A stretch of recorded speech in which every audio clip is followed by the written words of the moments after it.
children of a Mother Earth, reach out your hands. Let us heal our earth together. Global Namaste. Please join us this Sunday on the Earth Day episode. Our power, our planet.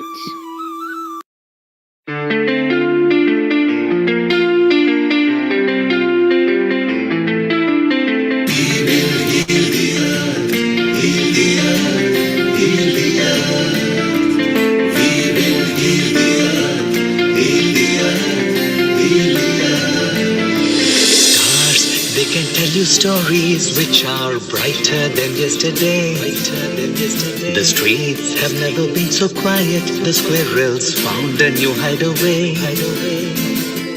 Tomorrow will never be the same. There is so much hope in our hearts. Brick by brick we shall overcome and walk right into a new start. Welcome to the brand new world. Give the children of a Mother Earth, reach out your hands. Let us heal our earth together. Welcome to the brand new world. Give the children of a Mother Earth, reach out your hands. Let us heal our earth together.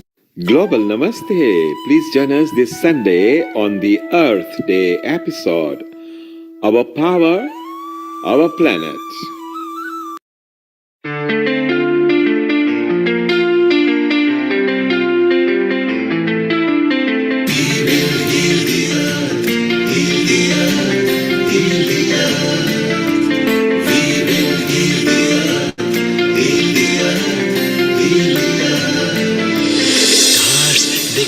Stories which are brighter than yesterday.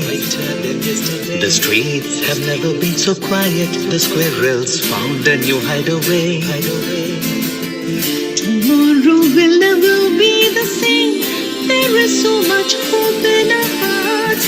Brick by brick we shall overcome and walk right into a new start. Welcome to the brand new world. Give the children of a Mother Earth, reach out your hands. Let us heal our earth together. Welcome to the brand new world. Give the children of a Mother Earth, reach out your hands. Let us heal our earth together. Global Namaste. Please join us this Sunday on the Earth Day episode. Our power, our planet.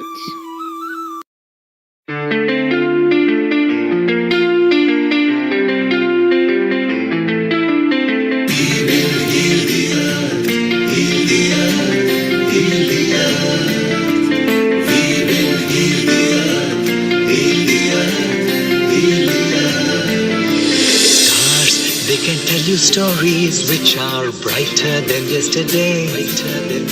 The streets have never been so quiet. The squirrels found a new hideaway. Tomorrow will never be the same. There is so much hope in our hearts. Brick by brick we shall overcome and walk right into a new start. Welcome to the brand new world. Give the children of a Mother Earth, reach out your hands. Let us heal our earth together. Welcome to the brand new world. Give the children of a Mother Earth, reach out your hands. Let us heal our earth together. Global Namaste. Please join us this Sunday on the Earth Day episode. Our power, our planet.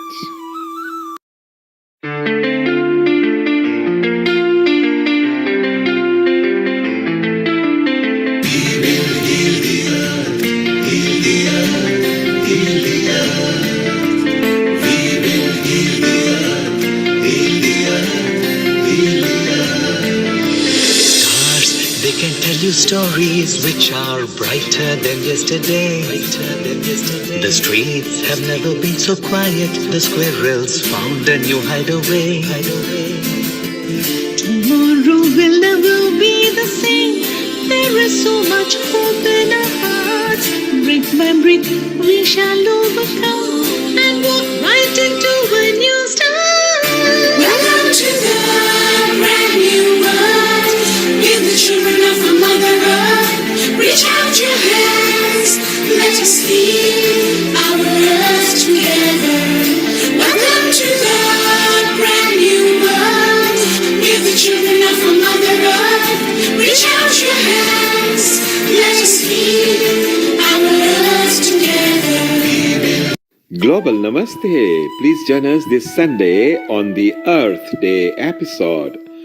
Our power, our planet.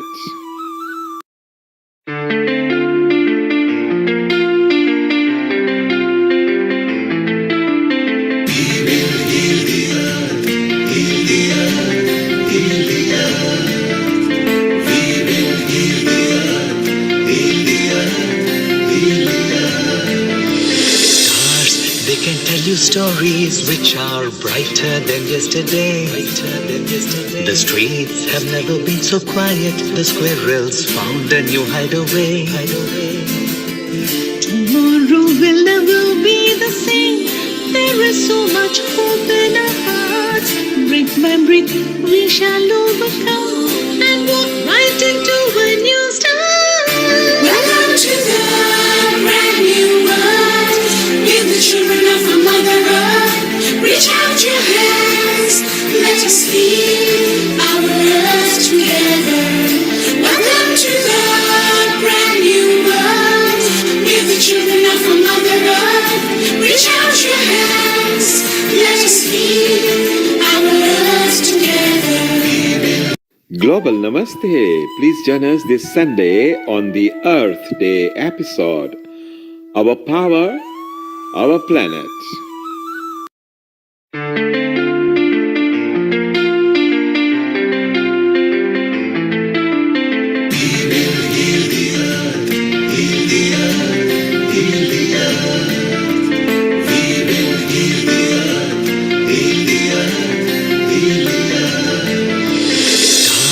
They can tell you stories which are brighter than yesterday. The streets have never been so quiet. The squirrels found a new hideaway.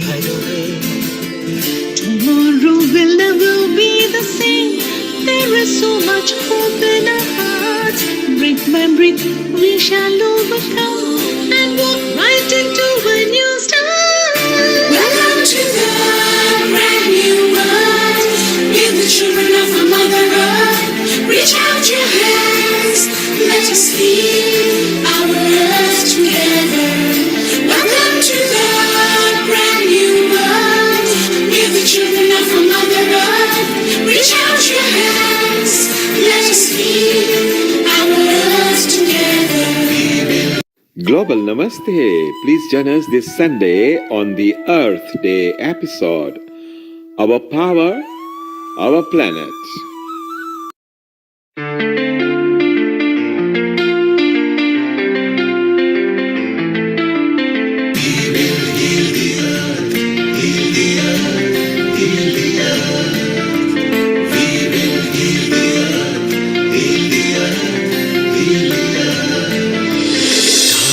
They can tell you stories which are brighter than yesterday. The streets have never been so quiet. The squirrels found a new hideaway. Tomorrow will never be the same. There is so much hope in our hearts. Brick by brick, we shall overcome and walk right into a new start. Welcome to the brand new world. We're the children of a Mother Earth. Reach out your hands. Let us heal our earth together. Welcome to the brand new world. We're the 10, 9, 8, 7, 6, 5, 4, 3, Global Namaste, good morning, good afternoon, and good evening. I'm your host, Amrita, and I welcome you to this episode. Today's episode, we'll be talking about Earth Day. And therefore, for this episode, we are also talking something about not just the pollution, not just about wondering what the earth is, but much more beyond the parameters of what consists and compromises, and why do we celebrate these days. Before that, we will start with a small affirmation. I'll be chanting Gayatri Mantra. You can hold any affirmation of your choice.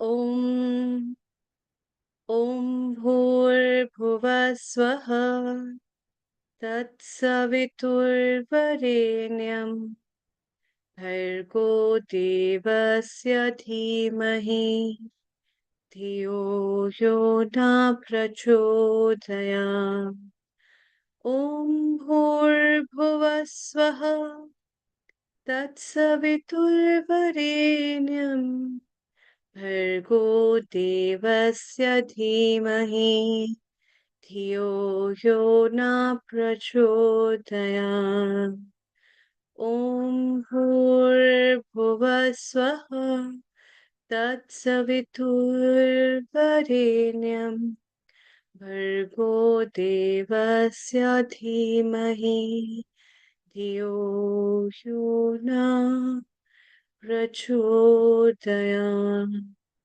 Om Shanti Shanti Shanti.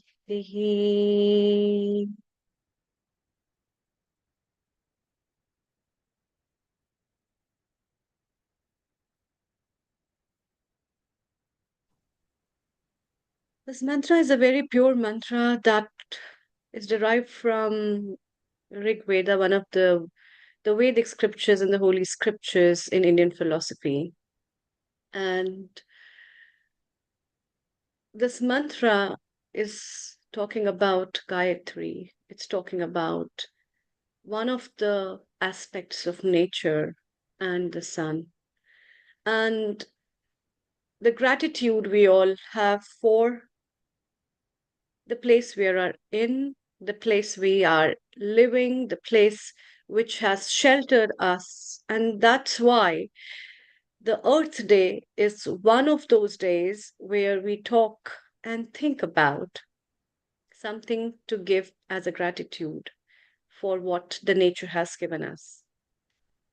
And that's why it's time to time very important to bring these topics and talk about certain things, because I personally feel uh, bringing talk certain topics and talking about them also ignites a thought process in us that gives us an idea that yes, we are lacking something and we must do much more than what we are just talking. It might be a small thing and a small habit in your life. It can be a little change that you can bring in your community. It can be something that you can bring in your society, whereby changing a little tidbits in your own life. And that's why today, all our guests who are there for today's episode are mostly those people who are very passionate about environment, who are passionate about sustainability, who have a great love for making people understand, and they themselves also understand how important it is to save the treasure of the precious things and the treasure of what we have as our Mother Earth. So for that, I'd like to first welcome a very sweet girl from Netherlands, Purvi. Global Namaste, Purvi. A very good afternoon to you. And Global Purvi is a Namaste, Amrita. consultant. She is a climate and finance consultant, a founder of Yopla, Food 100 NL, and Microsoft leader for impact. We had been discussing a lot about environment, sustainability. You work as a consultant at Netherlands. Um, and your consultations are basically based on sustainability, environment, and much more beyond that, that talks about carbon footprints and food and ecology and the supply chains and a lot more. Today's topic is very diverse and different that we have chosen for our talk. And the topic, I think, is very relevant in many ways because um, it's essential to think about this aspect where we are discussing something where we have already certain things in mind, and those things make us do certain things which we are habituated to. So let's talk to our viewers and tell our viewers what we are going to discuss today. Over to you. Thank you. Thank you so much, Amrita. Global Namaste to everyone, and a very happy Saturday. I believe it's the start of spring everywhere, like nice sunshine and everything. And I wonder how everyone is inviting the season of spring and what is in it. Like, specifically, like, what did you guys do on Saturday? Like, did you guys go out to eat something? Did you buy something new for the spring decor? Did you bought that candle that you had your eyes on for a long time? You know, a lot of things that we do just to make ourselves feel good, and also something ritual that we have. I'm just curious, like, is there anything that anyone want to share that they did today or in this week during the onset of spring? I think most of the people, they they adore the spring because it's a blooming season. And Yeah, also, most of the people who don't like winters wait for the summers. And yeah, also, most of the people wait for the spring of their life. So, spring symbolizes a lot of things in many ways. that's And true. bringing some flowers, adoring the nature, um, viewing certain things. There's so many places which are open to wildlife, flower parks, and some tulip gardens. And these kind of things, I think, are the part of our nature, and we keep those things very intricate with us because the season is very close to our heart. I think so. Yes, very true. And I think the whole market and everything also flooded with a lot of new things. And I'm sure a lot of us, I can't say for everyone, but a lot of us might have made uh, an eye or a list on something that we have been wanting for long, like a new furniture or a new clothes or a new thing, right? Yes, Kailashji, I'm Yes, curious.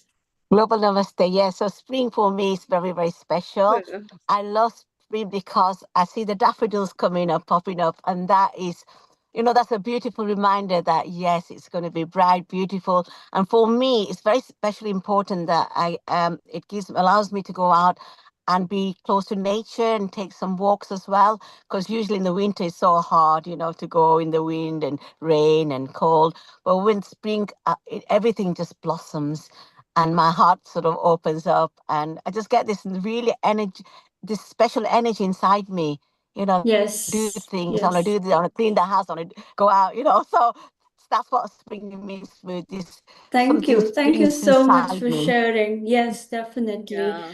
In Now, fact, I would Purvi, I like, just realized looking at her, see, even the small sun rays falling on us, it's we enjoy so that. She pretty. is Yeah. already in the sun. Yeah, thank Yes, you. yes. Thank you so much, Kalashti, for sharing. Now, I would just like to pause for a moment, Amrita, like, and rethink, So, okay, spring comes in, and we think a lot of things, and we somehow think we own the nature in the sense, oh, we can go to the beach, we can pick up some shells, we can go to the daffodils, we can go to the flower garden, we can pick up flowers, and it's like, so maybe something we're paying for in euros, maybe something we are just getting for free. Now, on this Earth Day and on this moment, instead of thinking what is good for the environment, what we should do, that's enough of talk everywhere. Can we think what are the things that we are maybe subconsciously doing that are worst for the environment? Like, can we take those conscious moments from now on and how we are welcoming the new season, if that makes sense, you know? Like, you're going to buy that new thing. Do you need that? Yes, it's very pretty. It's, let's say, some tulip vase or something. Oh, I want to have a vase because I want to put flowers. Are we thinking the cost of the planet on that? So I would like to think in every step, maybe every Saturday. Don't have to do every day because it's Saturday. We can start from today and inverse our thinking and think, okay, is gonna be the worst for the planet? And if I buy this new spring clothes, can I like not reuse my last year's spring clothes? Or should I pluck that flower which are so pretty? Should I go down that road in the nature? But maybe I'm gonna spoil some of the insects or the bees or whatever. Should I pick those shells? But where will all these creatures hide on the beach because now they are exposed, so on and so forth. So that's one thing I would like to introduce. The theory of inversion, it's called. And actually, Amrita, that's very useful in my consultancy cases, also, I tell you, because a lot of people would come saying, oh, this is the problem. I want to solve this climate problem and this. And a lot of times, you don't need any extra things. You need to reduce the thing. So it's because when you inverse, you reduce your activities. Instead of doing this, you stop doing that. So you don't have to do extra, if that makes sense. So that's Hmm. one of the things I wanted to shed light on for today. I'm curious to hear any thoughts on that. Hmm. Yeah. Yes. Um, I think that's very true. And secondly, yeah, let Kailashi also answer, then I'll add her. Yeah. Yes. Well, Yes. Purvi, you just touched on something that I was going to be talking on my slides. You know, you talked about reducing. Well, we're going to take one step further and say reduce and recycle.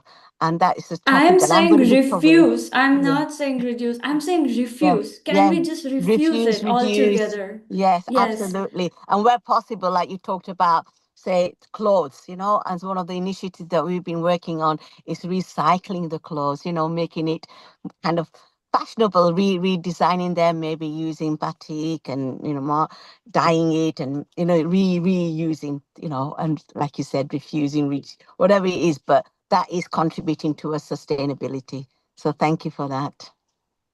nice. Yeah, exactly. You really you actually got the point. So what I was adding to this was your theory of inversion counts definitely on one of our habits of overconsumption. And these Yes, kind of overconsumption is not a topic that we always talk about. And when we are talking certain worst things that we do for our planet, we do it subconsciously. And that subconscious effort just comes because we don't think about whether this thing is helping our nature, or we are just again using it for my own experience to be a leisure experience of mine. And very then true. these kind of overconsumption things, this was a very big example and a very beautiful example, which I also quoted in one of the chapters when I wrote a book at the time of COVID. And overconsumption was a very big problem at that time, in the time of COVID, because people were afraid of getting things that were they'll run out of things, and because of that there was overhoarding. And I think with the change of seasons also we overhold a lot of stuff, and we Yes, we we don't realize how well we can sustainably use those things. And secondly, I also think that there are very less people from us who support sustainable uh, things in many, many ways, in terms of the businesses that are there, or definitely. the local vendors, or the people. It's very important to even think about that, how we can utilize that. Yeah, over to Yes. you. Please go ahead. Yeah, I think that's very true. And Amrita, you know what? Amrita, and to everyone, of course, I have found one more thing that's super interesting and that we can apply to ourselves as well. Often, when we think about sustainability and saving the planet, we think big things. Okay, you know what? We directly want to do big steps. Like we'll recycle everything. We will only use recycled things, or we will only get secondhand clothing, or we will like all those big steps. And often we forget there are small things that we are still subconsciously doing, and that is still some of the worst things to go or to do for the planet, right? And that gets ignored because we think because we are doing our big chunk, that's enough. And we are kind of focused on that. And that kind of also gets that. I think that's also, I say that's also over consumerism in sustainability. You know what I mean? It's like a trending thing. Like you do not need another bamboo brush. Very simple example. Oh, I'm sustainable because I'm using bamboo brush. Well, hello, where do you live? If you're living in a village, and where is your bamboo coming from? Maybe it's coming, let's say if in India, it's coming from Assam or somewhere far away, or maybe sometimes it's going all the way to Europe, getting rebranded, coming back. I have seen crazy things that people come and show me, and I'm like, dude, that do not make any sense. Maybe you see what is local, support your local market, local producer, and maybe that moment having that plastic brush is totally good, totally fine, right? And there's so many little things like that. Even a lot of times people say, oh, I don't want to use plastic, I'm going to throw all my plastic containers, I'm only going to go use steel. Does that make sense? It's overconsumption of the sustainable market again. No, you have that. Please use it. See, maybe don't use it for hot or whatever as per the health concerns, but use it and gradually exhaust it because it is going to become landfill. And that is happening recently a lot at an alarming rate. Statistics will show that landfill has increased significantly while the sustainability market has also increased.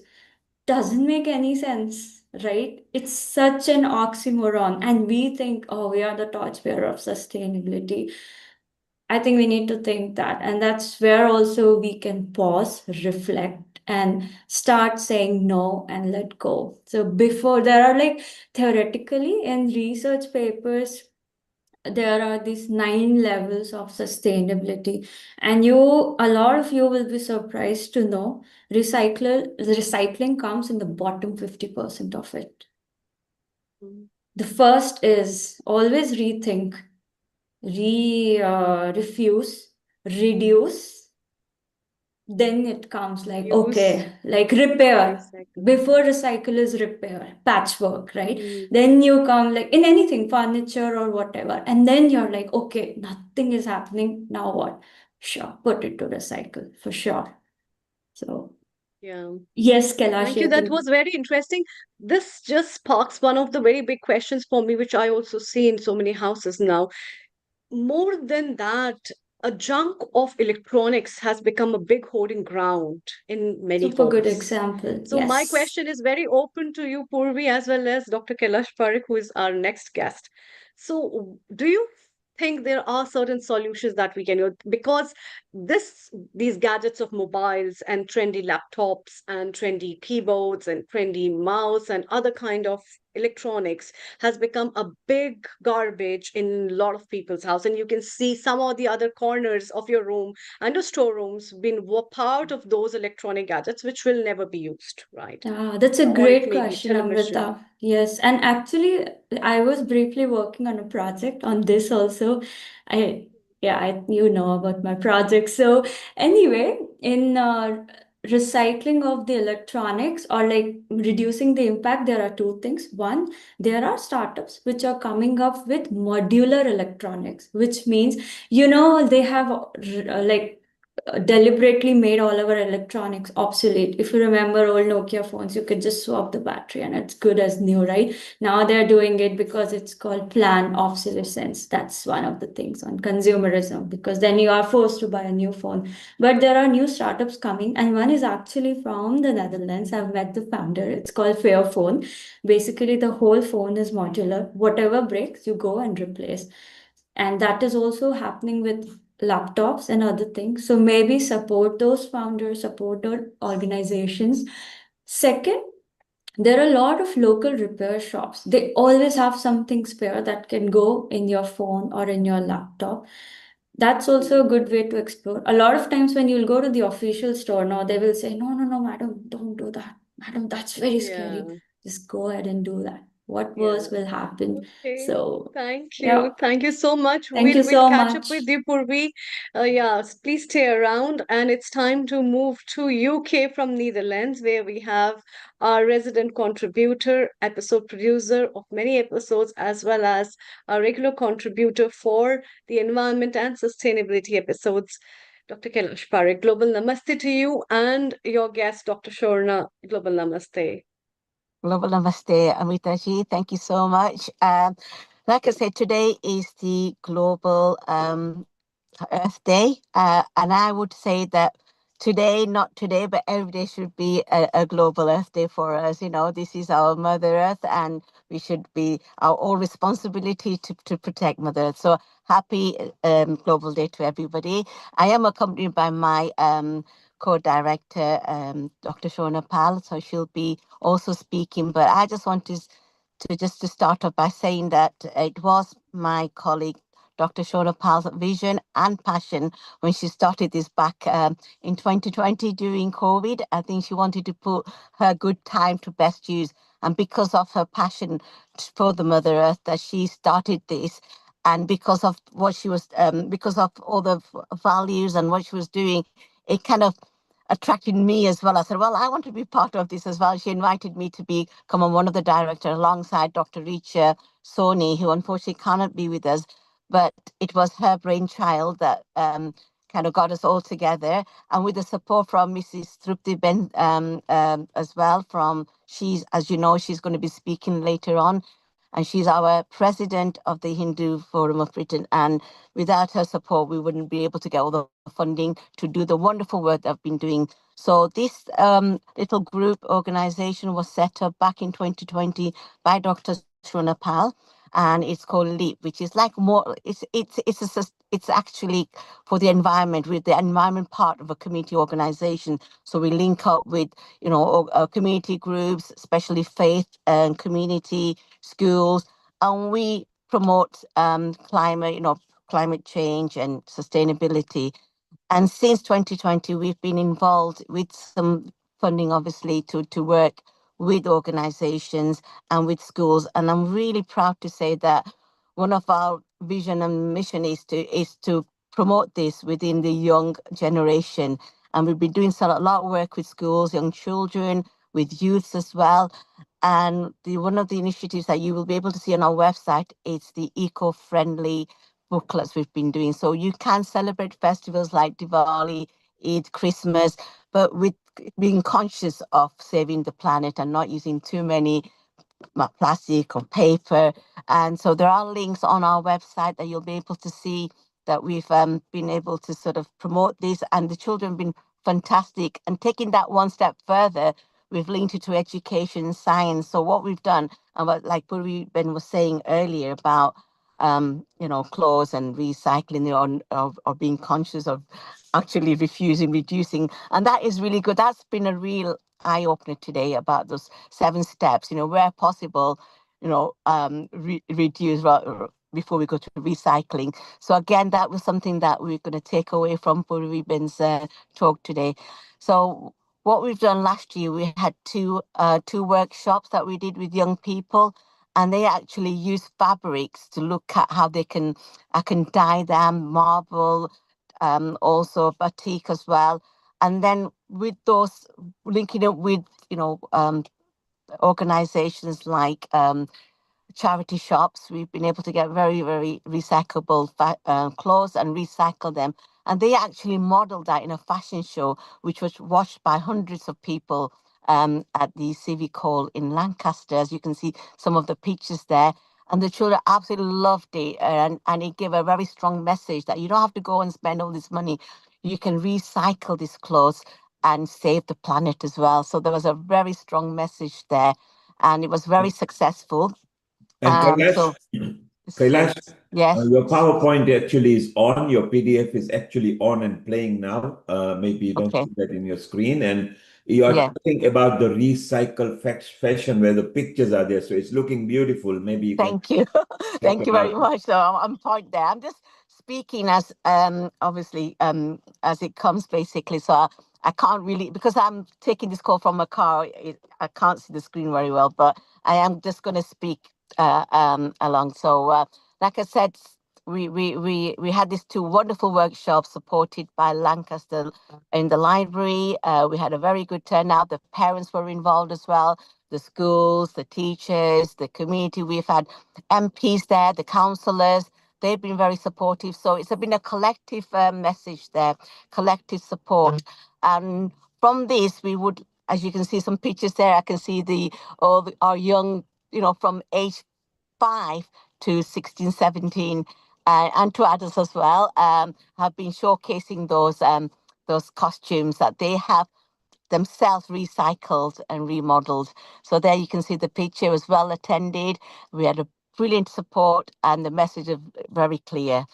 So moving on from those two workshops and to the fashion shows, we're now thinking of launching what we call Leaf and Loop. So we want to now encourage, those women who have got the skills uh, to be able to then make into a little like entrepreneur, like a little project where they can now sort of recycle, sew and sell, So again, this is something that we want to work in 2026, and we're going to be launching that very, very soon. So we hope that we'll be able to present something for our next year's National Earth Day to you.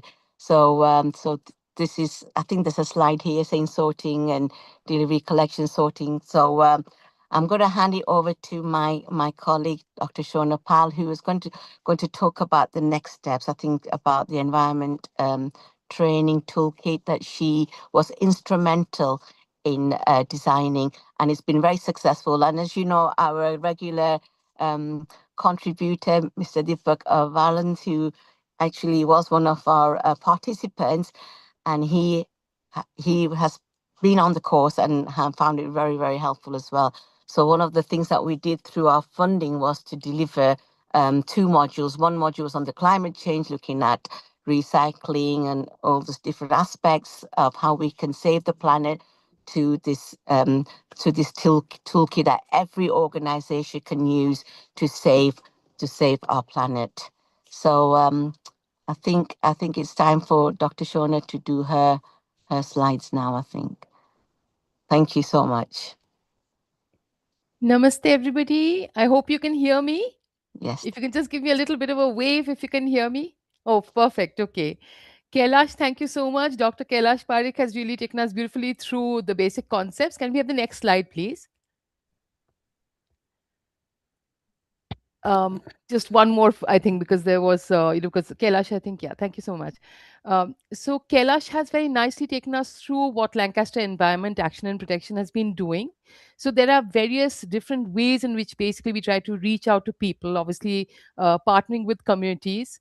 So the Hindu Forum of Britain has been absolutely magnificent in supporting us in our efforts, because as an organization, we can come up with the bright ideas, we can think of different ways of sustainability, but for it to reach people, Hindu Forum of Britain being basically an umbrella organization with sub organizations, literally hundreds of organizations all over the UK, we are really able to reach out to people there. So that's fantastic there. Obviously, I wouldn't be able to do anything without my lovely co-directors, Dr. Kailash Parekh and Dr. Richa Soni, who is not here at the moment.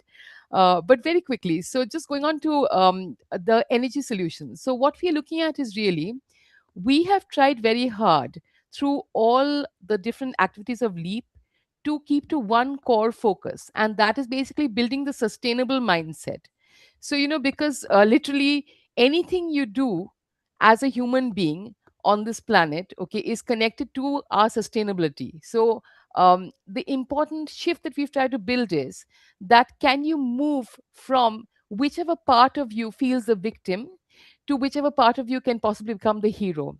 So we're talking about agency. So basically, in terms of energy solutions, it's very easy to say, oh, like there's a big war going on. Oh my goodness, oil prices, and everything is so expensive, and oh, the government should do something about it. Oh, why aren't people helping us? They should bring down the price of petrol and diesel and this and that and the other. Okay. So I would ask people to go away and think about, what can you do? Okay. Governments, of course there will be things that governments will and won't do, okay, and there's just a limited amount that you have in terms of control over that. But as a person, you have full control over what you do. So I'm asking people to get up and basically be the hero, draw the hero in yourself. So, hero to us, we've actually used this particular graphic in schools that we work with, which Kailash leads on, where we are saying that to be a hero, you don't really necessarily have to have a flying cape. You can if you want to, but it's what you do in terms of sustainability. So, in terms of as soon as you're able to think about, okay, can I keep something straight? What's my duty to myself, to the family, to the society, to the nation, to the planet? There's always something you can do. So, starting with yourself, okay, when we say that, okay, save the planet, okay, what you're really doing is saving yourself. Because if we don't save the planet, we don't save ourselves. The planet can go on for a long time without us, but we can't go on without the planet. So, can I have the next slide, please? Thank you so much. So, in terms of energy solutions, okay, let's look at what we have. One is, can you build your energy awareness? So, we have already worked with the Art of Living organization through the Hindu Forum of Britain. We've also worked with other organizations, and we've also worked with schools. So, what we've done in terms of schools is basically we've gone out there, we've offered an energy at home quiz, and children have taken it, and they've done things like fundraising activities and so on and so forth. So, can I please encourage all of you to go ahead and go onto our website, which is lancashireleap.org.uk. If you go to the Leap Voice of Youth section, you will find this energy quiz. Please do try it because it's quite an eye opener. Things like, for example, what do you think consumes more energy? Is it the fridge? Is it the microwave? What do you turn on? More on and off. Okay. And what can you do to reduce it? Okay, so would you boil a kettle? Would you boil a full kettle of water? Would you boil half a kettle of water? Sometimes as simple as that. We don't really think about it, but I'm asking people to think, to get up, and because you can each be that hero. Have the hero mindset, don't have the victim mindset. Have the hero mindset and take action. So, in terms of energy action, what we've also done apart from this, basically, we are building a software application. It's called Energy at Home. And what I'm going to do is I'm going to share a particular slide here with yourselves where I hope I can take people a little through this journey, because I'm saying that you don't need for a software application to be out there, to come out there. You can start this process yourself also. So it's just a question of being self reflective, looking at what's going around in your house and seeing how we can consume energy, how we can reduce the consumption of energy, and in what ways can we make it fun as well. Because life needs to be joyous, right? So joy comes in the little things of life, and we need to get back to that mindset. So, can I have the next slide, please? Thank you so much. So, as Kailash mentioned, we had this massive energy, and basically, it was the environmental assessment and management toolkit, which was the EAM, which we used with organizations, which went beyond the energy factor as well. And that was our focus on organizations, and we were able to pilot a massive rollout across the UK using the Hindu Forum of Britain again. Now I'm coming down to the domestic consumer. So this is where basically what Leap's doing is we're putting together this assessment, and at the moment, this is just a screenshot of one of the flow chart stages. So I'm asking people that, can you go away at home and think about doing this as well? So you can literally just have a little notepad and a pen and go through these different aspects. Okay, so what are the key houses, what are the key within the houses again? For example, some people are fortunate enough to have one main residence, one second residence, which may be a holiday home or something like that. If it's one residence, if it's one flat, if it's one room, okay, you may be a student who's staying in student accommodation. But wherever you are, okay, just by the nature of modern world, most of us are in the urban scape, and we use energy. So, can you look at? I've taken a typical three-bedroom house, which is basically based in the UK. This may not be the case in your country, but there's no reason why you cannot roll it out in the way that is, obviously relevant to yourself and your circumstances. So, we've taken a look at the kitchen, the home office, the drawing room, the bedroom, maybe, three bedrooms, the garage, cellar, boiler, radiators. Again, may not be relevant in your case, but certainly, take it down to whatever is relevant for your country, your climate, your space. Windows and doors, that's separate, because basically the way we consume energy in terms of windows and doors, it's a little different, okay, because it's such a big factor from obvious reasons that how you do and don't interact with your windows and doors, okay. So the garden, fixed devices, portable devices. So these are categorized. You're very welcome to take a screenshot of this. No problem there, no copyright there. Okay. Sorry, did I just miss somebody talking? Okay. Um, and also, so when we look at these main spaces that are habitable, or those main areas where we might be using energy, for example, portable devices, okay, so there we might want to look at what in that space are you using. Okay, so if it's a space like a physical room, okay, for example, something like a drawing room, okay, so where are the main pockets? I would say that look at it differently. So in context of the UK, for instance, if you're trying to stay warm in your drawing room, remember the drawing room doesn't need to stay warm, you need to stay warm in the drawing room. Okay, so it's a change of mindset. Okay, so heat the space around you rather than have the entire thermostat up and basically try and get the drawing room, because it's usually on the ground floor, really cold. Okay, trying to get it warm up. Okay, instead use a heater nearer you. Okay, it's little changes like that that can make a massive difference to your energy bills. Okay, put on one layer of clothing at least, okay, if you need to. All right, so it's things like that. Again, in the case of for example, countries where certain areas may be warmer, for example something like India, do you really need the AC on for those hours? So kind of scrutinize. Okay, can we reduce using the AC? Could you move to a different floor perhaps? Could you move somewhere where there's more of a breeze? Okay, is there a way of using interacting with your windows and doors? So this kind of thing is basically, I'm not going to go into too many details, but consider the way in which you're using energy and think about alternative ways in terms of time, temperature, and so on and so forth. Okay, to use these. Also think about this, that can I make it fun? So basically what we hope to do is really go out there once we have the data from the local governments, and basically look at rolling this across several households, okay, in an area where people can compete. They can have competitions about, okay, who saves the most energy, and there's a leaderboard and things like that. So there's no reason why you should not roll that out within your own community. Okay, because most communities do have a small WhatsApp group at least. Okay, so make up this assessment, encourage more people to go and grow their basically mindfulness of how they use energy. Okay, so given the space that we have, basically I don't want to take up too much more of your time because I just have a couple more slides to go through. So I'll leave you with those thoughts. Okay, please feel free to reach out to us should you want some more thoughts on that. We're definitely happy to help. And may I request the second slide, please?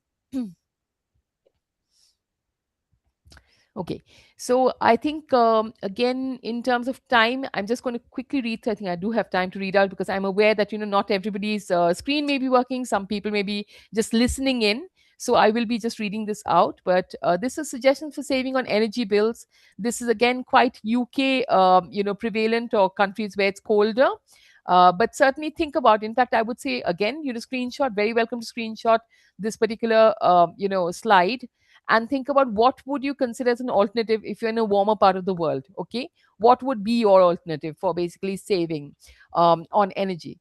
So in terms of the colder areas, I would say insulation, for example, the cavity wall as well as the attic. Okay, this can save you up to 135 pounds per year. Okay, for the UK. So here it's not so much about, as I keep saying, that saving, being sustainable is about saving costs and is about saving yourself. So therefore, I mean, first and foremost, the other way around, you save yourself and then you're saving costs as well. So there's absolutely no logical reason why you should not do it. Okay, why you should not spend that time thinking it through. Install energy saving boilers. So this would be again kind of, you're looking at the colder climates.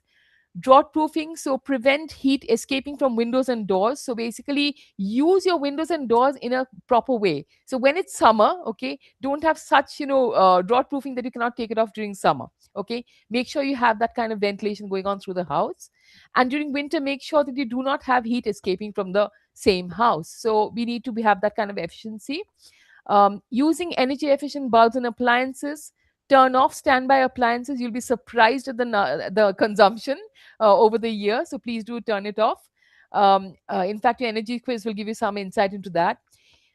If you can, wherever you can, install smart thermostats. Okay, this can save you up to 75 pounds a year. Okay, turn down thermostats by 1 degree. This is absolutely amazing because you hardly feel that 1 degree, the difference. Okay, when you basically turn your thermostat down, but it can save you up to 80 pounds a year. Okay, it could be more depending on your house and the way you use energy. Wash clothes at a lower temperature. Not everything has to be, kind of sanitized at 60 degrees Celsius. So, go for the 30 degrees and make sure to use the cold cycle as far as possible. If you're using the washing machine, if you hand wash, nothing like it, even better. Double glazing can again save you 110 pounds a year. Block any unused chimney. So basically, obviously, you don't want, the kind of, because what goes out is not just smoke. Okay, we're talking about the routes through which you can have draughts, routes through which, the air circulates. So obviously, that kind of thing. Again, only heat the room that you are working on, or working in, sorry. And if you're struggling to pay the bills even after trying to save energy, then obviously there are still ways. You can contact your supplier, you can speak to them. Okay, they are by now, thanks to so many wars and disasters and crises which keep on coming at our world, thanks to our lovely human, nature. Basically, they're quite used to this kind of scenario. So by definitely reach out to your supplier as well.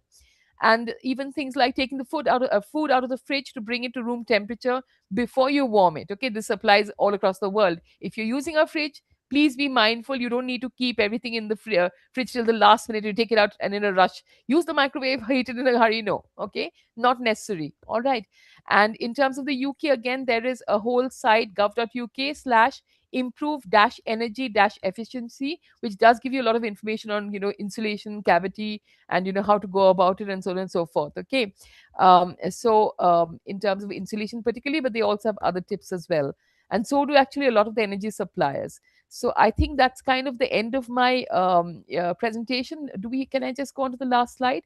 So literally just saying that, between Kailash and myself, I hope you can see that, it's very easy really to get up and go. Okay, so get up and go, because this is not about anybody else. Okay, it starts with you. Okay, you're helping yourself, you're saving your money. So please, by all means, go for it. Take agency. Absolutely don't play the victim, play the hero. Okay, thank you so much. Namaste.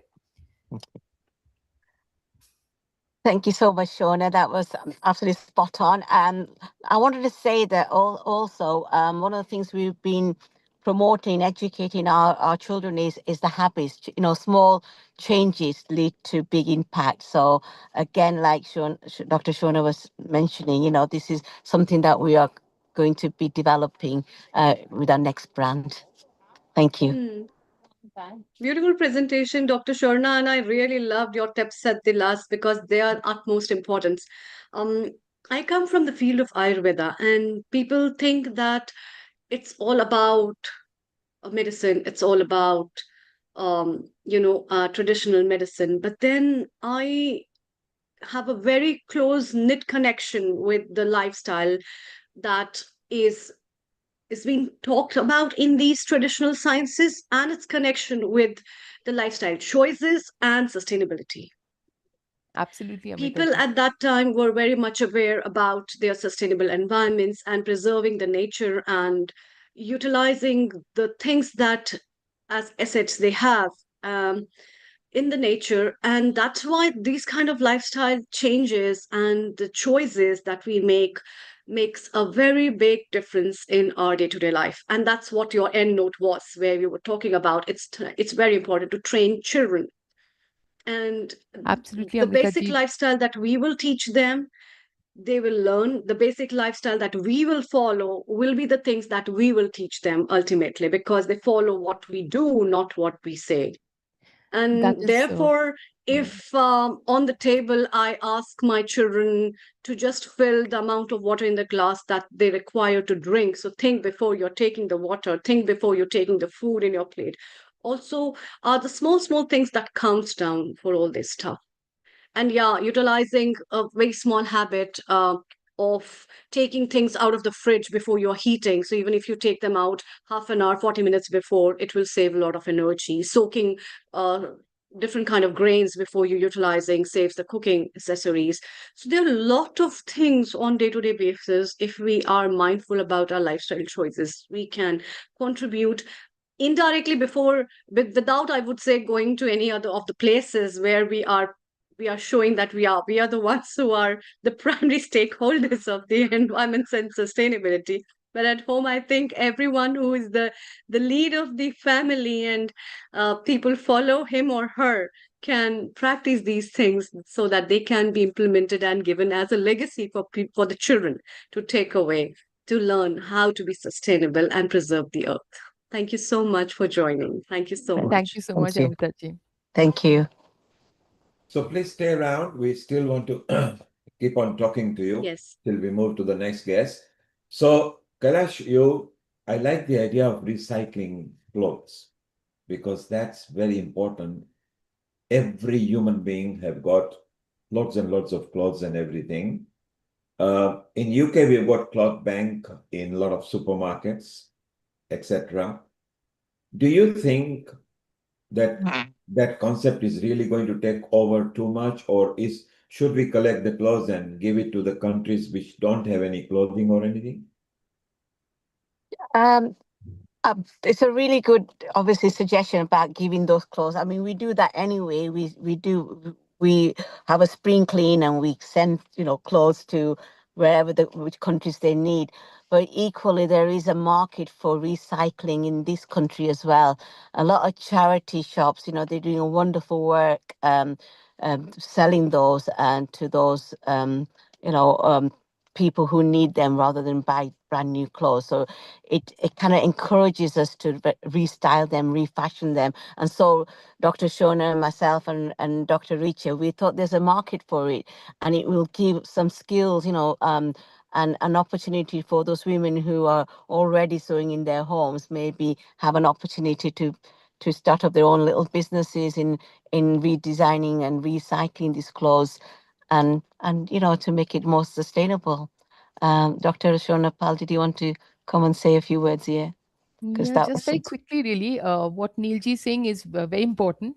There's a problem here that, while there are certain parts of the world where obviously they're not getting the clothes that they need, unfortunately, there's so many, unwanted clothes, including new clothes, because they've been overproduced, which basically can be seen from space. So there's a huge mound, okay, near Chile actually. So basically, which can be seen from space. So you can imagine the enormity of the waste of clothing waste.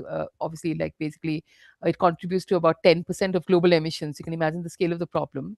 So I think while there, a certain section of clothes, if we had a system across the world which could basically focus on redistributing the clothes, a small portion of the clothes across the world, that would be adequate.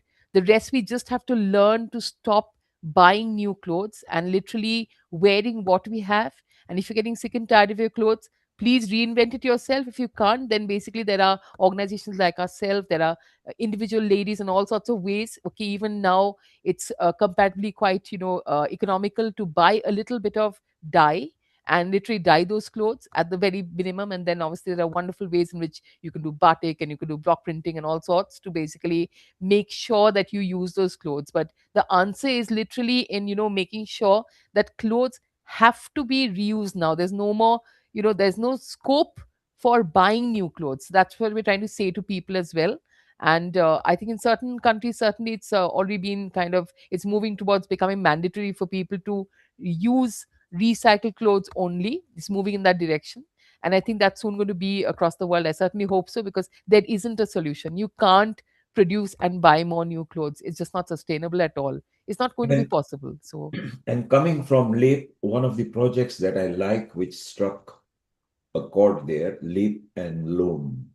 The good thing is there is a sub-brand of Lupaware, and it's also very trendy. You can see some of the models just casually displaying here. How is this taking off? Because the next presenter who comes here, who is part of Healing Our Earth, Dr. Hani Kalaria, also has a project, and all of you we can bring some of the projects to the forefront. This I like because it's trendy, it's current, it's encouraging. How has this taken off? Kailash, do you want to talk on this, or shall I carry on? Yeah, I think if you can carry on, because it's something that you were developing. Okay. So thank you so much, Neilji. I'm so glad that you like the kind of designs that we are thinking of, and obviously some of the things that are actually, these are actual items that are there that are available. So Leaf and Loom was basically, that name belongs to Kailash. Firstly, she came up with this beautiful, because we were all kind of looking at what kind of names we could do, and we also did a market survey to see what did people feel about which kind of name gels with them if they're thinking about buying recycled clothing. And leaf and loom one, hands down. So so that's certainly something. In terms of what we've done is there are four pillars in leaf and loom. So with loopaware, okay, loopaware is basically this is something that we're still developing, so we are kind of playing around with the names. But in terms of basically loopaware, this is a core brand. This is basically where we are saying that if people just want to get the clothes that they need to for everyday use, then they can go for loopaware. So this would be basically clothes which we have, obviously we get recycled clothes from various areas, for example, the council. Now, those clothes are all going to be, obviously, whenever they come, they have to be cleaned and steamed and all these things basically to make them, hygienic for people to buy. Now, if people are just going for those clothes which have been literally recycled and cleaned, okay, and which are not premium brands. So, if I just want, a t-shirt and joggers to go and look smart at the same time, to go for a jog in the park, okay, I don't want to spend a fortune. So then I can go for, looper wear, which is basically that's the basic core area. And it also makes it inclusive, it's sustainable, it's something that, anybody can afford literally. So this is looper wear. Then you've got something like, for example, where you have everyday fashion, which you're going to go to the next level, where you're thinking that, okay, I want it to be trendy, I want it to be a little different. So if we're going for reinvented fashion, this is where Kailash was saying that we hope to support groups of, ladies, why ladies, even gentlemen, who have the skills to take traditional heritage, ways of reinventing, because obviously things like batik, tie and dye, badni, this kind of thing goes back centuries. So, obviously, in fact, millennia for that matter. There's some very interesting historical pieces available in, especially the Latin American areas, of, the way they've reinvented fabric. So in those terms again, so this is basically we are talking about, where somebody tries something, okay, something new, okay. So this is a little more expensive, but it's still the recycled clothes.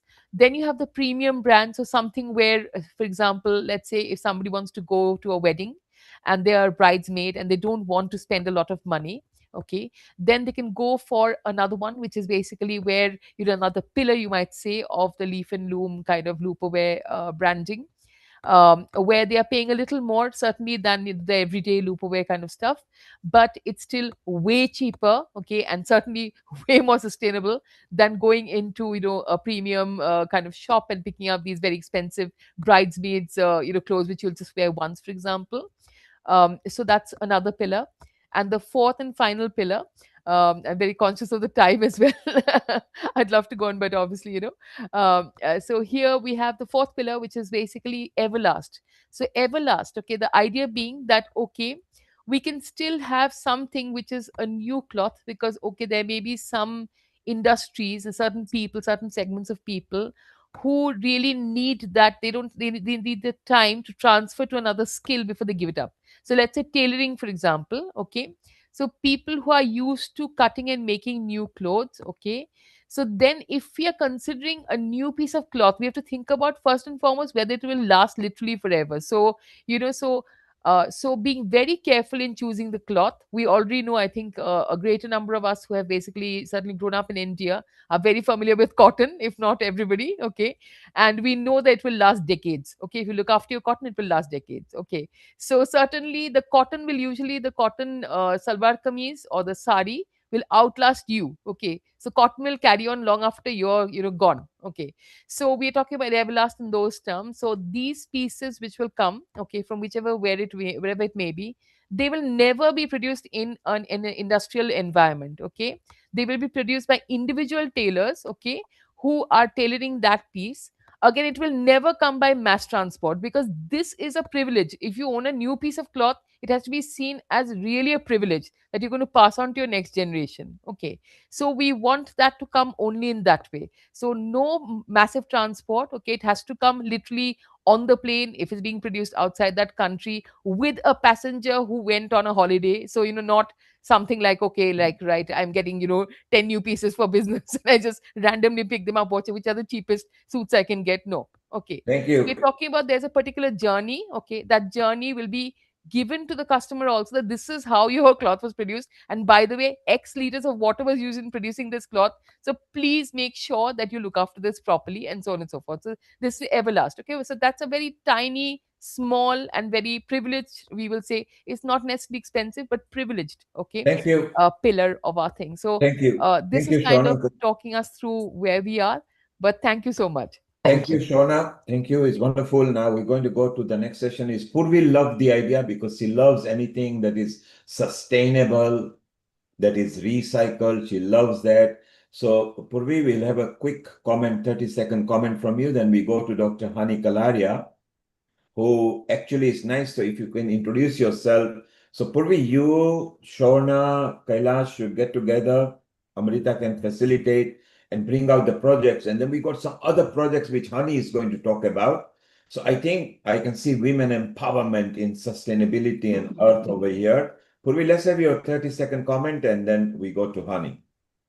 Yeah, thank you so much, Neil ji. Just very quickly, three things for Kailash ji and Sharna ji. First, please have a look at the link that I shared in the chat because Netherlands is really the pioneer in the kind of things that you're doing. Second, on the branding and financial side, because I work a lot on that aspect with businesses, I suggest start using the word repair a lot in your branding rather than recycling. That already gives you a level up and more on the funding.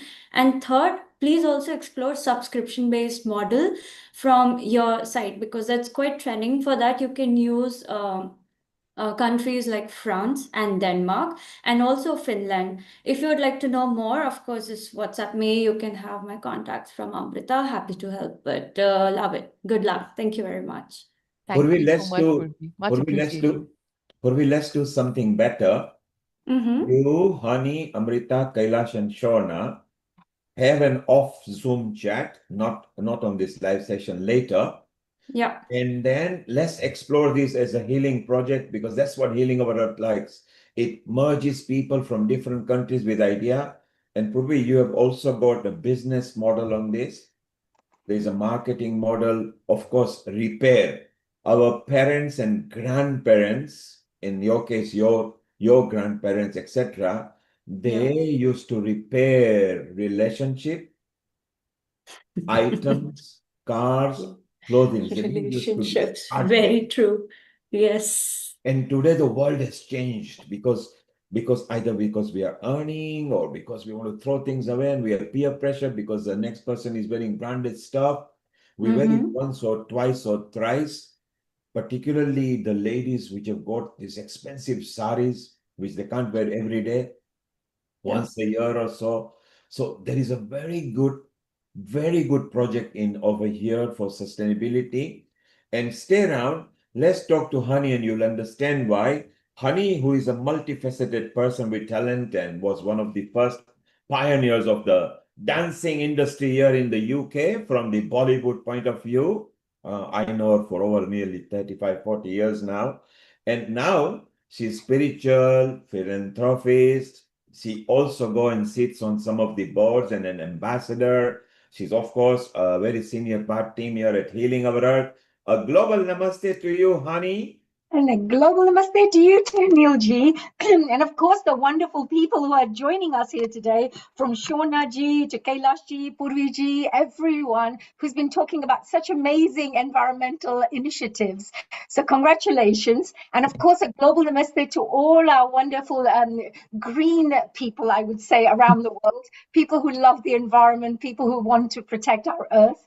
And of course, it's such a privilege to be part of this global celebration and conversation, I should say, on how do we celebrate Earth Day together. You know, that's really, really important. And so And, I have and quite a honey, lot of wonderful things to share today as well, hopefully, then that and should honey, to honey, generate before discussions. before we take off, Yes. the facilitator after you, which is Vimla Prana from Spain, and she comes from an organization which are part of Healing Our Earth, Swami Rameshwarananda, and they've also got a nice venue there. Maybe all you ladies can get together and create a sustainable conference up there. So you will also meet her. And I like your idea. So Amrita, if you can, because you are commonly linked with everybody over here, if you can organize off-screen Zoom meeting for a project for eco-friendly, green, sustainable, because each one of them have got so much talent, including Purvi. Purvi's idea about the word repair is very important. Repair in relationship is also very important. If you can repair that, that's good. Now, Honey is going to come with some of the projects as well. She's going to tell us. She loves eco-friendly green idea. One of the ideas that she brought on as an exclusive episode at Healing Our Earth was plant a tree. So plant a tree, very important. But today she's going to talk about 3-4 projects, and she's going to lead. So Shona, you and Kailash will love what she'll do. Amrita, there is one project that you particularly love is nurturing children into understanding eco-friendliness, which is what Honey will be talking as well. It's slight detour from ourselves. Honey, it's all yours now. Tell us, lead us, and show what is lined up for us. Thank you. Thank you so much, Neilji. Thank you so much. Well, first of all, I would like to say hello to all our environmental ambassadors around the world. And Amritaji, a very warm global namaste to you. It's so wonderful to be here. Today, I'd like to, of course, share some ideas and some initiatives that we've been involved in. And of course, Amritaji, if you wanted to ask any questions along the way, please feel free to do so I could perhaps elaborate on any areas or points that you may wish to find out more about. So today I'd like to share with our audience members that really my journey and role in the environmental work that I've been involved in started off with, of course, Healing Our Earth as a host, because I know that the whole of the family here really deeply and passionately want to protect our earth. And the second side is working as a district chair for the Rotary in London, because our work is to promote environmental projects around 65 clubs around the whole of London. And that's my job, is to encourage everyone to get involved in these initiatives. So today, I really realized that what's most important is not just educating our members and community groups, but it's also about each one of us has a significant role to play in this environmental area. And if we come together collectively, I have seen miracles and really amazing things take place and huge impact take place. So today I wanted to just share, let's start talking a little bit about the power of community and collaboration, because one of the most important lessons I've learned in this area is that environmental work and healing our earth thrives on collaboration. So this is something Neilji spoke about just now, Purviji was talking about, and everyone, that we should be coming together, have a purpose, and then make huge impact. So what are the projects we did with the help of Healing Our Earth? So I'm going to take you down the memory lane and share with you the kind of projects that we've been involved in, and maybe one of these would kind of connect with your heart, and if it's something of interest to you, we could come together and develop it further in the future. So one of the projects we worked on is called the Billion Seed Project. So this Billion Seeds project, I'm going to absolutely share this. Let's see if I can make it a little bit bigger so that you guys can see it. Can everyone see can you all see the screen at the moment? I will just open this up for you guys. There you go. Right, we've got it here. So now let me see if I can share with you a wonderful journey that we all went through with the Billion Seed Project. This is something that Rotary took part in, and of course Healing Our Earth really got involved in this. It was called the Billion Seed Challenge some years back. And I just wanted to say how impactful this was, because it was about billion people around the world planting one plant, just one plant in their garden. It could be on their windowsill. It could be just maybe a little tree, or just to teach a child, maybe in a school, how to plant a little flower to add color. So this project is called Let's Plant a Billion Seeds Together. And what we did was, as we moved forward here, we ended up working on, this was on 30th of October, by the way. All we did was we purchased seeds, just a packet of seeds. That's all we did. Or we asked a local nursery to perhaps, donate some little plants that we could go in and plant. So there was various things that we did. And what was most important is to share this information on the social media, because in this way, we create more encouragement around the world. So we were supported by Seva Day and Healing Our Earth when we worked on this project. And we had a fantastic company, it was an Italian company, who donated seeds. So I was really, really pleased that we ended up getting these amazing number of seeds and packets, that we had. So what we did was we connected with some charities like St. Francis Hospice, Cancer Research UK, Group of Good Deeds. And what we did was we went and distributed these seeds, these packet of seeds, through this network. And they shared it with their customers, their clients, and their members. And we encouraged everyone to go out there to plant some seeds. And this was all on the same week. So what we did was we invited everybody on this week for Environmental Day. Let's go and plant these seeds. So here we go. We distributed all the seeds, and then let's see. This is David Johnson who got involved. He was the president of London Rotary Club. He started planting some trees. Here was a vice president, Mr. Ian Balcom. He also got involved in planting trees. You can see that. Myself, I just loved it. It was really fun, and I started planting amazing number of trees, actually. And then we started inviting people from around the world through Healing Our Earth and through other organizations like Rotary to please share some of your photographs of people planting trees and planting seeds and plants. So here we had all these amazing people like Mr. Kapoor.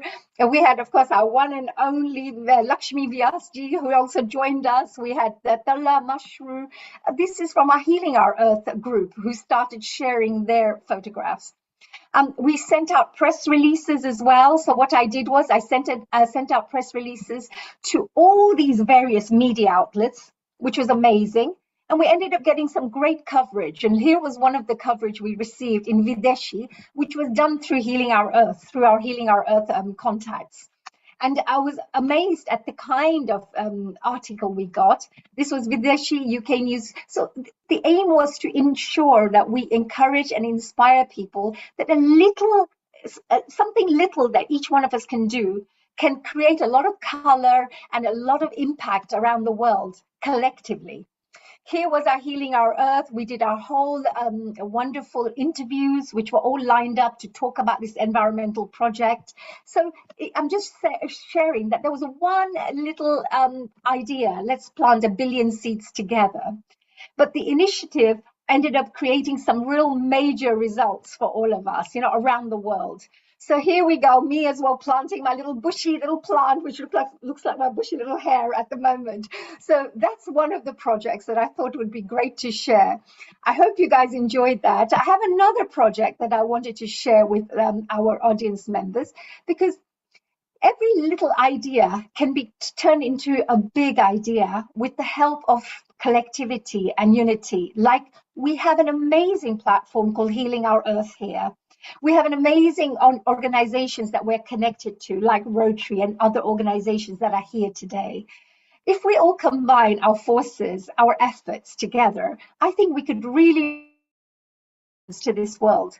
Let me show you another one. Let me explain another project that we worked on. Now, this particular project is called the River Blitz project. It was a community cleanup project. So what we did was we organized the cleanup activities along the riversides within the local communities. So this events didn't just improve the environmental immediately, but it actually also kind of shared and brought people together with a shared purpose. And that is to see our communities to unite to make it clean. So that's the important bit. We have to live in clean surroundings without rubbish being thrown around, and living in a collective, cleaner community. So let me share a little bit about that with you, so that perhaps gives you a bit of an idea of what we did there. Now, the River Blitz project, actually, I will just share a quick little overview of how we work together, brought people together, and shared this amazing project, of how we brought a project together. We, of course, had various environmental leads from Rotary that came together. I think we also had our Healing Our Earth, Mala, who joined us as well in this particular event. So she was also very supportive. Just go through a really lovely presentation, make people get to know each other, bring all the things we need, like little gloves and little pickers, and just things that the local communities, like the Council of Newham, who supported us by providing us with pickers and big bags. And they also supported us on the day. Right at the end of the day, they came and picked up all the rubbish, and there was probably about over 40-50 sacks of rubbish that we had put together on that day. And as things move forward, we just give people a little bit of refreshments, we have the facilities. So the local library came on board, and the local library gave us a room and said, okay, fine, you guys can have teas and coffees and biscuits at our library. We will support you for this wonderful community event.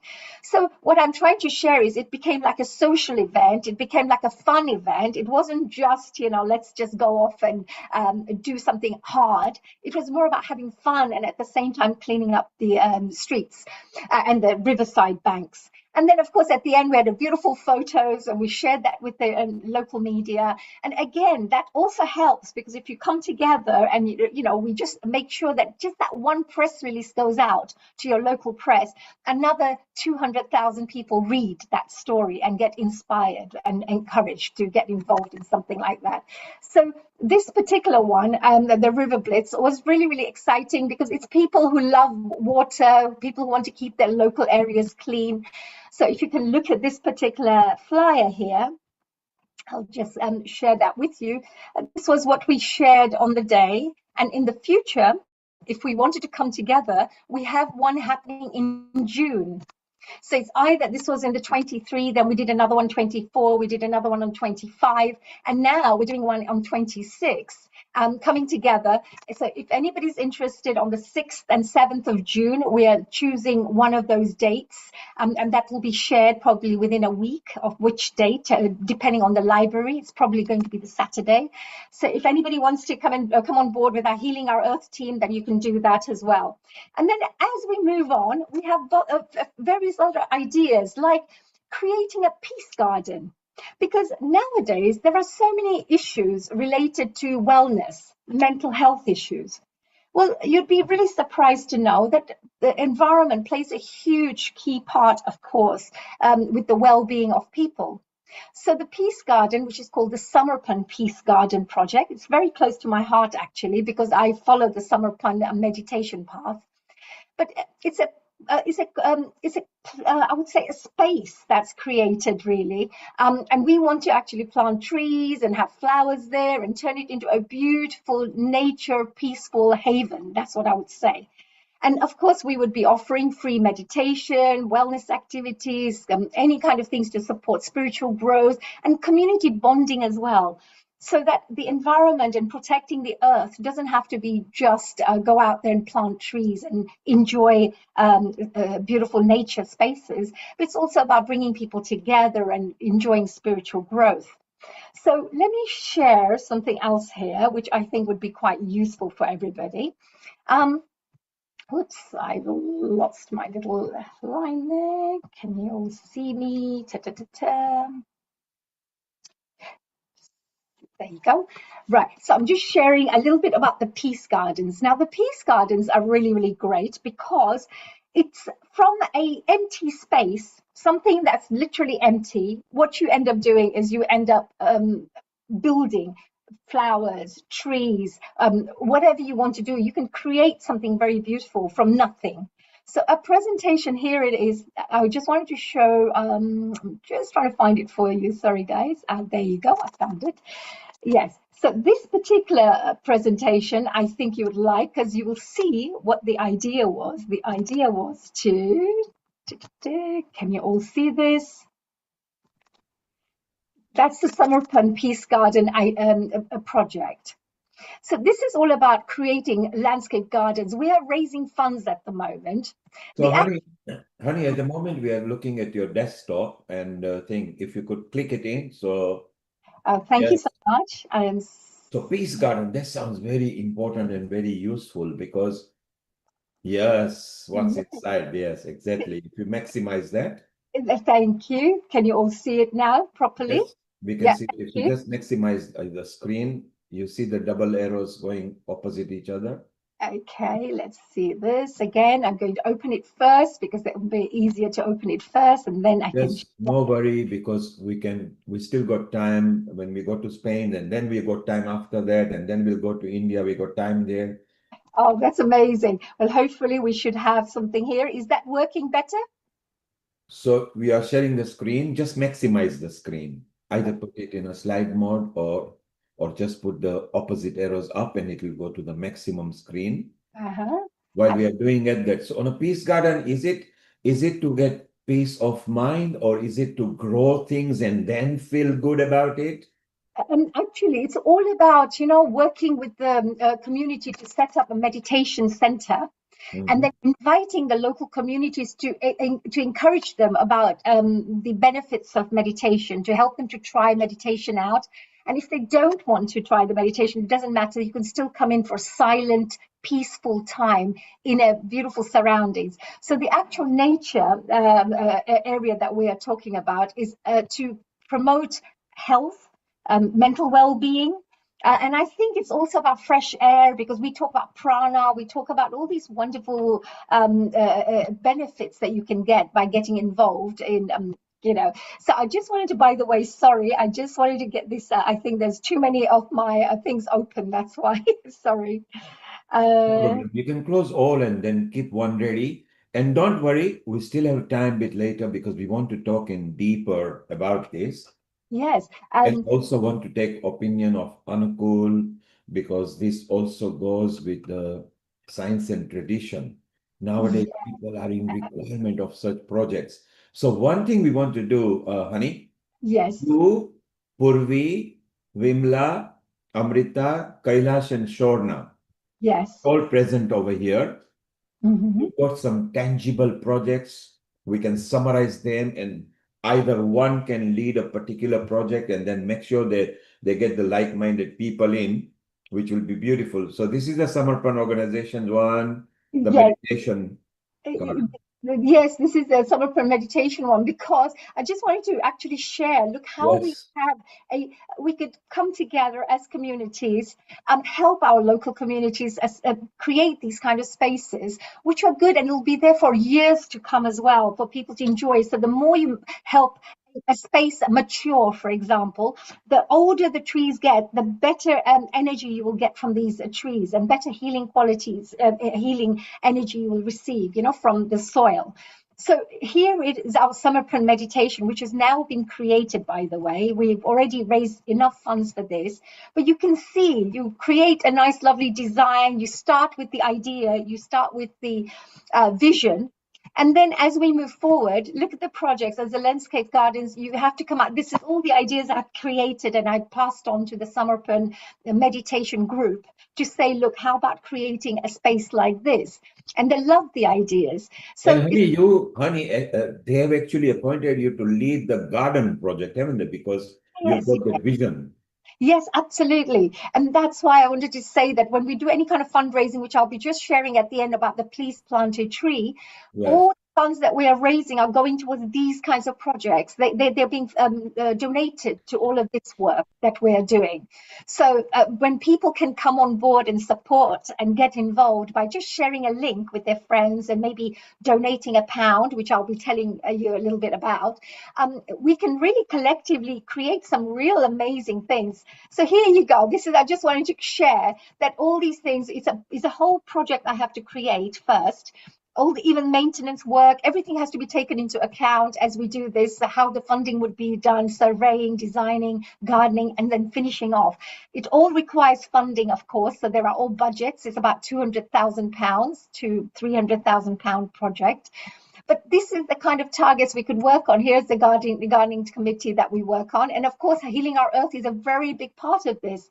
So that's another project. that we as teams and as groups together can come together, and we know something's going to be there forever. And it's not going to just help 100 people, it's going to help another 1,000 and then another 100,000 in the future, and many, many more in the future. So I love these sustainable projects. I think these are very, very good. Now, I don't know how much time we have, but I wanted to perhaps share a little bit about maybe the quick overview of the few projects, and then So, tell you honey, a little bit about the honey, people who plant a honey, tree. we will bring the overview after Spain, because Yes. then we got other people I want you to meet, because the the venue that Spain people have got, PHI campus, which will be very important to simulate some of your plans up with them. So the two organizations can meet each other in UK and Spain, and India and Spain, because Swami Rameshwarananda takes troop of people from 90 to 120 to India every year. Wow. So that Mhm. will be nice to do a collaboration with. And for those people who were listening to us on website, YouTube, Facebook, and other mediums, the project Honey was talking about, the building and the Peace Center and Meditation Center, that's in Midlands. So it's center point of England. It is easy for everybody to get to. It's also got the arterial road, so it's very easy to travel over there. So we want to tell them more about it, honey. And Absolutely. I want Amrita and you to welcome Vimla Prana at the moment.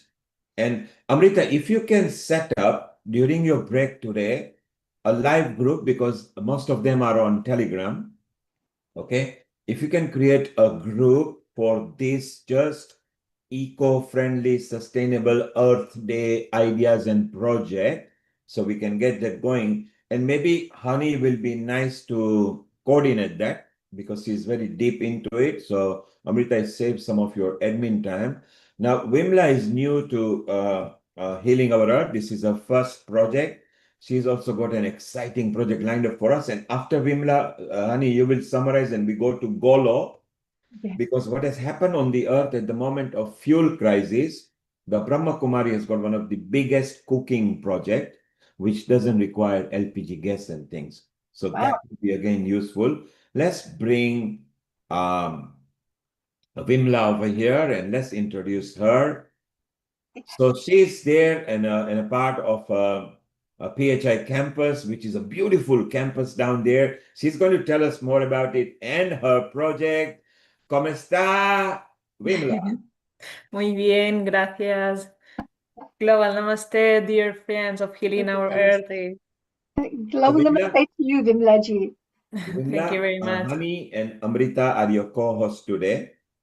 But first, for the next 10-15 minutes, tell us about your project and PHI campus. And then Anukul, Amrita, and Hani will engage you into cross chat.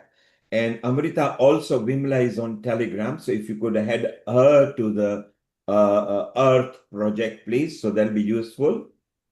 So Vimla, it's all yours now for a moment, for next few minutes, and then we'll chit chat. Over to you. Thank you. Sí. Thank you very much, Neilji, for this invitation. My name is Brahmachari Nivi Malaprana. I'm a monastic member of the Vedantic Center of Spain, and I'm also the technician responsible for the facilities and the systems I'm about to discuss today. I'm going to tell you about the campus fee, which was conceived and created by my revered guru, His Holiness Swami Rameshwarananda Giri Maharaj. I'm going to share some slides so that you can follow the explanation more easily, okay?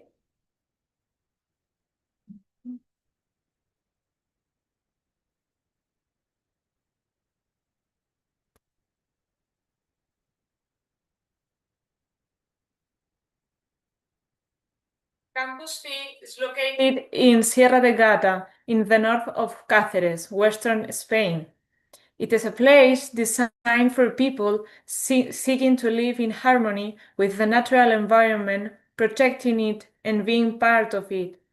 As part of Campus Fee, there are the Fee Foundation, a Vedantic Center, and the Hotel Campus Fee.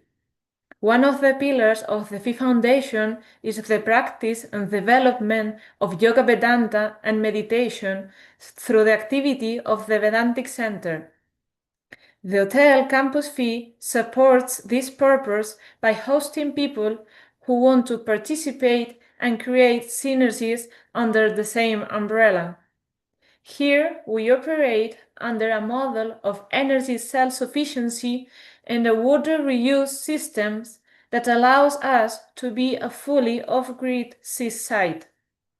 We want to inspire and be an example for everyone who wants to turn the conventional lifestyle vision into a sustainable, conscious lifestyle. Campus Phi operates in off-grid mode. Because of this, we rely on several renewable energy systems that allow us to operate normally.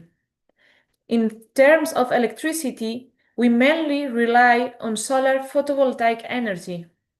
We have a 2,300 square meters solar park that generates electricity and a battery bank to store the energy for supply during the night and on cloudy days when solar radiation is not enough. As a backup system, we have a diesel generator to guarantee the continuity of electricity supply. The Campus Phi is a 4-star hotel and must continue to provide comfort like any other establishment. What we do is encourage guests to adopt practices that help us achieve efficiency, maintain proper comfort, and operate in a more sustainable way by reducing unnecessary consumption. In this way, our guests also become more aware of how the system works and the impact of their action. For hot water production, we use a solar thermal system with 30 panels. This covers a large part of domestic hot water demand and also supports heating in winter, reducing the need for auxiliary systems. When solar energy is not sufficient, we use a biomass boiler as a backup system. This ensures a continuous hot water supply in compliance with sanitary regulations regarding temperature requirements. For climate control, we use aerothermal systems, which take advantage of the energy in the outside air to heat or cool spaces very efficiently. We have 4 air-to-air heat pumps units for heating and cooling rooms, and 1 air-to-water unit that produces chill water for the floor cooling system. This allows us to maintain comfort while significantly reducing energy consumption. In this image, you can see the difference between a solar thermal panel and a photovoltaic panel. The solar thermal panel has tubes inside through which water circulates and it's heated by the sun. The photovoltaic panel, on the other hand, generates electricity via photovoltaic cells. Geothermal, we also have a geothermal system, specifically a Canadian well. Air enters from outside and passes through approximately 30 meters of underground pipe. Because the ground temperature remains relatively stable throughout the year, the air is preconditioned, cold in summer and temperate in winter, before entering the building. The interesting aspect is that we combine passive and active systems. First, we use passive systems like the Canadian well, which already reduces energy demand, and then we support it with aerothermal systems. This combination allows us to significantly optimize overall consumption. All these systems make Campus Phi practically self-sufficient, reducing emissions and demonstrating that sustainability is variable in everyday life. The water system at Campus Phi is one of the most interesting aspects of the project. We collect water from two wells located in the mountains. Although it's a Sorry, he's got thing ADHD. He's panicking because he's going to India, isn't he, to do this Romulus program. ¿Sigo? Sí. Excuse me. I continue. I continue. Although it's a high quality water, we still treat it on site to make it potable due to legal requirements. From there, water is distributed throughout the building, rooms, kitchen, and laundry. What makes the system special is that we separate grey water and black water. Grey water comes from shower, sinks, and laundry and has a lower organic load. Black water comes from toilets and the kitchen and has a much higher organic load. Grey water is treated through a subsurface phytoremediation system using a macrophyte plants. The root system and associated microorganisms naturally break down organic matter through biological activity. Black water first goes through a solid decantation process and then through a biofiltration system called the MET filter. We use electroconductive materials that stimulate electroactive microorganisms, enhancing pollutant degradation. After that, it also goes through a phytoremediation stage similar to the grey water systems. Finally, treated grey water, together with rainwater, is stored in a maturation lagoon and reused for irrigation in the vegetable garden. Treated black water is mainly reused for irrigating fruit trees.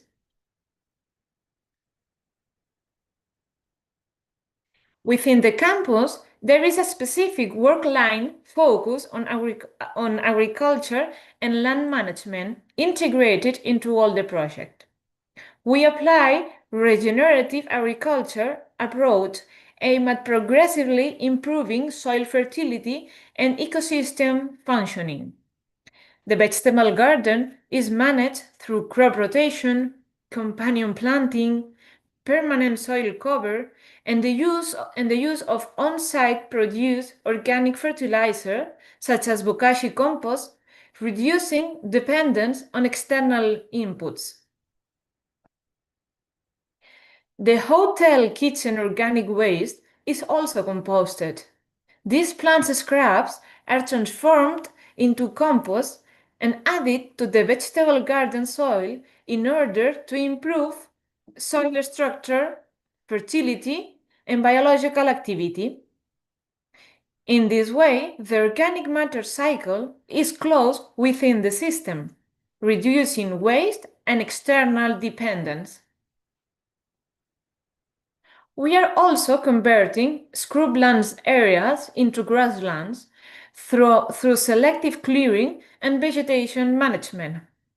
This helps reduce wildfire risk while increasing biodiversity and improving ecosystem balance. We are working towards a more complete agroforestry model, combining fruit trees in an upper layer with lower vegetation that provides organic matter and maintains continuous soil cover. In addition, we plan to integrate animals, such as llamas, into the systems, helping to control vegetation and close nutrient cycles within the property. Another important dimension of the project is education and awareness, structured according to different types of visitors. We offer guided tours for hotel guests, explaining the general functioning of the campus, the energy systems, the water cycle, and agricultural management. The goal is mainly educational, helping visitors understand how this system works and how consumption habits affect them. In parallel, we also organize technical visits for professionals, such as architects and engineers, where we go deeper into construction systems, energy solutions, and water management strategies. We also run a volunteer program, both short and long term. Volunteers integrate into the daily life of the campus, participating in real tasks such as maintenance and gardening and land management, gaining a practical understanding of the system. Earth Day is not only a symbolic framework or a day to be marked in the calendar, but an opportunity to show real examples of how we can rethink the way we inhabit and manage resources. In this direction, Campus Fee aims to serve as a practical case study with the goal of being a real and replicable model of sustainability, demonstrating how technology, agriculture, and daily life can be aligned with the protection of the earth. And so you can see some real life examples of the systems I've been telling you about. I'm going to show you a short video clip of the campus and some pictures.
Wimla, that's beautiful. Yeah, we can see the rooms, the The Vedantic Vedantic Center. Center, Yes. the solar park, the phytoremediation. It actually practices what they teach as well. They don't just talk about it, they actually put the practice. Look at the veg. Honey, you will love this. Look at that vegetable garden. I love that. And here is a picturesque view with the rainbow. You can see how scenic it is, fresh oxygen, and it's such a beautiful campus. Yes. So it's a campus with a hotel. Vimla, this is wonderful. So I want to expand this further.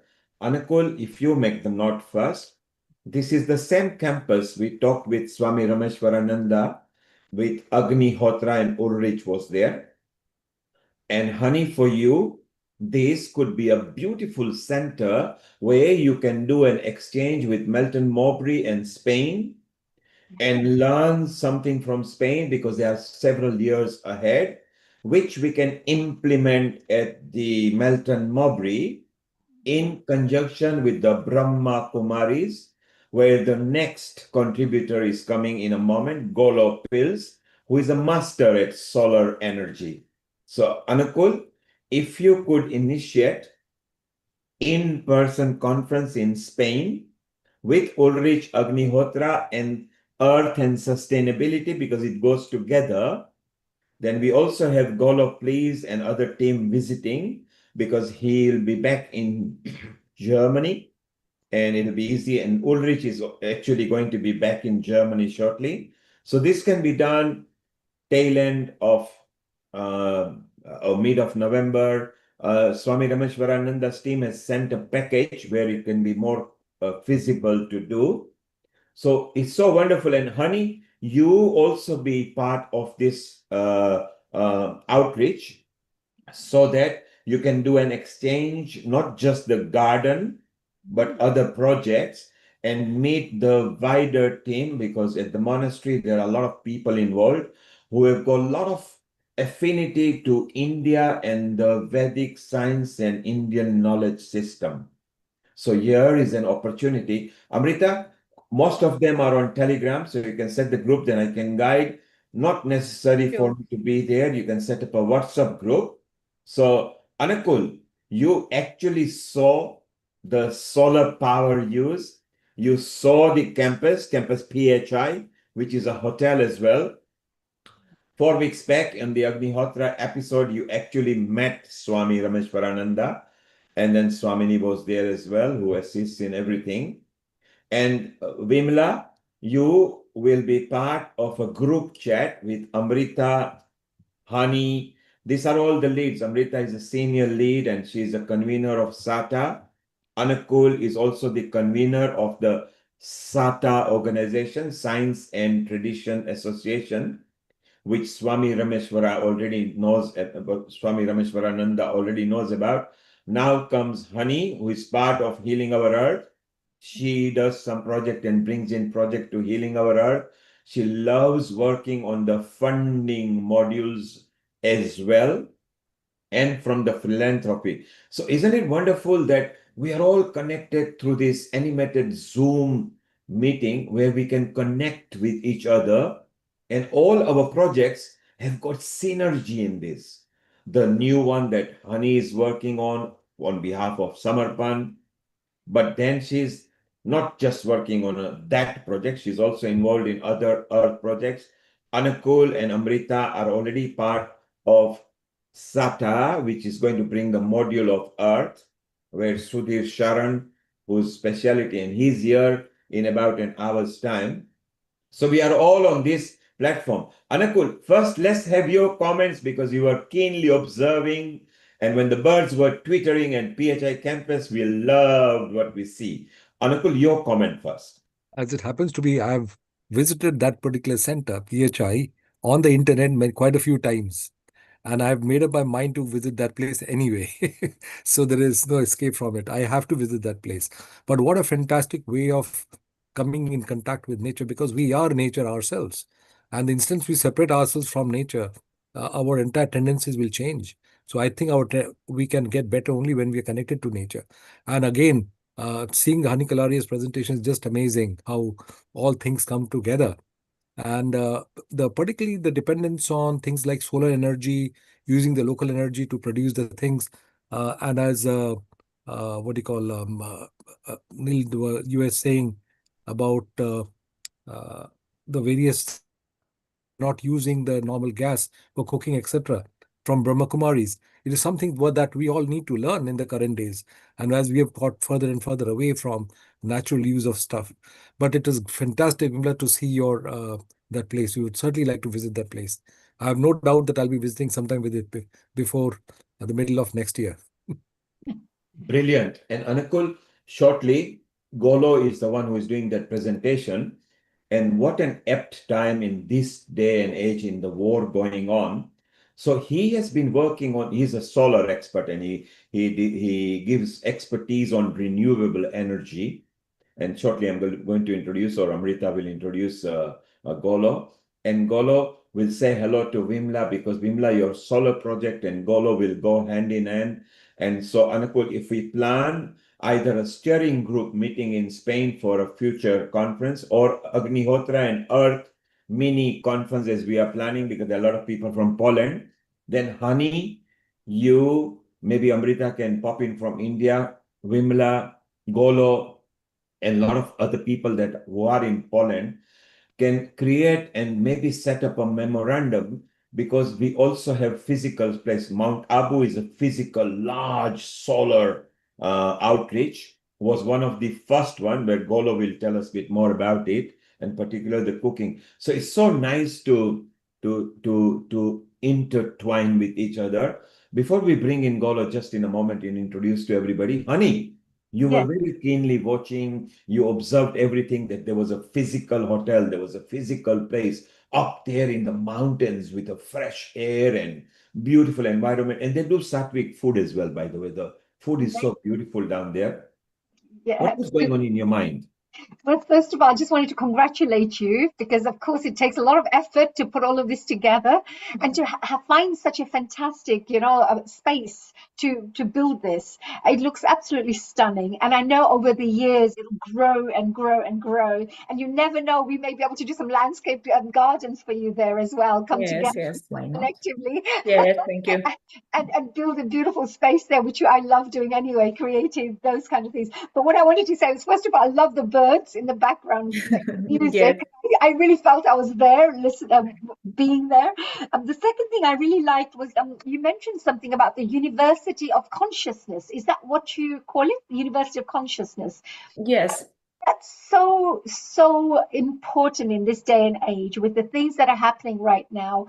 I always believe that if you wanted to focus on one thing, I know it's a bit deeper, but it would be to raise the consciousness levels of humanity.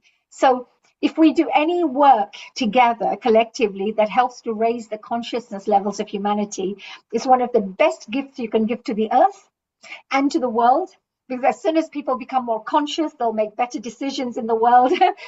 they'll be more peaceful, and there won't be any wars. There's more awareness, with the way people, and each decision people make, they'll become more aware of. So I think this University of Consciousness was something that really attracted me. I think that was yes, really amazing. And final thing, I just wanted to also congratulate you for the solar power initiative, because to become self-sustainable, I think this is the most amazing thing. I saw the fresh vegetables, and they already look yummy. We haven't even eaten them yet, thank right? you. I looked at them and I thought, that looks really delicious. So, nowadays, as you know, they say the soil is not very rich nowadays with nutrients. No, So when you grow food, you're not going to be really getting all the healthy nutrients that you need. So having a space like this where you're really literally growing your own vegetables, etc., I think it's a really great work that you're doing. Keep up the good work. And what Neilji said to finish off with, I think it's a great place for people to meet. We do retreats, and we normally have retreats that people go to Wales or somewhere else. yes, of We course. could, yeah, we could organize a retreat for everybody to go to Spain. I mean, it's just down the road, really, isn't it? If You you really, are almost welcome to come over and visit the campus fee. that's great. I think Uncle G wanted to mention something as well. Yeah, I think not only by seeing the center over there in Spain, and also the comments from Honey about the consciousness bit, it becomes what is very interesting is to the use of the term samarpan. I mean, it's complete surrender. And that surrender is a very, very subtle message of bhakti yoga. And unless you surrender yourself to Mother Nature, and not think the other way right as to how much I can extract from it, I think the entire balance of the universe will be made. You go back to proper Yeah, Shift Tandava. Uncle G, what you've shared is so important. It's what the That's right. indigenous communities already knew. So when Mhm. you looked at years ago, hundreds of years ago, all the indigenous communities, you will find every single one of them was so heavily connected to the earth. They would never think about cutting down trees, etc. They would actually honor the trees. Even when we, as dancers, as a performer, will touch our Mother Earth to get blessings before we dance upon the earth. So even there is a kind of a connection with the Mother Earth. And I can see nowadays people do many decisions without thinking. They just cut trees down, 1,000-year-old tree, 3,000-year-old tree just cut down just like that. I mean, 3,000 years is a lot of years, and the amount of energy it has. And under the roots, what it does, it also energizes all the trees around. And when we're talking about clearing the CO2 in the atmosphere, etc., it's these more older, mature trees that clear that, not the new little trees that we try to replant, because it takes at least 15, 20 years for that tree to start being able to start clearing the air. So it's such a long-term project when you talk about replanting trees. It's better protecting, our forestry and our land and trees, etc. So that's what my thoughts on that. And In our honey, as you traditions, say, oh, sorry, go ahead. honey, as you say, it takes years to plant the tree. So save, don't destroy them rather than just wanting to plant. So prevention is better than cure. Same applies to the tree. So Anakul, honey, this is what I would like you two to do. If you two can coordinate the conference either as an explorative conference to see what can be done regularly with the Spain organization, whether they are retreats, mind, body, and consciousness conference, Earth and Agnihotra conference, is up to you. Amrita will facilitate the connection with all of you because she is much out and you are nearer to Spain, both of you.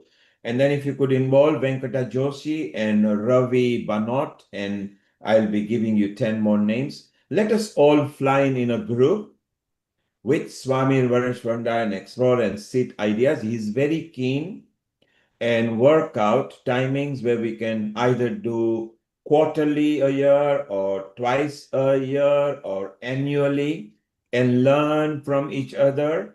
And Dr. Lakshmi Vyas will be part of this. So Amrita, do add her on as well. So this is now fixed if we can work on it.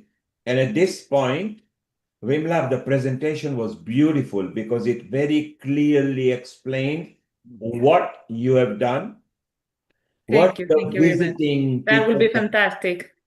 yes, and what the visiting people can actually experience, or the visiting professionals. So talking about visiting professional, let's bring in Golo, please, here, who is part of regular Healing Our Earth episode. He is a renewable energy expert. Golo has got many expertise, he's an international expert in renewable energy, sustainability, and also experienced Raja Yoga meditation teacher. Obviously, he is connected to Brahma Kumaris here in the spiritual headquarters at Mount Abu, a German born, so he travels between each countries. Very lately, he was enjoying a very nice retreat and guiding them. Golo, you were looking very fit when you were there at the Jindal retreat and enjoying yourself. A global namaste to you, Golo, in India. Hello, nice to meet you all. Thank you very much for the invitation. And Golo, I'm very keen that when you're back in Germany, so if you could keep in touch with Anakul, Hani, and Amrita. Amrita has your number, so she will loop you in, and Golo is on Telegram as well. It'll be very nice to go and explore the solar power that in Spain Swami Rameshwarananda is doing. And also with Anakul, Hani, and Amrita, Golo, if you can be part of the team to bring this renewable energy into forefront, because now today on the earth for next few years definitely is required. So Golo, what have you got lined up for us? I'm very excited if you could tell us about the solar cooking as well. Yeah, I have actually prepared also some slides, and I hope it will manage. If I click share. Yes, and, you are a co-host. You can share. Vimla, stay around so we can chit chat again, okay? So what are you seeing now? Can you see the Yeah, PowerPoint? the mindset. Our title is here. Golo, fantastic. Okay, very good. So okay, great. Yeah, I'm actually right now in India in Mount Abu, and I was recently in Bangalore. And you see the next slide? Is it happening? You can see? Yes. Yeah. And in India, there's a big shortage of gas cylinders right now. And I got an invitation by the Sai Baba big hospital and college, and they cook for 11,000 people every day. It's near to Bangalore, north of Bangalore, and they have been, and they use entirely gas cylinders. And in India, the problem is that if you look the strategic situation of India, there's a big dilemma. India is getting about 80% of LPG, liquefied gas from the Middle East, 50% of LNG, and also I think 60 or 70% of the crude oil comes from there. So, and all this has stopped, So India is relying to a great extent of the imports. And another big problem is that a lot of raw materials for fertilizer comes also from there. So India is facing on multiple fronts actually big problems. So far, the government has managed quite well, but the strategic reserves are relatively small, only I think 40 or 50 days. And they have managed not to rise prices right now, but gas cylinders are short. And the situation is so-so. You cannot buy induction cookers right now. You cannot buy solar cooking boxes right now. And I bought, luckily, in the beginning of the crisis, I bought 2 electric scooters, and I just got them, and 1 electric rickshaw. And now all this is also gone. Now you wait for 2 months for an electric scooter. So situation in India is not good right now. The government is doing a good job, but it's very sort of hit and go, you can say. And it's urgently needed that the Gulf reopens so India gets regular supply. And we really have to see the situation. There's a second big problem in India. Climate change is also now hitting India very, very hard. I was in Bangalore. Normally, Bangalore in old days was 28, 29 degrees. That was the maximum in afternoon rainfalls. Now every day Bangalore is 34 degrees and less rain, and they face shortage of rain. And Bangalore was the garden city. And now Rajasthan heat wave, 40 degrees plus. So in the plains, 42, 44 degrees. And you get cooked if you're down in the plains. And a very early, powerful summer. And you can see from the graph how emissions are going up, still going up, and also temperatures going up. So a very difficult situation. And Brahma Kumaris is actually going since 20 years to UN Climate Conference, but also UN Biodiversity Desertification Conference. And we promote meditation for a change of mindset, because our mindset is very, very important in our actions, how we perceive things, how we think about them, and also what are our priorities. And quite obviously, the current mindset with profit maximization and technology will fix everything is not going to be applicable further for the crisis we're right now in. We also promote women and youth empowerment, very important. The youngsters have to learn, become aware what's going on, and then choose right technology. And also interreligious dialogue is a big thing, and action for clean and green technology. And for sure, if we look at the total geopolitical scenario, we can see that it's really a time of rapid transition. And it seems on one way through shortage of fossil fuels and increased prices, suddenly now renewable options become more viable, more interesting, and more pressing to introduce them. Climate change also is hitting us hard, and it becomes quite clear we have to transition away from fossil fuels, and we have to live up to the challenge and sort of really act very, very fast. So some practical solutions from the Brahma Kumaris, what we are doing, reforestation, and also clean technologies. We have a Kalptaru project where we plant trees in India, and international also, it's with an app. And you can also sort of plant a tree, take a photo, and then you have to look for 2 years after the tree until it is growing up. And we have planted a couple of million trees now. It's very successful, and we go also into the villages and we try to inspire them. Yeah, now coming to solar cooking. We started actually 30 years ago with solar cooking in Mount Abu. This is a project we did in 1997 with the German government. And it's based on the Scheffler dish, which is 7 square meter parabolic dish, which has a dual axis tracking. So the dish actually follows the sun morning to evening, but it has also a seasonal adjustment for summer and winter positions. And the focus is fixed. So with these dishes from 2 sides, we are focusing on a receiver, which is in the middle. And then with the in the receiver, we have pressurized water. Then when you have pressurized water, you also have steam. Huh? And the steam we're sending down into our kitchen. And this project was very, very successful. But 3 years ago, we found that the structure was completely gone and the pipeline was gone. It was more than 24 years operational, and we replaced it. And I will show a little bit later how we replaced it. Here you can see a similar system in Shantivan in Abu Road. And that system was built in 1999. This is still operational. And we have 84 parabolic concentrators. And we focus from 2 sides on the receiver. Receiver has about 15 liters of water volume. And inside also we have pressurized water. And through the concentrated solar light, the receiver receives the heat, the energy, it's transferred into the water starts boiling, shoots up into a header pipe, and then from there we send it into the kitchen, and we produce 3 to 3,500 kilogram steam, and that's enough, let's say, for 35,000 people to make rice, or for 10,000 people to make rice, dal, and sabzi. It's a bit up to that.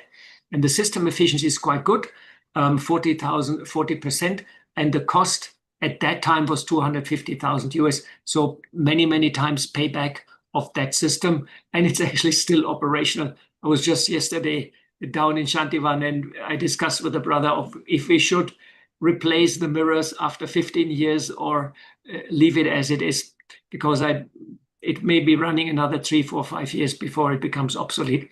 So this would be a record for a solar thermal system to last for such a long time, but we maintain it nicely, and it cooks regular. The sun is there and it is cooking. It's no issue.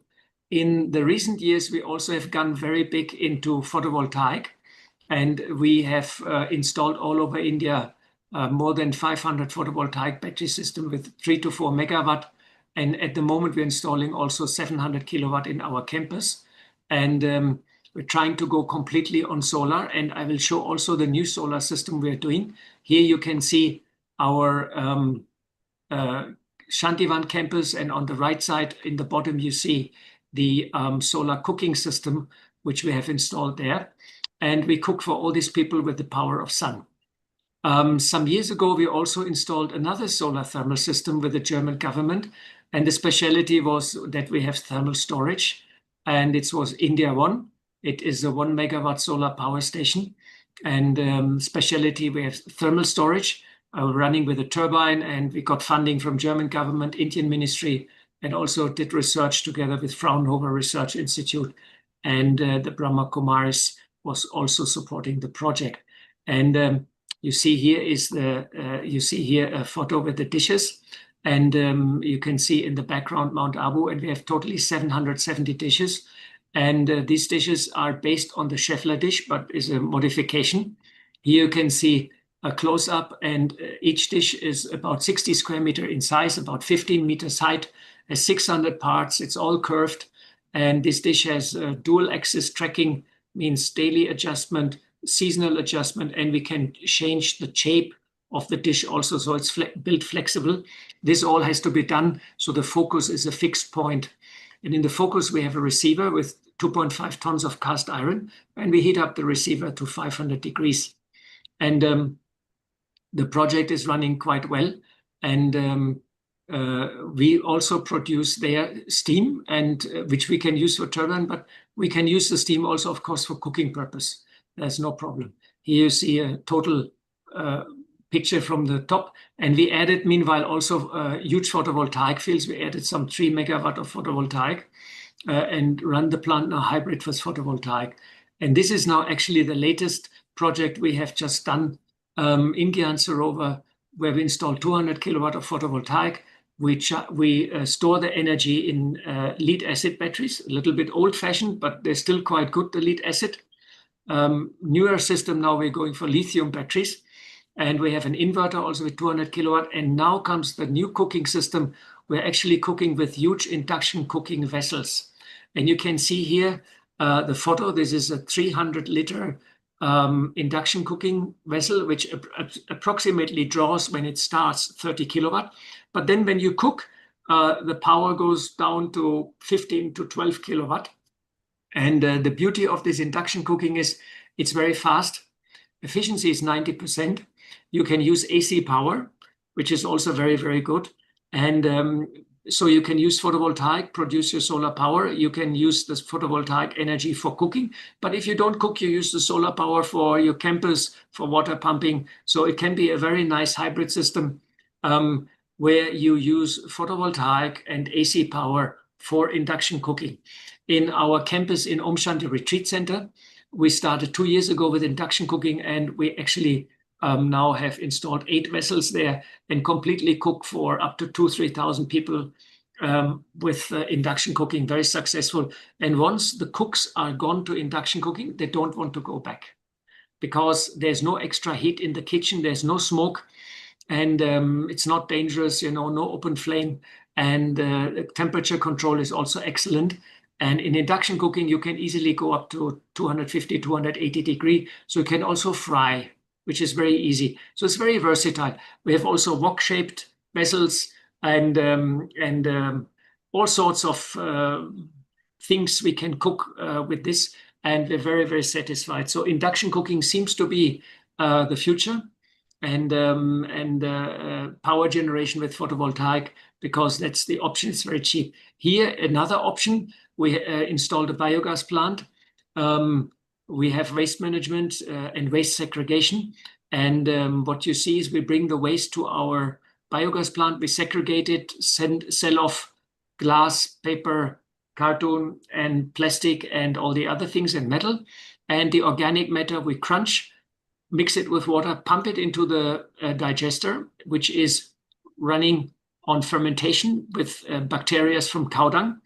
And then we get biogas on top, methane, and on the bottom we get a sludge, which we can use for as a fertilizer. So it's a very beneficial system. And the methane gas, which is on top, can be also used for cooking if we want. At the moment, we run a generator, 50 kilowatt for 8 hours per day, but we could also bottle the gas and use it, pump it into a storage tank, and actually use it also for cooking purpose. So that's also possible with biogas. And there are small kits available in India for farmers. It's actually like a bag. It's black color out of plastic. And on one side, you put the organic stuff inside. And at the end the gas comes out. It's a very small system, maybe for 50 to 100 kilo organic waste per day, but runs very, very nicely. And you get also your cooking gas. So these are all the options which we have. And now we all know that this crisis we are facing right now is actually a chance for all of us. And the chance to think where we are, what we would like to achieve, and how to reach there. And it's all reminding us solar energy is there. It's proven. The prices have come down dramatically. Now in India, the solar plates is the cheapest part of the photovoltaic system. You can get a watt hour for 15 rupees, which is incredibly cheap, and available everywhere in the country now. India is also has a rooftop program now. It's under the Prime Minister's scheme. And they want to put, I think, 10 million solar photovoltaic rooftops in villages. We also promote, by the way, the solar cooking box, which is a very versatile little gadget. I have just 10 in stock, and we're sold out. Usually we have 50. And now you can't buy any replacement at the moment. Solar cooking boxes is also sold out in India right now. You don't get. We're trying since 1 month to source a new vendor. We can't get any solar cooking boxes right now, but that's also very, very good for solar cooking. So on institutional scale, we're going for induction cooking with photovoltaic. Small scale is solar cooking box or small concentrators, SK14, small concentrators with 1.4 square meter, also available in India. You can cook very nicely with them. So that is all there. But of course, we have to connect to ethics and values. And sort of meditation is a very powerful tool to do so, to connect to your inner goodness and then heal your heart and heal the world and open yourself up, open your heart for the problems of the world, embrace them, connect to your inner goodness, to love and compassion. And then we have to imagine a better world of beauty, love, compassion, and use the power of our thoughts, because our thoughts and our emotions are connected to the physical world.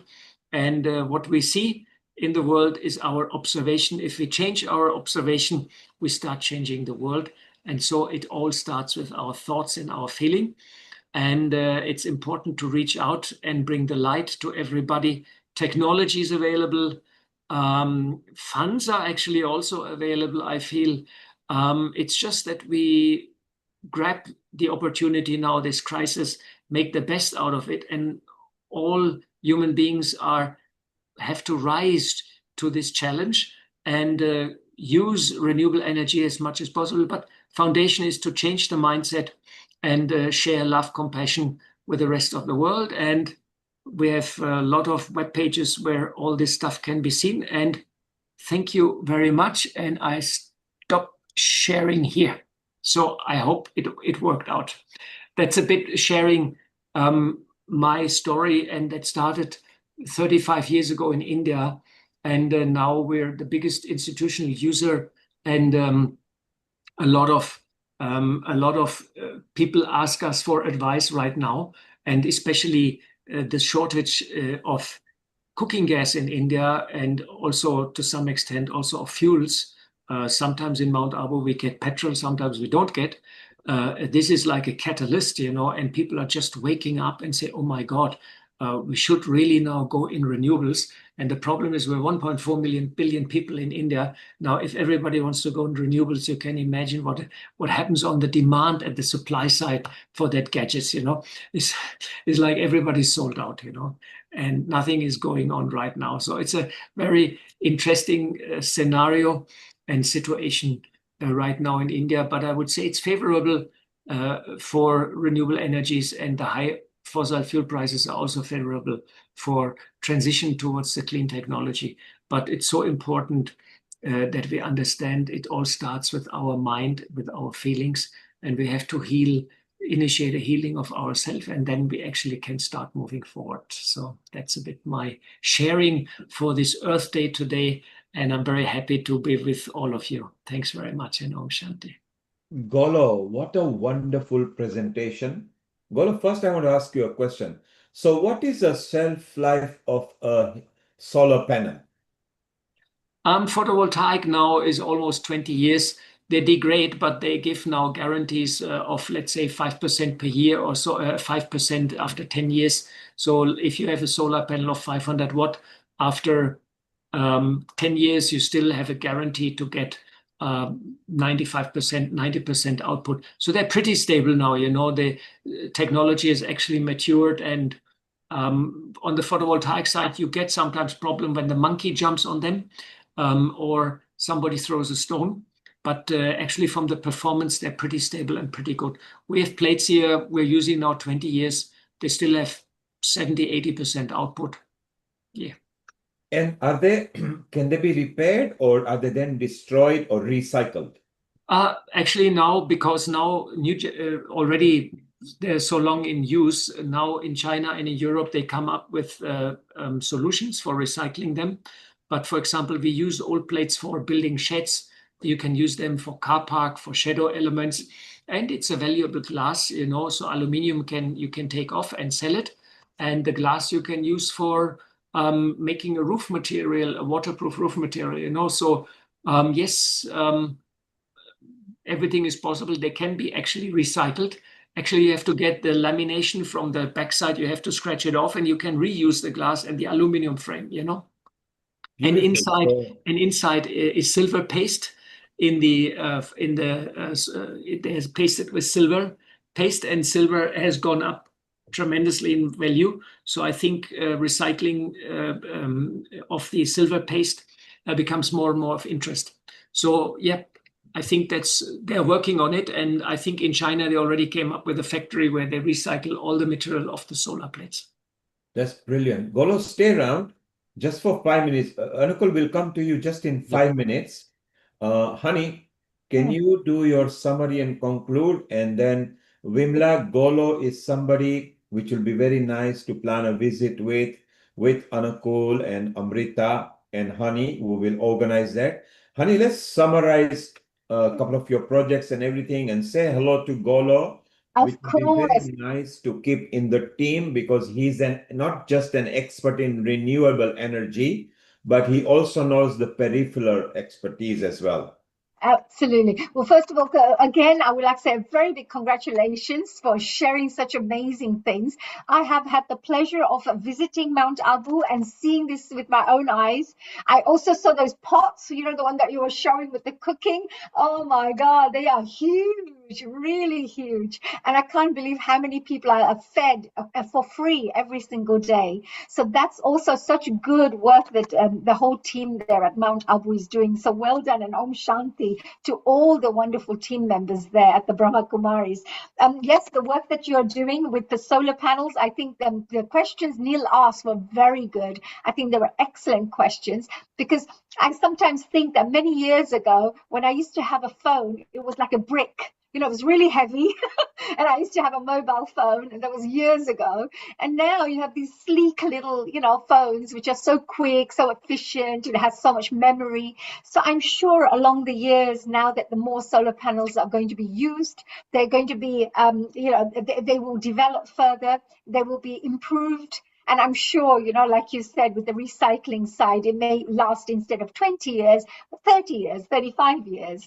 So, and they may be easier because sometimes I think they're quite big. So I saw the actual solar panels. It's quite a large amount of space that's used, you know, to create these solar panels. So I can see that a lot of space is utilized for that. So maybe in the future, hopefully, you know, we can have these smaller panels which will do double the battery life. You go usually on the rooftops, you know, and you use the space which is not utilized, or you use barren land, preferable. There are also now combinations available. We have raised the solar panels, and underneath the solar panel you can build houses, or you can plant vegetables also. So you can make dual use and make double use of actually. And if you raise the whole structure of photovoltaic and build an accommodation underneath, you create shadow, automatically the building stays cool. So there are a lot of options now where you can actually utilize existing space. And it's also used in agriculture. There's a lot of, there was a conference recently in India. It has even a name where you use photovoltaic and underneath you use, you plant vegetables, you plant useful plants, and the photovoltaic gives some amount of shadow and reduces also the evaporation of water. So it's very useful for a lot of vegetable plants which don't like the heavy sunlight. So that's happening in India now also in order to make dual use. That's amazing. That's Yeah. really brilliant. I Hello, Amrita ji. I was just saying that I Hi. stayed at Mount Abu as well, and I know that the whole of the place is actually, the electricity is made from, you know, is conducted and generated from this particular plant. Can you imagine? There's such a huge complex. It's fully, you know, I just thought that's a great thing. So Yeah. good work. I Yeah, actually, Global Namaste and Om Shanti. I'm really glad, and I'm uh, overwhelmed with a lot of stuff in a way because this topic is very close to my heart. I'm born with this. My dad is a scientist in renewable energy resources. My home, I have a solar panel. I cook with solar cooker, and it tastes yummy. My kids have given a lot of projects which my dad has assisted for schools and solar dryers. We grow a lot of basil and we dry it in the solar dryer. And I have solar lights at home and they work very well. And I would also like to add you because I come from a hill station and it's not easy to give electricity to every point in a very far flung areas which are very difficult to achieve. So people buy some solar lights and they implant them near their streets and the homes, the individual homes they have, and they glitter all the time, which is so good as a way where there's complete darkness around because it's a completely rural area.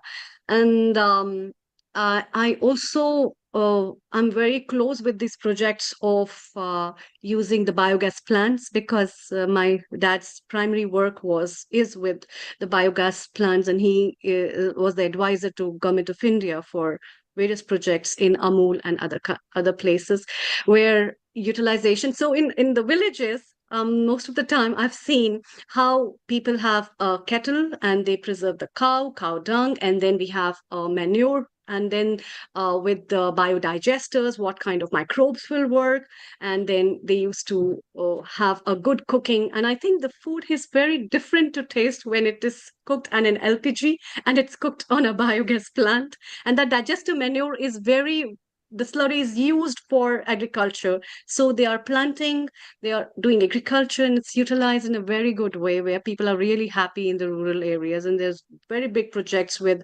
Amul and dairies and other kind of organizations that run these things. So I really want to congratulate for the work you are doing, which is really good. And I know it is very beneficial for large organizations and even very handy for people if they want to use, because photovoltaic cells with solar panels are very handy nowadays, where you can use it in a very easy way to for your hot showers, and also for utilizing it as a charger, utilizing it as street lights at home when the light just power goes off.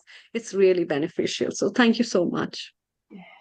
So kudos to sun, the God's sun or the Almighty Yeah. sun or the nature's sun. Look at that. It feeds the plants and trees and human beings and animals, and now has given us a route for solar energy. Anakul, let's have your comment for a couple of minutes. We go back to Honey. Golo, you have brought a lot of smiles on everybody. Look, Amrita just woke up Absolutely. because she can relate.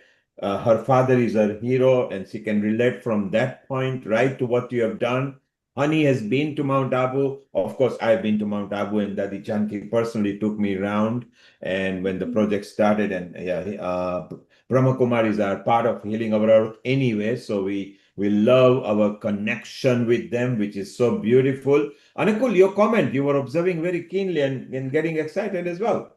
I'm very, very excited indeed. First of all, the idea of Mount Abu in our college meant you could sit on the first shelf on the wall when we joined the college. Anyway, so I've been on the Mount Abu many times, but that way actually have not visited real Mount Abu. Number one is that when I was 45 years ago, I think I had made up a actually project in which I would use gobar gas as a part of using fuel for a hospital, which I had made a project of, but ultimately could not implement it as I went out of the country. But very recently, about 6 or 7 years ago, I was trying to work out on the same thing. But I did not get a lot of support from the local political parties in Bengal. So it just went on like that. But I've still not gone out of my minds. Now that I've seen the solid waste management system that you've used, are there any ways of getting around access to this particular way of implementing it in various villages in anywhere in India? Well, you see, this plant which we have implemented, one of our brothers, he is a biogas specialist since more than 40 years with a vast experience. And he actually works since last 20 years in India and sets up biogas plant. So he came up with the design. And this is more like an institutional or communal biogas plant, because we can have a capacity of 3 to 5 tons of organic waste per day, which is quite a lot.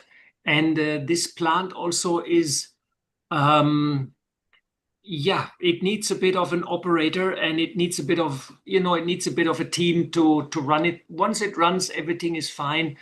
Sometimes a little bit of fine tuning, and it's a quite robust design and fully functional. and it's the latest design, so it's pretty good actually in terms of efficiency and material used and so on. For villages, as I said, there is this little. It looks like a bag. Actually, it's maybe like 2 cubic meters volume.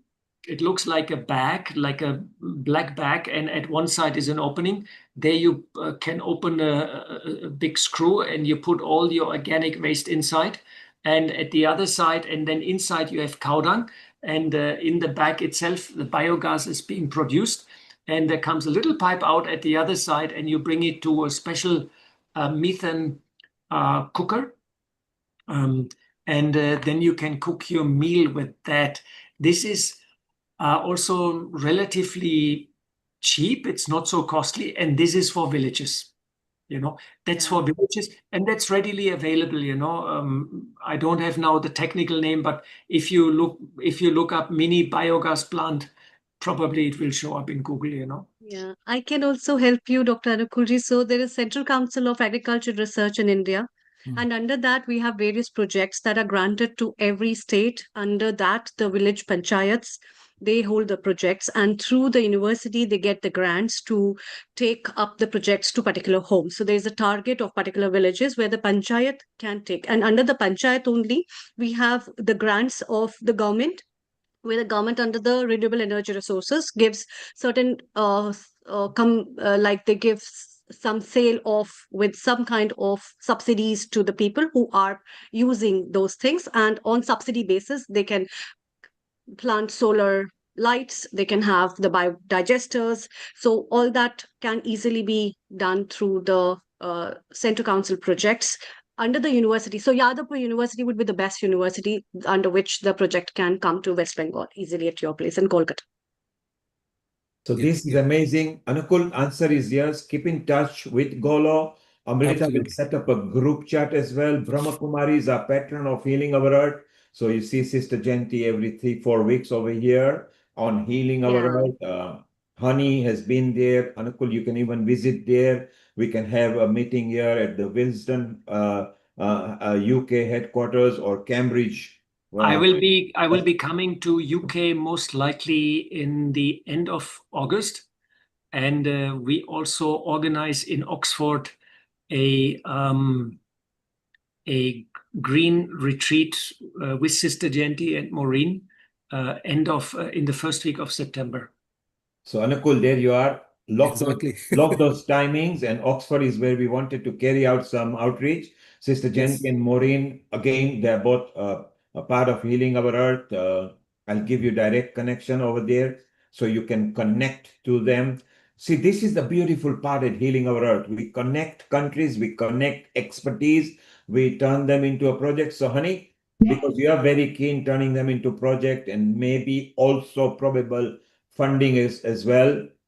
So I just Googled here biogas, small biogas India, and in Amazon 30-40 different companies popped up with different designs and containers. So it seems everything is really, even in Amazon you can buy biotech biogas plant.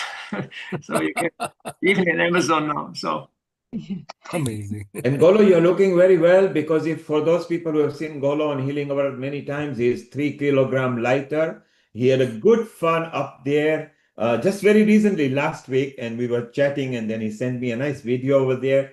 Golo, we are very proud of you. Your expertise is very important, not just for the Brahma Kumaris, to the community at large, which is so useful. You are in touch with Amrita as well. Now, Honey and Anukul will be in touch with you as well. Vimla, your part of your project has got connection to Golo. So it'll be very nice to connect you guys as well, because you've got a physical place up there at PHI campus.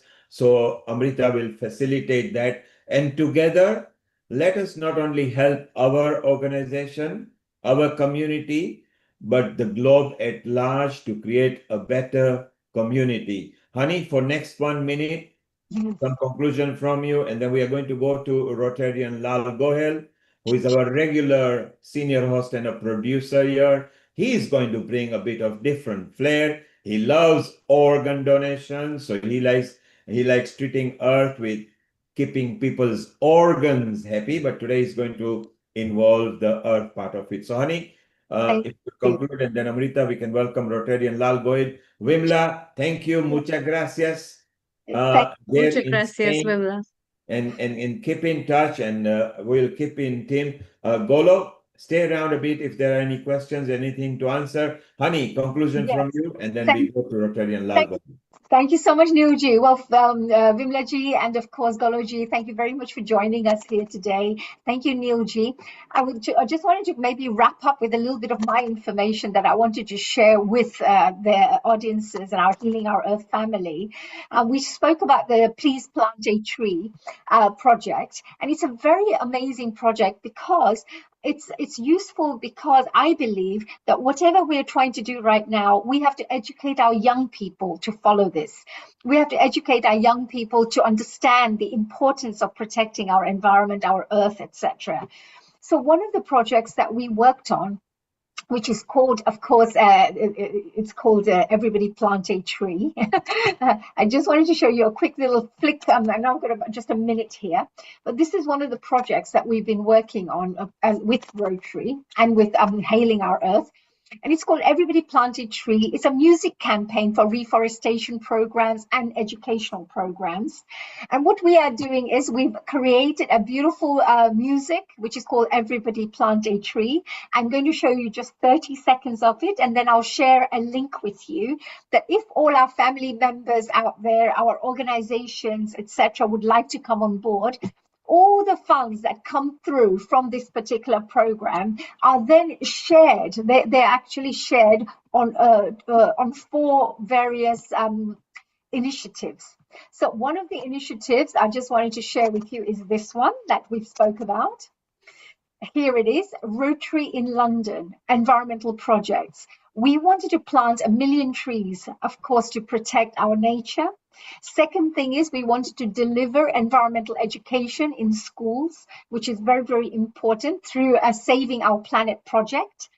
Third thing is local peace garden, which we spoke about, which is the Samarkand Peace Garden, a one-off, and that will become study, and then in the future we will do many, many more of these landscaped peace gardens around the world.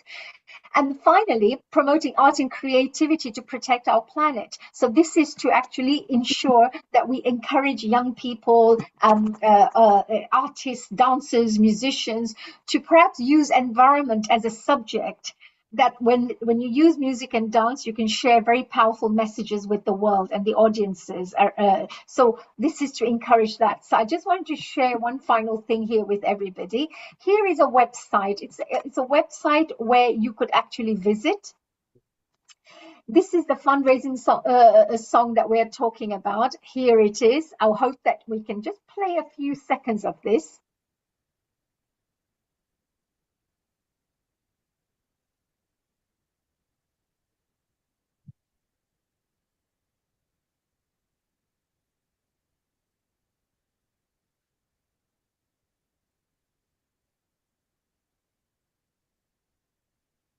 So, honey, we missed out on the sound, but it's there on a recording of previous episodes anyway.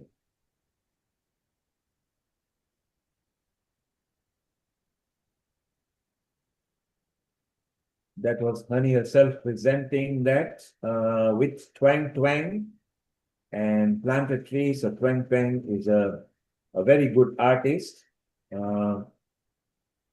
So Honey, just in case if you're not aware, there was no sound shared, but we did discuss what this is, and Twang Twang and Honey for this project.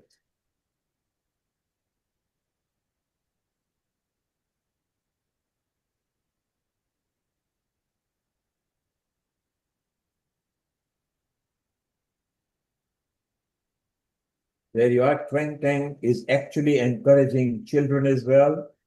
And here the kids were involved in this film. This was launched a couple of years back, and it raised a lot of money. And there were a lot of people involved in it. You can see the children getting with. That's Honey, our senior anchor host here as well at Healing Our Earth. She, of course, is a dancer by her first choice of profession. And they're planting trees as well. So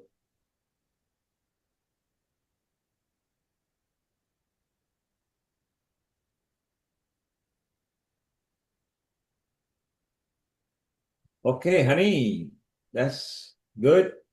We can move on. Honey.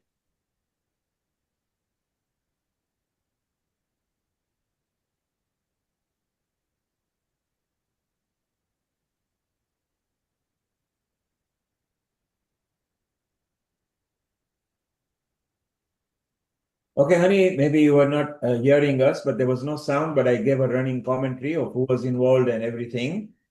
So that was strengthening and yourself and encouraging all the children. You had forgot to share the sound, but there's no worry. So it's a beautiful project. Thank you, honey, for bringing it. We'll bring it once again more so we can share around with that, honey. Thank you, honey. Thank you so much for joining. It was really lovely to have you. And the amount of information you have shared with so many projects that you're keeping yourself with, I think you're doing a very great job. And I would also like to thank other guests, and especially Polo Ji from India and Brahma Kumaris. So thank you so much.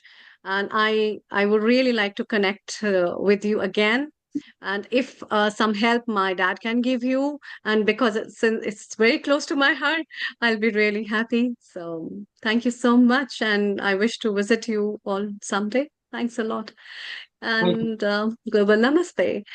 It's time to move on with our next guest and our resident contributor, whom we always warmly welcome because he's always there with us.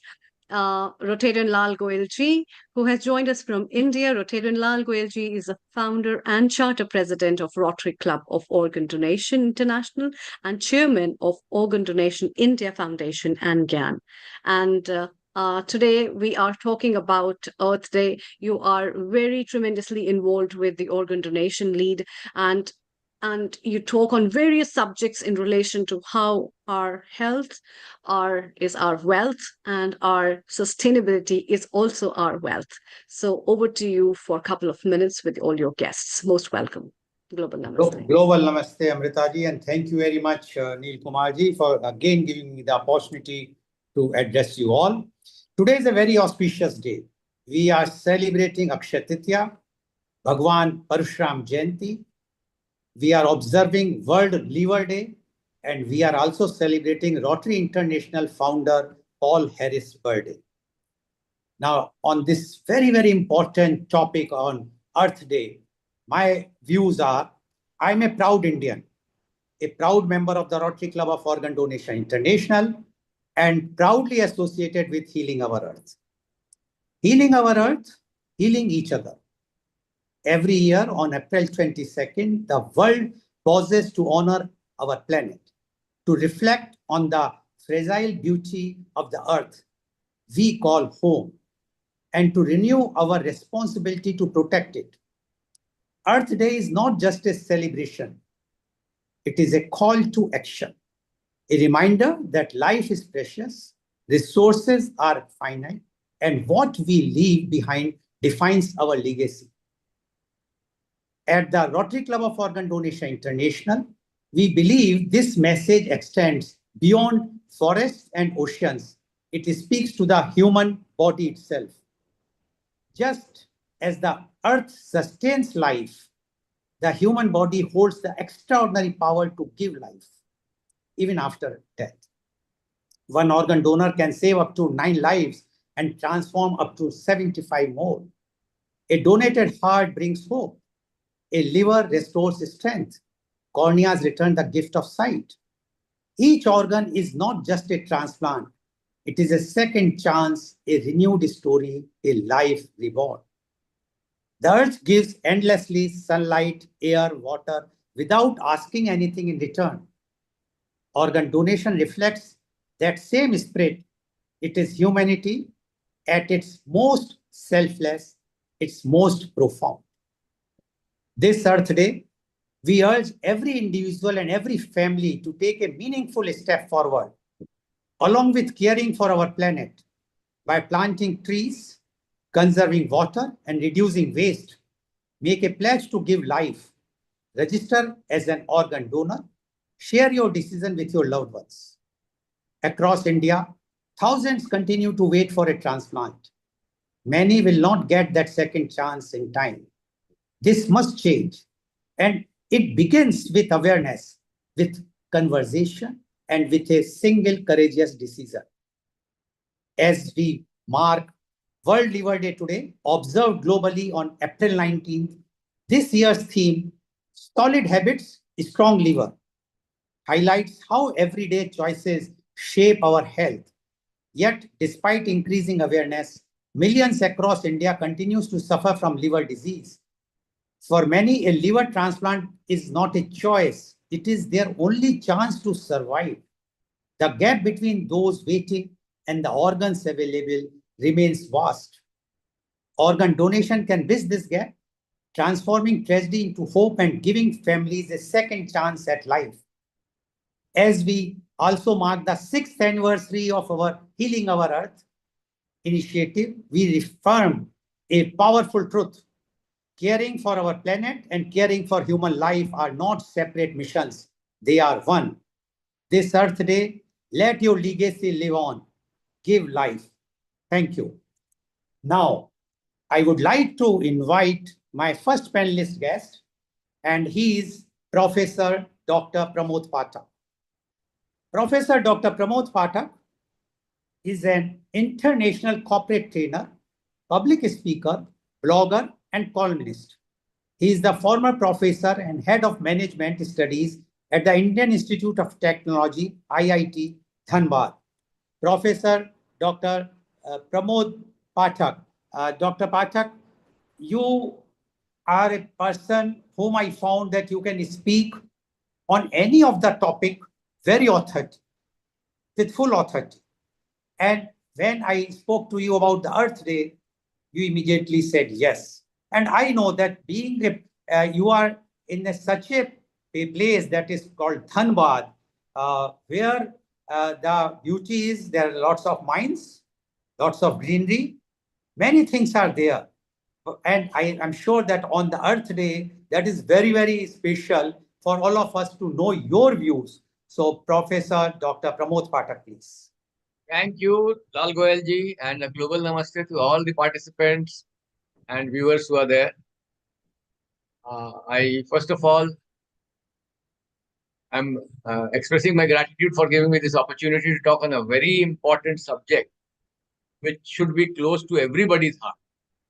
Now, in fact, Earth Day is a concept that was developed recently, but in our Indian tradition, we have always referred to as Dharti Mata, Mother Earth. So I think every individual's duty is to serve the Mother Earth and take care of her. And the Earth Day is some kind of an opportunity to reaffirm our gratitude towards the Earth. We, in fact, in Indian tradition, we have always been talking about nature, and in fact, worshipping nature was one of the earliest traditions in the past, in the Vedic era. And we used to worship trees, we used to worship rivers. In fact, rivers are still sacred, some trees are still sacred. And there was a purpose behind it. There was a science behind it, which was not apparent. But I mean, linking religion to science used to be a very effective way of preserving, conserving the natural resources. So on this World Earth Day, I extend my warmest feelings to all of us, and I would like everybody to take part in saving the earth, which is, of course, in a very precarious condition. It is. And healing the earth calls for healing the human mind. It's not the environmental pollution that is causing the problem. It's the pollution of the mind that is leading to all this. I think we must all be very concerned about the kind of consumption pattern that is being developed. What is happening? country with 4 to 5% of the global population is consuming or rather exploiting around 20 to 30% of the global resources, global energy, global uh, food, everything. So that consumption pattern is dangerous. In fact, unfortunate part is that even in India now, that discretionary consumption is on the rise. So discretionary consumption means the things which you don't need. Healing the earth will call for conservation and only conservation.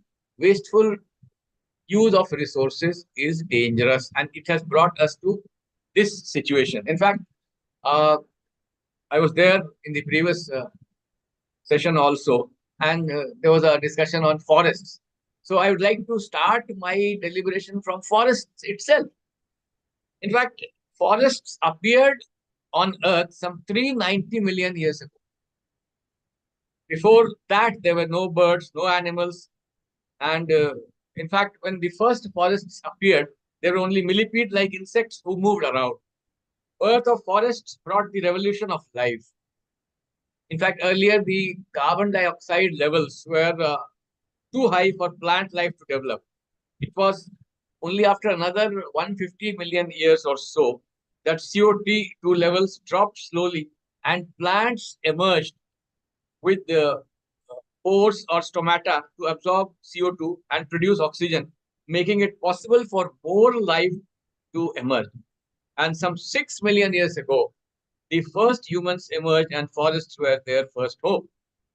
And even after we left forests, we would depend on them for food, fodder, water, medicine, and energy.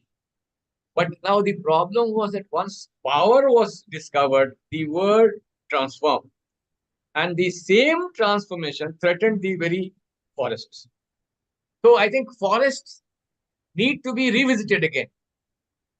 And we need to go back to the Vedic prescription. In fact, in the Rig Veda, it's very clearly mentioned that ek vriksh das putra saman.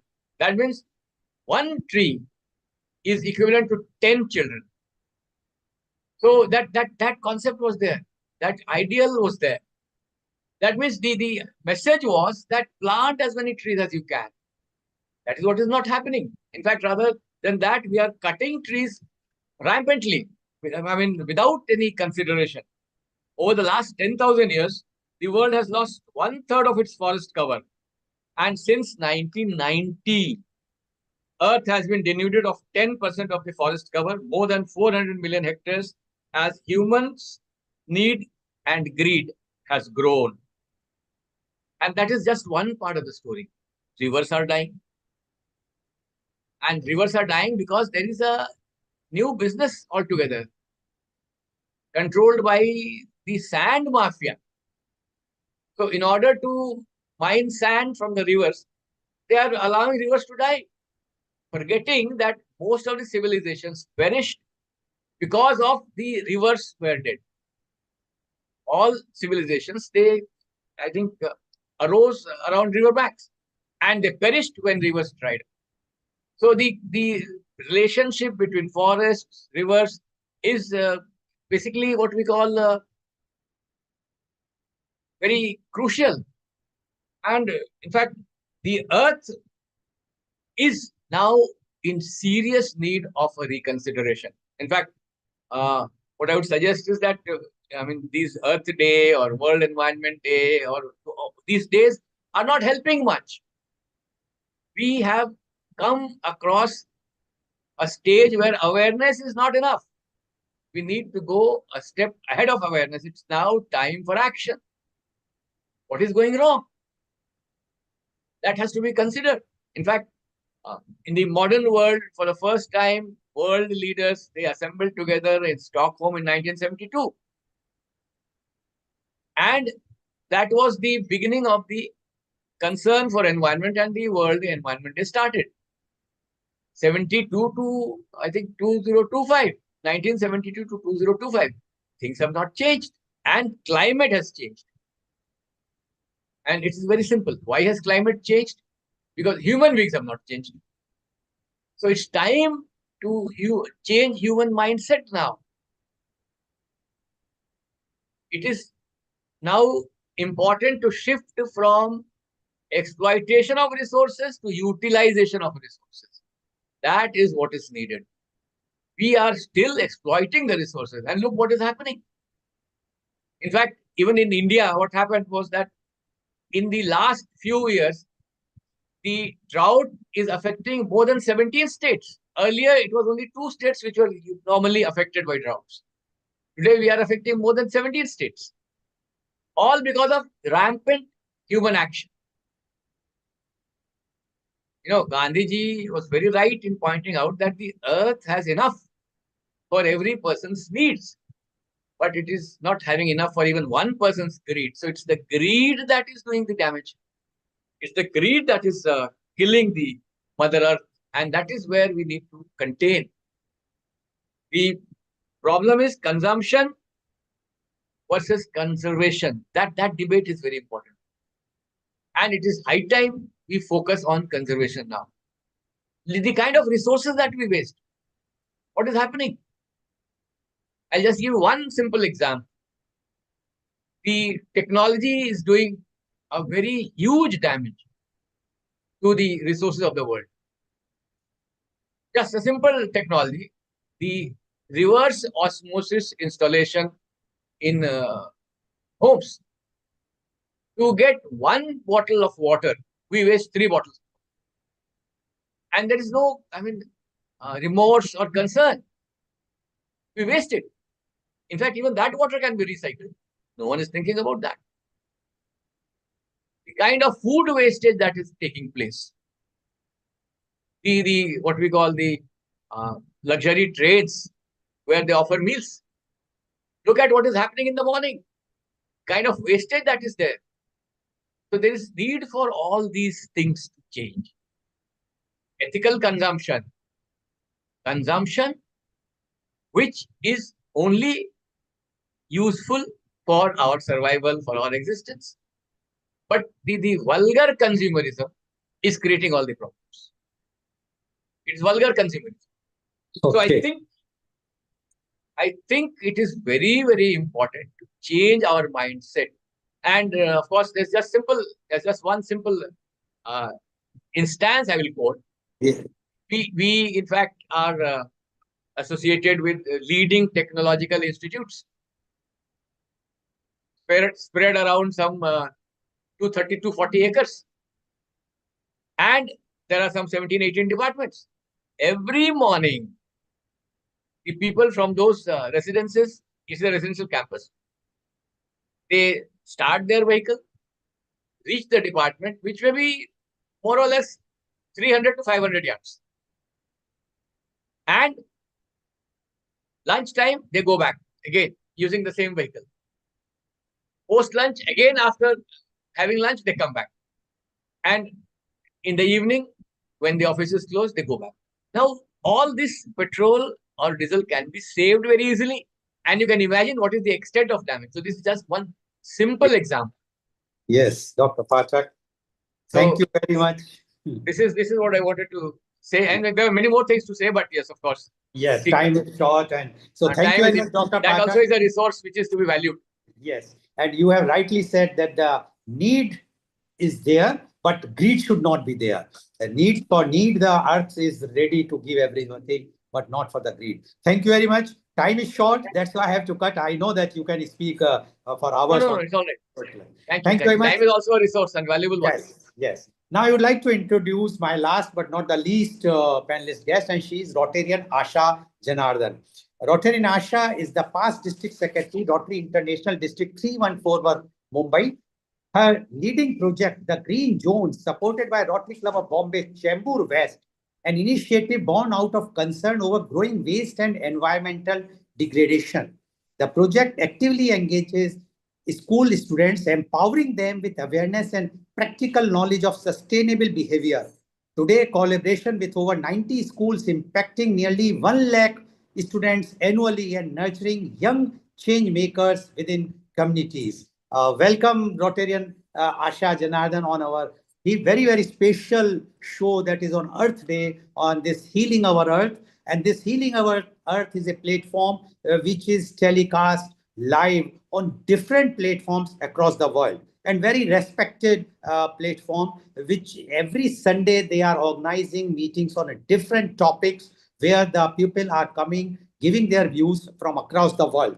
Now, Rotary Asha Janardhan, you have heard our previous speaker, Professor Dr. Pathak, and he mentioned that the need Earth is there, but not for the greed. Your views about on this very, very special Earth Day, Rotarian Asha Janardhan, please.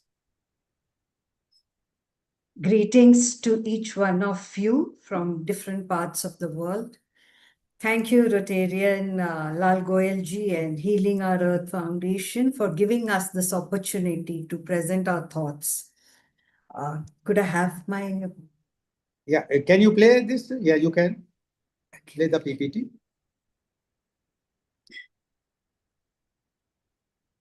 You have to just share that. Is it visible? No, not yet.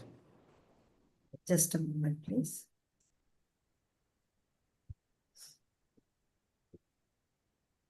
So you can keep on talking. Yeah. Yes, it's Yes. there now.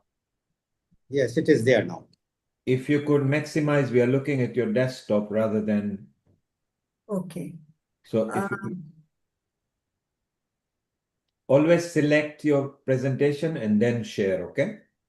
You're actually sharing your share screen now. 1 second, please. Yeah, that's perfect. It's there now. Just maximize it or put it on a slide mode. Or just maximize it so we can just see. And the first slide is be the change. Yes. Okay, don't worry, just carry on because we'll be running out of time. Just maximize the screen. Okay. You're actually sharing your desktop. We are seeing what is on your Sorry. desktop. Okay, I think there's some issue. Is it? Yeah, just click.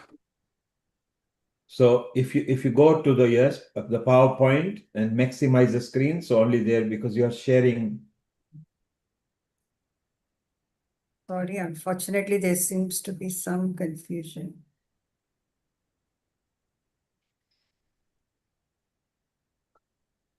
Okay, I think there is some confusion, so I'll just speak. Okay, stop the screen share, please. We are looking at your desktop. One should never show the desktop. Oh, okay, one If second. you could just stop the screen share, let me actually force you out. If I could force you out and you are now forced out. Meanwhile, just tell us what you were going to say. Be the change. What do you mean by be the change? Okay, now we are going to be celebrating very soon Earth Day on April 22nd. But we need to celebrate Earth Day every year, not just once a day. The resources that we have is limited, but the way we are using it, it's very difficult for resources to be there for a long time. Now, what do we do? And what is climate change? We hear about it in the news. There is climate change happening. What do we do about it? And why does it happen? Growing population is one of the reasons why there is climate change. The needs, the resources, the balance is not actually proportional. So what do we do about it? Well, the first thing that we need to do is to see what our resources are and how do we use it. Well, friends, there are certain points where we can make a change. The problem seems mammoth. It's a global problem. So we may wonder, how can one individual make a difference? Well, just one person can make a difference. Great initiatives have been started by individuals and they have been making a difference. Now, what are the differences? What are the changes that we can bring about individually? First, we have learned 3 simple things in our childhood from school, the 3 R's, which is reduce, reuse, and recycle. This mantra works all times. So what is it? We need to reduce the usage of resources, refuse what we don't need, reuse what we can, whatever you have with you, keep reusing it. And last but not the least is recycle. Whether it is clothes, whether it is plastics, whether it is e-waste, any of the products that you have used should fall in any of these categories. That is, you can either reduce it, reuse it, or recycle it. Now comes the most important thing. What is refuse, what is reduce, and what is recycle? Well, let us take one example. We all do our shopping, whether it is groceries, whether it is any of the essentials or the not so essentials. Now, suppose you do your grocery shopping 3 times a week. Now, when we go to a grocery store or any of the stores, the shopkeeper or the grocery store owners very gladly gives everything to us in a different plastic bag. Now, let us do some simple maths. First, if we do shopping, say about 3 times a week, and each time we come back home with the products and 4 plastic bags. So in a week, we have collected around 12 bags. Now let's see in a month how many bags. Multiplied by 4, which comes to 48 bags, say about 50 bags. Now in a year, you have around 600 bags with you. Can you believe that? 600 bags by one individual or one household. Now, suppose we have lived on this planet for 50 years. Imagine 600 bags per year into 50, which is almost 30,000 bags lying somewhere on this planet. Because recycling, you all know, just 9% of the plastics ever made has been recycled. So where are all these bags lying? And we have a huge population in this world. So now see, you have lived 50 years on this planet, and God bless, you have another 50 years to live by. So say, instead of using those 30,000 bags, you use just 3 or 4 cloth bags. Does it make sense? You have prevented so much of waste from going to the landfills. We have just taken an example of plastic bags. There are so many other things. Plastic cutlery that comes with every takeaway that we order. Straws and so on and so forth. So, one of the simplest ways where each individual can make a difference is by adopting the 3R mantras in their individual capacity and at household levels. The second way that we can bring about a change is by the power of our hard-earned money that we use to buy products, which is called as conscious consumerism. Let us promote or buy those products which are good for the 3 Ps. What are the 3 Ps? The planet, people, and of course you can make your profits. So let us spend each rupee, dollar or pound to buy from those businesses which will support not only people but also planet. And at the same time, let us also promote our social entrepreneurs. That is one simple example. We all love to have clean food, right? Toxin-free, pesticide-free food on our table. So what do? Let us promote farmers markets. Let us buy directly from farmers so that we have clean food on our table. These are very simple methods by which an individual can bring about a lot of difference. This is what we have been trying to do through Project Green Zones, an initiative supported by Rotary Club of Bombay, Chembur West, which is in Mumbai. What we do is we adopt schools teach children young. We believe you catch them young, and whatever the foundation you lay, they are going to last for a long time. The habits that are formed at childhood last for a long time. So we have children. We adopt these schools, most of them from underprivileged areas where sustainability or environment is frankly not on priority. We teach these kids through various workshops what it is to live hand in hand and coexist with environment. Creating awareness with workshops. The second thing we do is provide them with recycling stations or dustbins, because many a times even the basic infrastructure is not available. And last but not the least is we have collection drives where dry waste is collected, sent for recycling. We make beautiful benches out of it where students paint it and it is kept in the schools. These are called as buddy benches. So anytime you feel a little sad or you feel like you need a friend to talk to, just sit on those benches.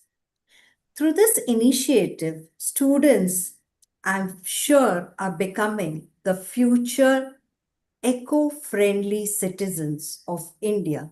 And we are proud to say that from the underprivileged communities where there is no system of dry waste or wet waste collection, we have been successful in collecting over 2 tons of dry waste every year.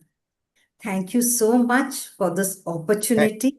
And I'm sorry for the technical glitch that happened. My sincere apologies. Thank you very much, Rotarian Asha Janardhan, for giving your views. And you rightly said that we have to catch the young persons because they are the future of the country, future of the world. And if we will train them and we will teach them about the conservation, about the eco-friendliness in the very young time, definitely when they will grow, they will become a very, very responsible citizen, which we are not. I can say that this generation is not, that's why the degradation is on right now. Thank you very much. And that's all from my side. Over to you, Mr. Neil Kumar. Thank you very much and global namaste. Thank you, Rotarian Lal. Wonderful speakers. Thank you, Dr. Pramod. You are very passionate about Earth. And as Rotarian said, that you can speak as long as you like because you are passionate. You actually believe. And as you say, there should not be Earth Day just for a day. From now, it should be Earth Day every day. If you respect your mother, then respect your earth. That's why earth is personified as a mother. Asha, you mentioned important thing, repair, reuse. Those are important things because in our parents and grandparents' generation, they never threw things away, including relationship. They were repaired. Very rarely the word divorce came in the Indian diaspora. The Western was slightly different, but even they were different 400 years back. So, repair, reuse, renew, those are what is required so that we can be very sustainable on the earth. Thank you, Rotarian Lal Goyal. Thank you, Asha. Thank you, Dr. Pramod. Wonderful presentation. And you are all part of healing our earth from here on. Thank you. Thank you very much. Thank you very much, Rotarian Lal Goyal. Yes, and Lal Asha Goyalji, and thank you Dr. so much. Pramod, Thank you all the guests. if you are still joining around, you can join the debate or more session bit later. We will come back to you on that. And Anakul, now it's time, Amrita, to introduce our Dr. Sudhir Sharan, who has got wonderful guests, and they love 360 degrees nutrition because that's the beautiful part where we've got Sumit, we got Dr. Nandesh, we got Bhuvana, we got so many people, we got Harpreet. So, Amrita, let's introduce Sudhir Sharan and he will introduce his guests. Yeah. Thank you, Neil Kumar. Thank you, everyone. It's time to welcome our Dr. Sudhir Sharan, who is been associated with IIM Ahmedabad, and his work integrate agriculture sciences, rural development, and management systems, and he has contributed to advancing sustainable farming, resource management, and socio-economic transformation of rural ecosystems. And today we have him with his guests who will be talking about 360-degree ecosystem sustainably. And it's a very vibrant topic, which I'm also excited to know about, because that also is very essential to know about what is the 360-degree turn that we can make in our ecosystems, that we can implement sustainably our environment as well as keep our Mother Earth healthy. So, Global Namaste, a very warm welcome to you and all your guests, Sumit ji and Mohammed Ikan. Global Namaste, Amrita ji. Global Namaste, Neil ji. And global Namaste to everyone present here. It makes me Namaste very to proud everyone. to be here. Yes, good global Namaste from everyone. It makes me very proud to be here celebrating the Earth Day. Today we have something very, very special for you. We are a team Heal Our Mother Earth. The team is here to share our commitment, our resolve. The team will be very happy to know compasses the country from Devbhoomi, Uttarakhand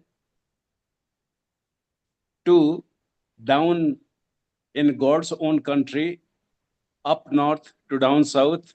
We encompass the entire territory. It makes me a little excited. That is understatement, because the team which I have for you is totally filled with glittering diamonds. We have Sumit Kumar, who runs a multinational as if it were the backyard.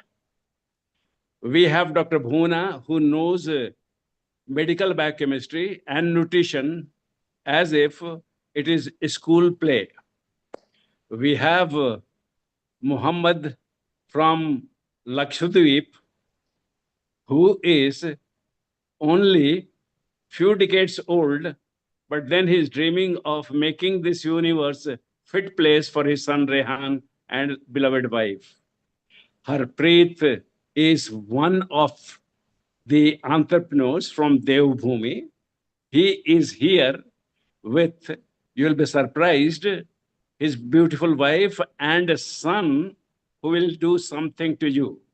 I do not think it is fair for me to take any more time. And therefore, now I'll request Harpreet to introduce himself and then take us to the work his beautiful wife Aarti is doing and to the work we are sharing with his young son and his own work. Harpreet, the mic is yours.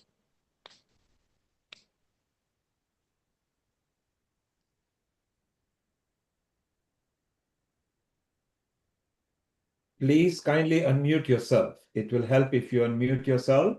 Here, I'm prompting you again. You are a co-host. You should be able to unmute. Unmute yourself, please. Okay, while they are going, All right. Shall we go to Sumit? All right.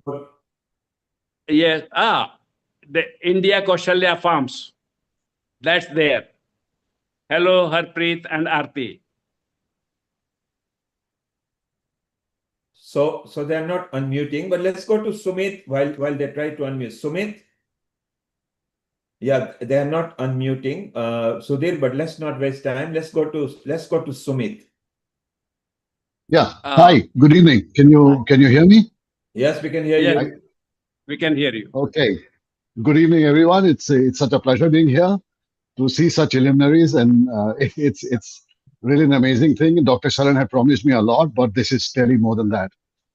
So I will come straight to the point. So I am Sumit Lal, one of the co-founders of Mission 360 Nutrition Ecosystem, or what we lovingly call as Home Mission, which conveniently for tonight's theme stands for Heal Our Mother Earth. So that's a very interesting thing. Now, humans are a very fascinating species. We spend millions sending rovers to Mars in search of microscopic life. Whereas when we look at our own plates, when we eat, we forget about the micronutrients. And that is a cause for real concern. And we, Team Home Mission, are here to bridge that particular gap. So, as we understand, there are two hidden crises that face the world today, largely, and it affects all of us. The first one is the micronutrient void.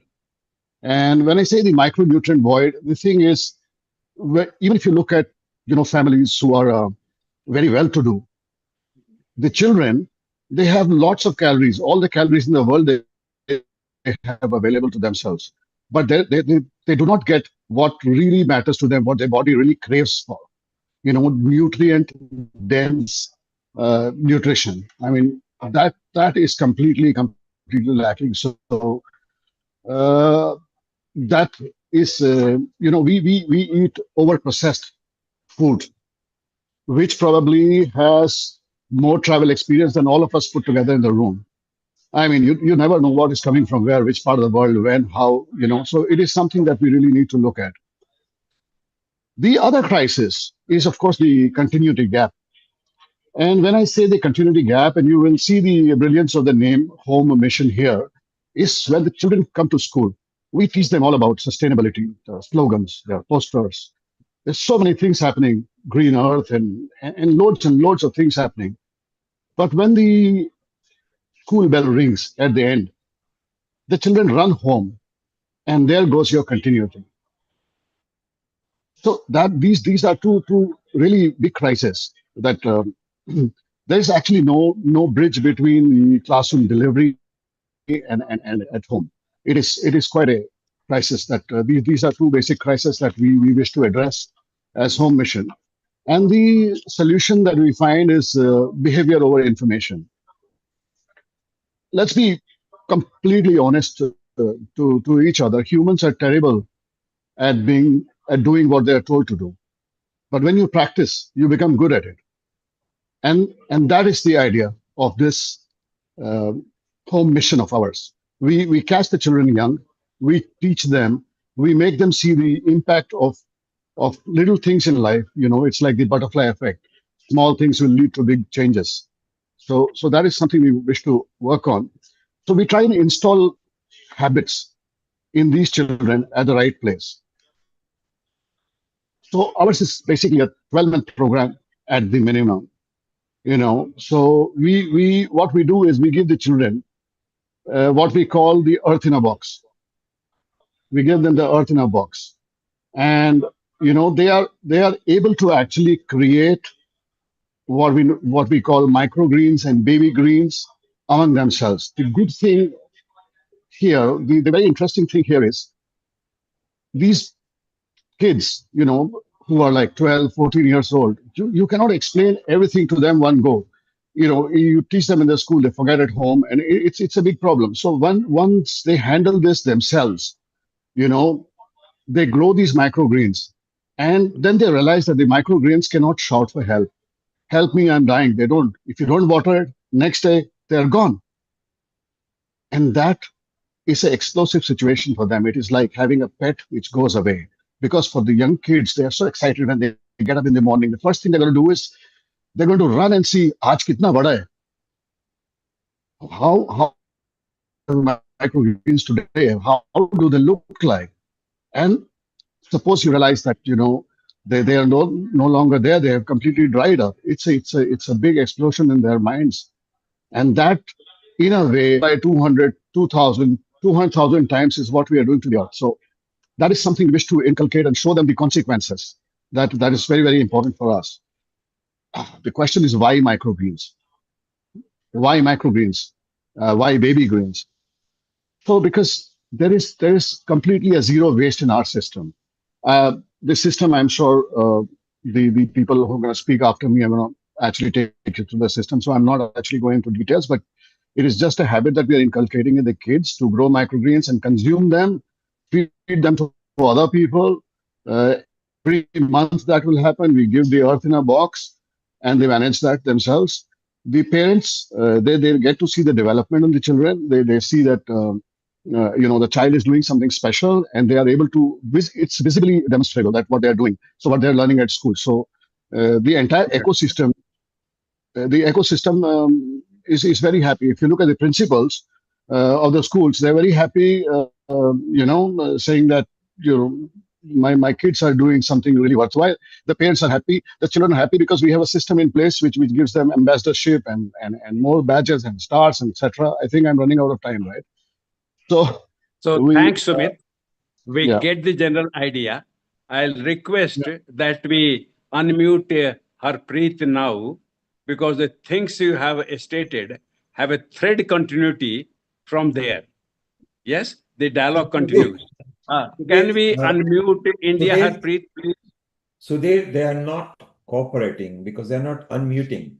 They are a co-host. They should be able to unmute themselves directly. Am I audible now? Great. Yes. He is unmuted. You can Yes, call yes. Harpreet now. So, Harpreet and Aarti, welcome to this interesting day. Thank you, Dr. Sharif. Please introduce yourself and Aarti and continue. Pick up the thread where Sumit has left. Thank you, Dr. Sharif.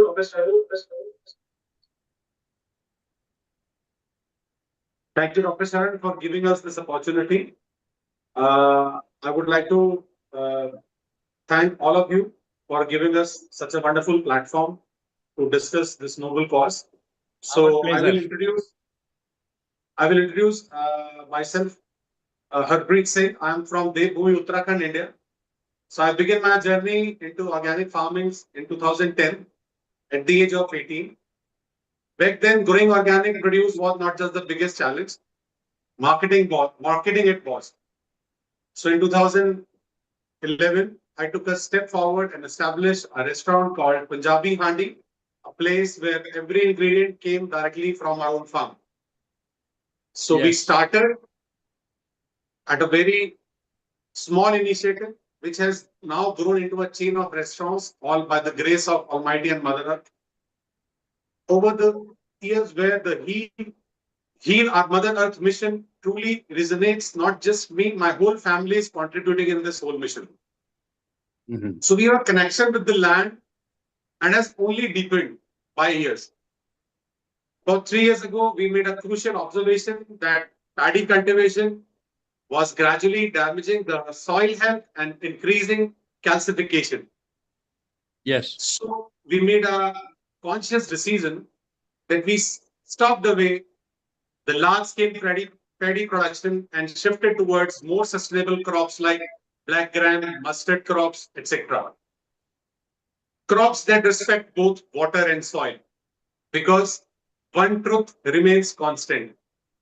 Land is the only resource that cannot be manufactured in factories. It's a gift from the God with fixed limits. And that's make our moral responsibility to protect it, nurture it, and pass it on in a better condition. So it's a famous saying, leave the world better than you found it. So today, under the guidance of Dr. Sharan Consulting California, we are taking this mission a step further. We are introducing microgreens and baby greens, the powerful sources of micronutrients, into schools with the little ones. Through micronutrition workstations, which we'll show you in the video, like the one you will see, we aim to educate and nourish young minds because real change begins early. As our previous ma'am was contributing, that when we teach children at a level where their brains are open to adopt new things, so we are teaching a future generation. So a healthier planet begins with a healthier children. Thank you. Now, yes.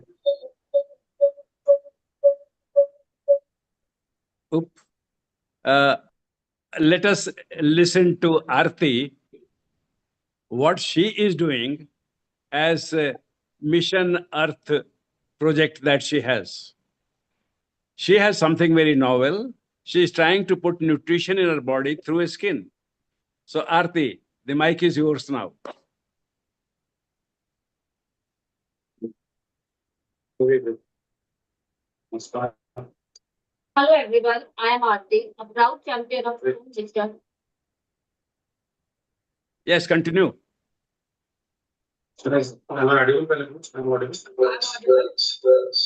We can hear you. You got two instruments. Switch the sound off Hello in one of everyone, them. I am Aarti, a proud champion of home wisdom. As you all know, home stands for Heal Our Mother Earth. So we are making and using the farm-based skincare products under the guidance of Dr. Sharat, consulting California, to feed their nutrition to body through skin. And I'm very happy to adopt this novel concept, and now we are spreading it among our near and dear ones. So it's a natural desire of every woman to look young and pretty, but the artificial skincare are not only taking our money along, they have adverse effect on our body in a longer time. So we are building a community and we will try our best to serve our mother earth. So we have found a new way to take care of ourselves and our loved ones. And in this Heal Mother Earth, let's together make this mission success. Thank you. Thank you, Aarti. Now, let me point out at this stage, Aarti has already started forming a community of champions for healing our Mother Earth. She already is into the play and the community is building. Also, Harpreet has already got a consent from one of the very prestigious schools in Uttarakhand, Rudrapur in particular, and they are going to adopt what Sumit says, Earth in a box. So now, to continue the theme where Aarti has left, I'll request Dr. Bhuvana to tell her personal experience of biolumio micronutrition from outside. She also is providing, she has a very pleasant story to tell you, Maleshwaram exercise. So mic is to you, Dr. Bhuvana. Yes, thank you, and thanks for this opportunity, Dr. Sudhir. And I'm happy to hear the points from Sumit, Harpreet, and Aarti. And I also have a very interesting point. Like, we started using this biolumina as a kind of a trial for past 3-4 months, I can say. Like, the moment we started using, and I also say that, like, in one of the beauty contests where me and my daughter, we combinedly attended, and my daughter is here, she will also show her face and say hi, so that, like, she got selected for one of the calendar ad. So even for me, they have given opportunity, and the complete credit goes to Dr. Sharon, because we started using this product called Biolumio, which is a skin nutrition. Because where we are lagging for the Heal Our Mother Earth, it's first we have to take care of ourselves, and we are the experimental person, and we are the role model for our audience. So I would like to invite my daughter Riddhi. She got selected as a child under 14 years for a calendar ad. I just want to just share her experience. Hi, Riddhi. Hey, Hi, great to sir. see you. And Hi. by the way, last month she turned 17, so we congratulate her. Yeah, yeah. So good Great, evening, Riddhi, great to everyone. have you here. Yeah, thank you so much. Yeah. Good evening, Yeah. everyone. Yeah, I would like to thank Dr. Sudhir sir for providing me that, and it was really useful for my skin. I really liked using that product.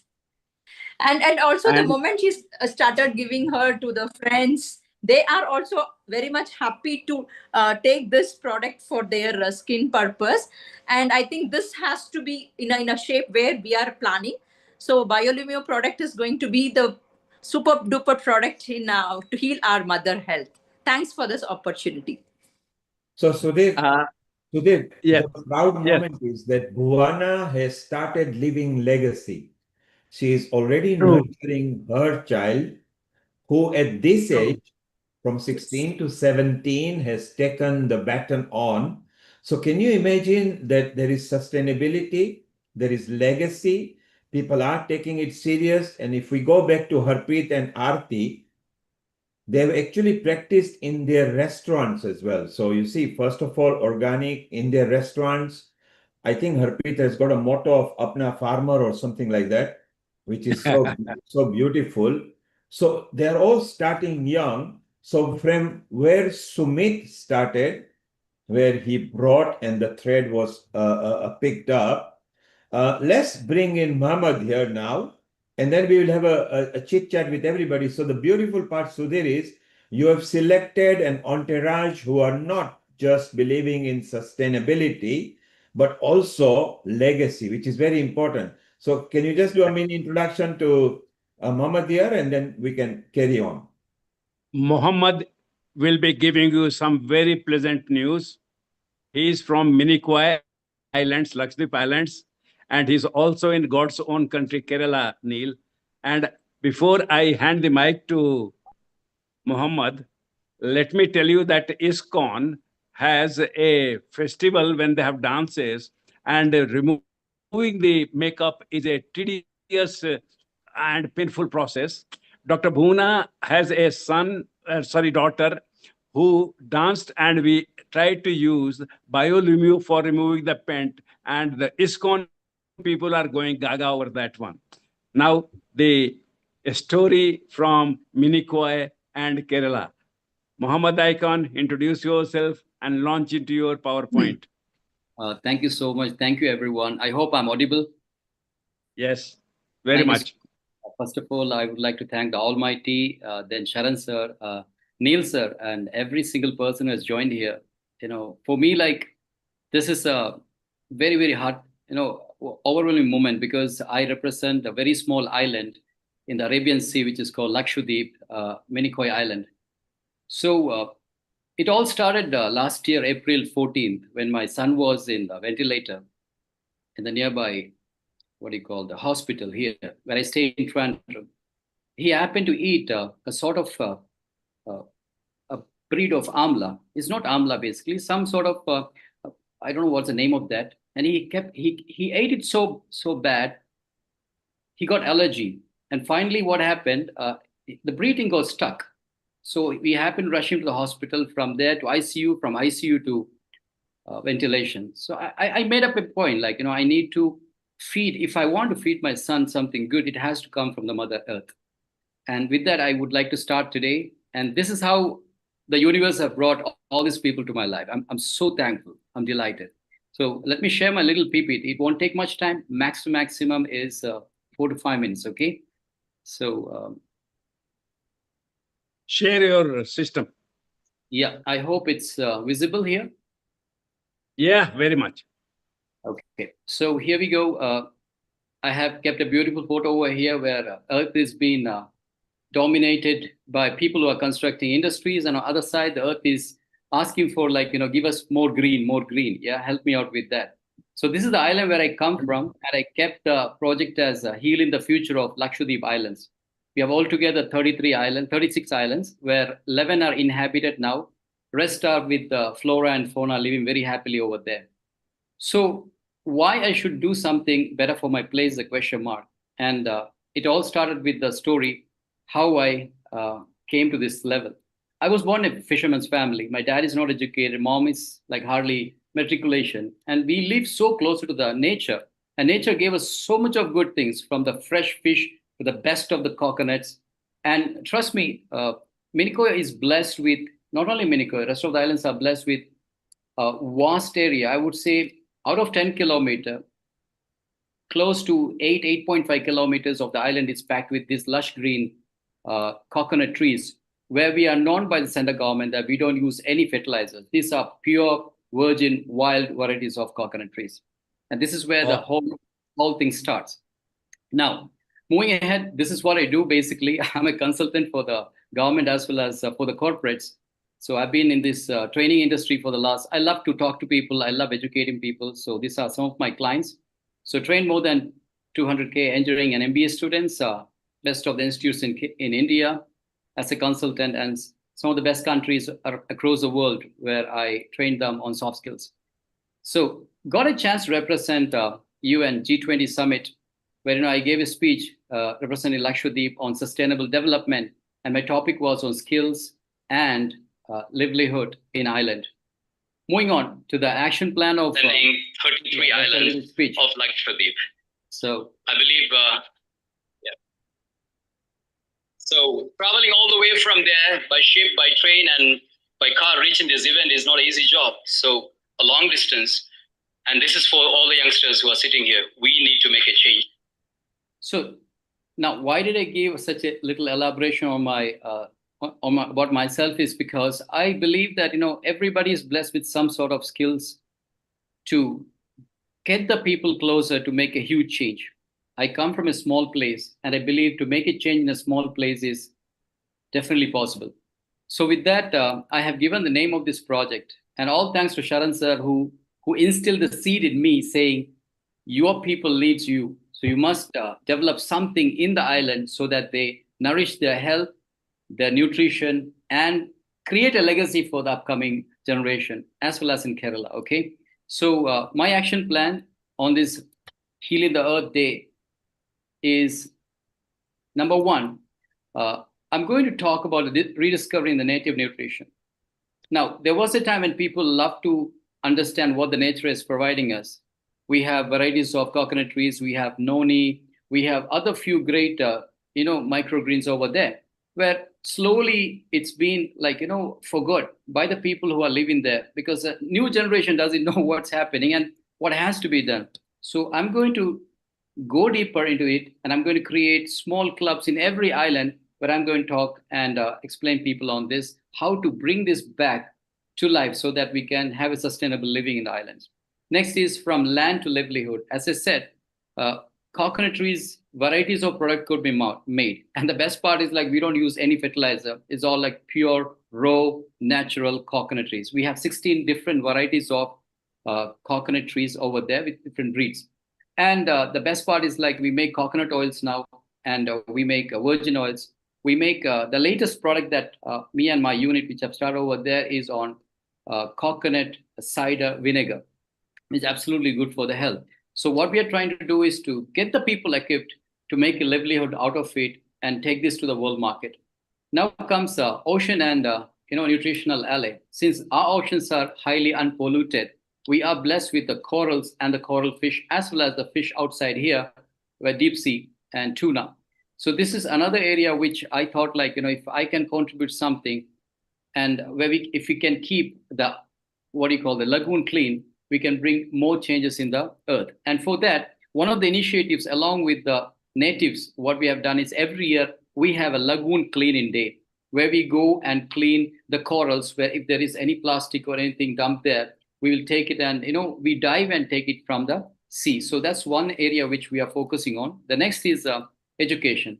And trust me, I stay in Kerala in India, but I take almost 2 months time to visit these 10 islands, go to schools, go to communities, and I give awareness programs, and with that on nutrition, because nutrition is one area where as Saransi was telling me, if kids can develop their nutrition, they can always be assets for the future. And I believe those are the custodians for our future. Last but not the least is protect to sustain. Now, I believe that alone I cannot do much, but if I can instill the relevance of why we need to heal our Mother Earth by giving the best of the inputs as a human. And I would like to highlight one last thing, just 1 week ago, we launched a beach cleaning program, where when the tourists come here, now the season is very high, as it's open for the world now, people come here, they dump all sort of plastic bottles and everything. So we had a campaign with school kids, because it's an off time now. And trust me, the campaign was a big hit. The deputy collector also supported in that. So protection of any land, let that be an island, let that be mainland. What I'm focusing on here is two things. Number one, to go to the grassroots level, give the awareness to the people, to the localites, to the educated people about the relevance of protecting our Mother Earth.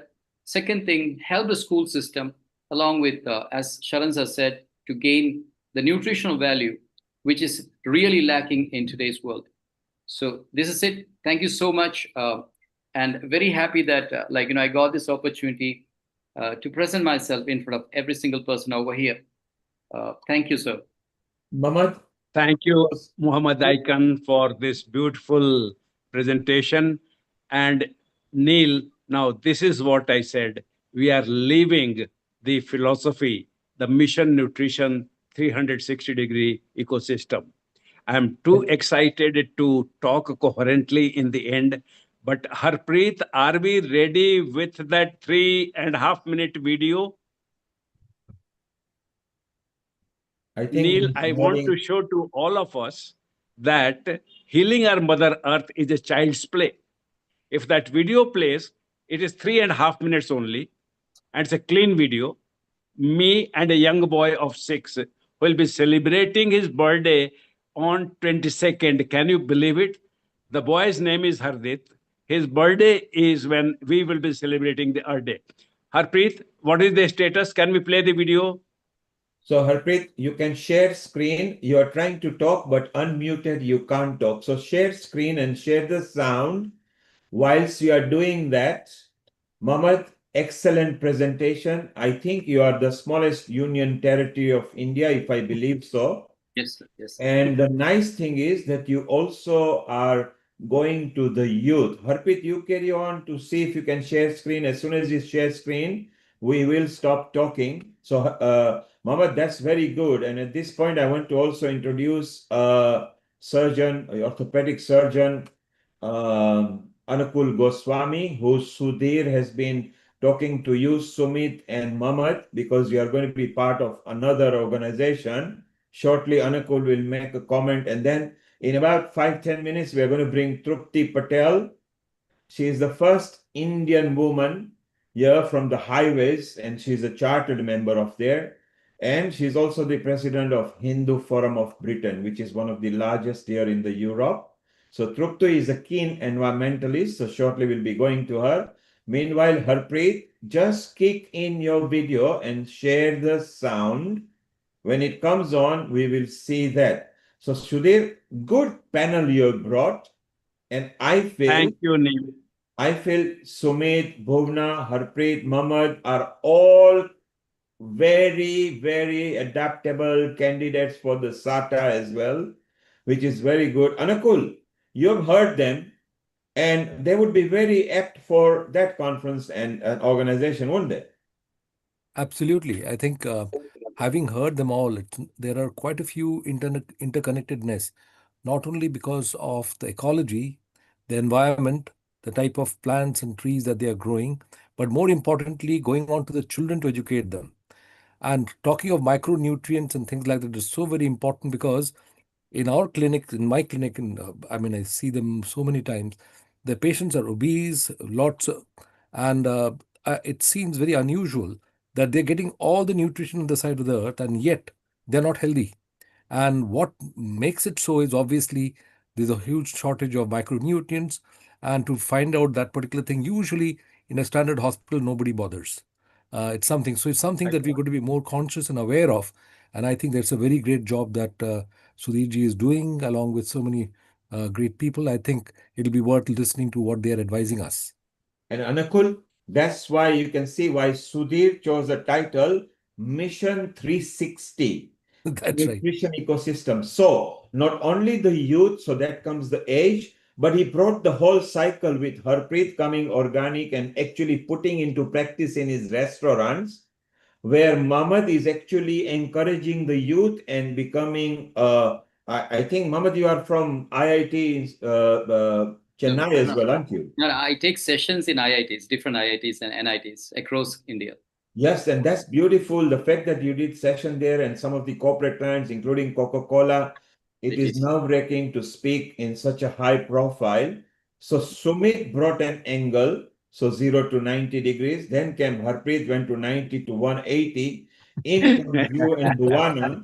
And Sudhir concluded the 360. This is what Amrita, who is here from Jalandhar in India, and Anukul, who is here on north of England, were very keen to see. So Sudhir said, just be patient.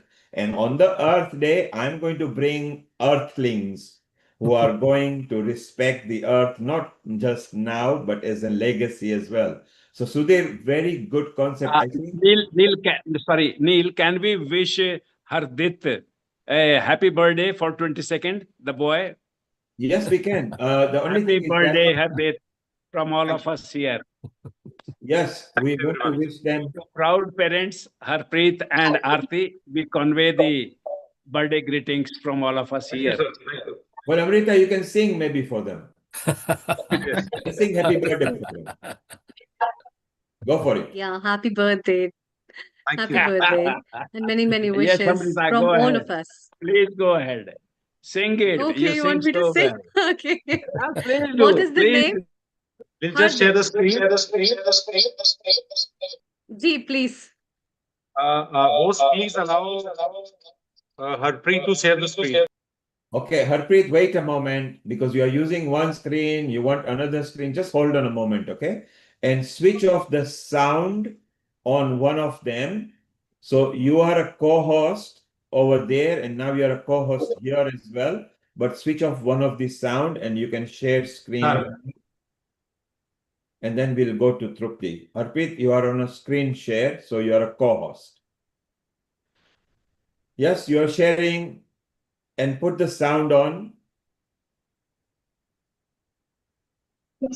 Harpreet, you have not joined the sound. Join the sound as well. Harpreet? Yes, am I audible now?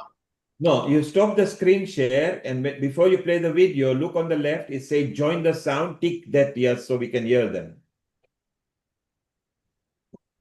So stop the screen share, start the screen share again. Before you start, click the sound icon, just click it on, tick that on, okay? Okay. Yeah, stop the screen share, restart. Before you then start, join the audio as well. Look on the left or on the right, it will say play sound, tick that box. Yes, okay? So Sudhir, this is wonderful that a child, again, Harpreet and Aarti, the Harpreet are bringing young boys there who are training. Let's see if we can hear the sound. Hunger नाम की एक मैं तुम्हारे लिए क्या लेके आया हूँ। अरे वाह, मेरे लिए, लेकिन ये है क्या? ये मैं आपको बताता हूँ कि हिडन हंगर नाम की एक चीज होती है, ये उसका मैजिकल सोल्यूशन है। Magical solution? मैं खोल के देखूं? हाँ देखो। अंकल, ये तो बहुत इंटरेस्टिंग लग रहा है। क्या आप मुझे बताओगे कि ये क्या है और मैं इसका यूज कैसे करूं? बिल्कुल बताता हूँ। ये दुनिया की सबसे वैल्यूएबल चीज है आपके लिए। ये है ग्रो मीडियम। ये 2 चीजों से बना हुआ है और ये ग्रो ट्रे है। इसमें मैं डालता हूँ। पहला स्टेप ये हो गया, हमने इसको भर दिया और इस ट्रे में भी हमने भर दिया इसको। ठीक है ना, भर दिया हमने। ये आप कर लेंगे अपने से आराम से। अगर आपको जरूरत पड़े तो आप स्पून से भी कर सकते हैं। आपने अगर गंदे करने हैं तो उसके बाद स्पून से आपने इसको लेवल कर दिया। लेवल कर दिया ना, ठीक है ना। ये देख रहे हैं लेवल हो गई। ये स्टेप 2 हो गया। ये आपने कोकोपीट डाला, इसको लेवल कर दिया। लेवल करने के बाद आपने जो है इसको सीड्स को खोले। ये है बेबी ग्रीन के सीड्स। ये बेबी ग्रीन क्या बहुत स्पेशल चीज होती है। ये आपके हेल्थ को बहुत फायदा पहुंचाएगी। अच्छा जो पौधों के बच्चे होते हैं। हाँ जी। तो ये बड़ी ट्रे में हमने बेबी ग्रीन्स को फैला दिया। हाँ, वो गिरने दो, उसको उठा के डाल देंगे। ठीक है ना, इसको हमने डाल दिया। ठीक है, इसको धीरे से हाथ से ऐसे कर देंगे हम। और इसके ऊपर ये जो न्यूट्रिशन है डॉक्टर शरण टॉनिक 1 1 नंबर की, वो हम इसके ऊपर डाल देंगे। ये गीला हो गया, देख रहे हैं आप, वेट हो गया। अब इसके बाद से ये दूसरी ट्रे है, उसमें हमने माइक्रो ग्रीन के सीड मिला के रखे हैं। वो बड़े खास हैं। ठीक है, तो उनको हमने हाथ में लिया और उनको भी इनके ऊपर ऐसे ऐसे ऐसे फैला दिया और इसको भी हमने धीरे से हाथ से ऐसे कर दिया। और इसको भी ये न्यूट्रिएंट जो है शरण टॉनिक नंबर 1 हमने डाल दी। उसके बाद जब ये जर्मिनेट हो जाएगा तो इसके ऊपर शरण टॉनिक 2 डाल देनी है हमने। 2 इस स्प्रेयर में भर देंगे और इसे स्प्रे कर देंगे। जब ये 2 पत्तियां इसकी हो जाएंगी, तीसरी निकलने लगेगी तो शरण टॉनिक नंबर 3 डालेंगे। उसके अंदर भी, इसके अंदर भी। अब इसके अंदर जितने मिनरल्स चाहिए आपके बॉडी को, आपके ग्रोथ के लिए, आपके ब्रेन में जो सेल बन रहे हैं 7 साल की उम्र तक बनेंगे, उनको बढ़ाने के लिए ये काम आएगी। हम जैसे जो आपके रिलेटिव्स हैं वो जो है इनको यूज करेंगे तो उनकी ब्रेन सेल की हेल्थ बनी रहेगी, वो कम नहीं होंगे, है ना। बहुत स्पेशल बात, विटामिन्स बनेंगे, मिनरल्स, कैल्शियम, आयरन, जिंक, ये सब मिलेंगे इनसे, इसलिए इनको चुना गया है। ठीक है ना। तो है ना बहुत विचित्र बात और बहुत स्पेशल बात. That was a wonderful presentation. I like the idea. Can you stop that, please? Can you immediately stop the screen share? So this is our farm. This is our hydroponic farm. I just want to give a glimpse of it. Yes, yes. So this is the work, Neil, we are doing in ground level. We are doing it at ground level. It's So beautiful. it's on 3 different alternates. We have at 8,000 feet, 4,000 feet, and 2,500 feet. Wonderful. I think we should bring this in the environment episode, the World Environment Day, because this is Sure. appropriate. Sure. And we should Thank introduce you, Harpreet. Sudhir, we should introduce Harpreet to Golo from the Brahma Kumaris, which is the world's one of the largest solar plant, which can help Harpreet because they are very good experts. Golo was here at 1 hour before you on this episode where Amrita and Anakul will group them together with Harpreet. And even at Lakshadweep, Mohammed, you can take advantage of those experts for renewable energy. So that was beautiful.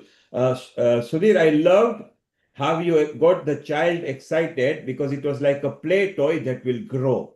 So a toy that will grow, you see, and that was a good idea with this little tray. So it's actually a toolkit that you created rather than a digital toolkit. You created a physical toolkit.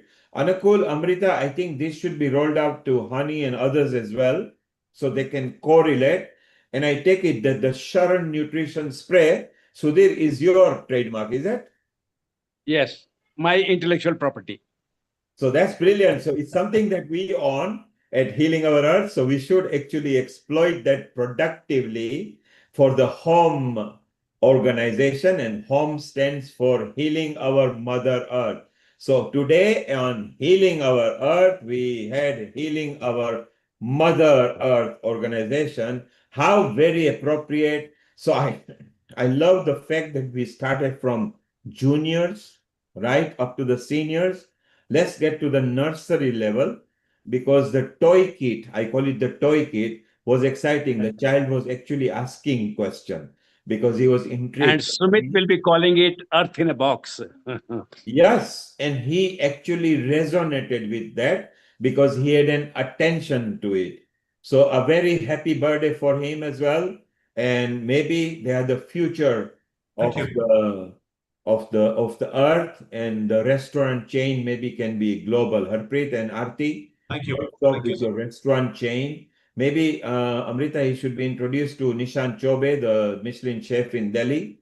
So because they are not very far from Delhi, Harpreet and Arti, I mean, they could easily meet each other and help each other. So that will be very good. So this is very nice that at Healing Our Earth, we meet people.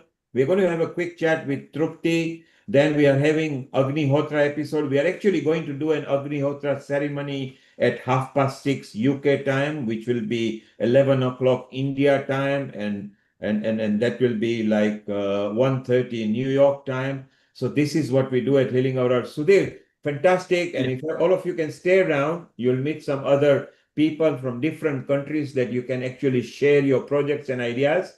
Amrita, Sudhir, and Anakul can group them together and let's expand our family because actually the earth is mother.